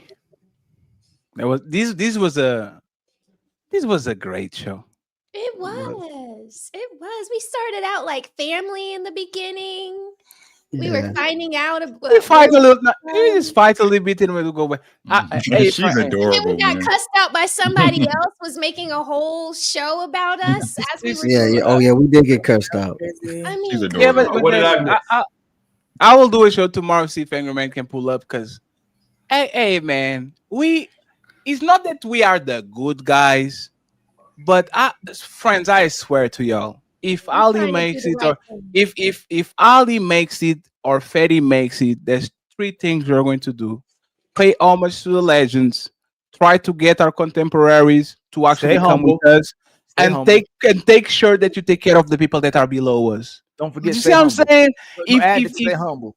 No, but that's the point. The staying humble is saying, hey man, I'm going to give my flowers to Angry Man because he's a legend. I'm going to try to get Fantastic 2 with us because he's a part of our clique and Ricky and all the people. And I'll make sure that people that have less subscribers than us can be seen. See what I'm saying? We want to be seen too. Like, why? Hey, Fatty. Why wouldn't we want Angry Man on the show? On the show. We want him on the show. Let's the Angry Man. So when people are here and they got guests, and we have guests, we're not gonna kick them off. We're not gonna kick any. No matter. I don't care if I didn't like you. It could. I ain't gonna say no names. It could have been people we don't like. It could have been people we don't like. Shows up in the chat, people avoid him. But when Angry Man comes in the chat, he's over. Hey man, Angry Man, you want to come up? Like we. That's know what that. he's Like, hoping for every single time. But we hope. But we Everybody are don't too. want to play that game with him. No, we are. No, but Roses, we want him to come. We want him to come up. You going that Yeah. way?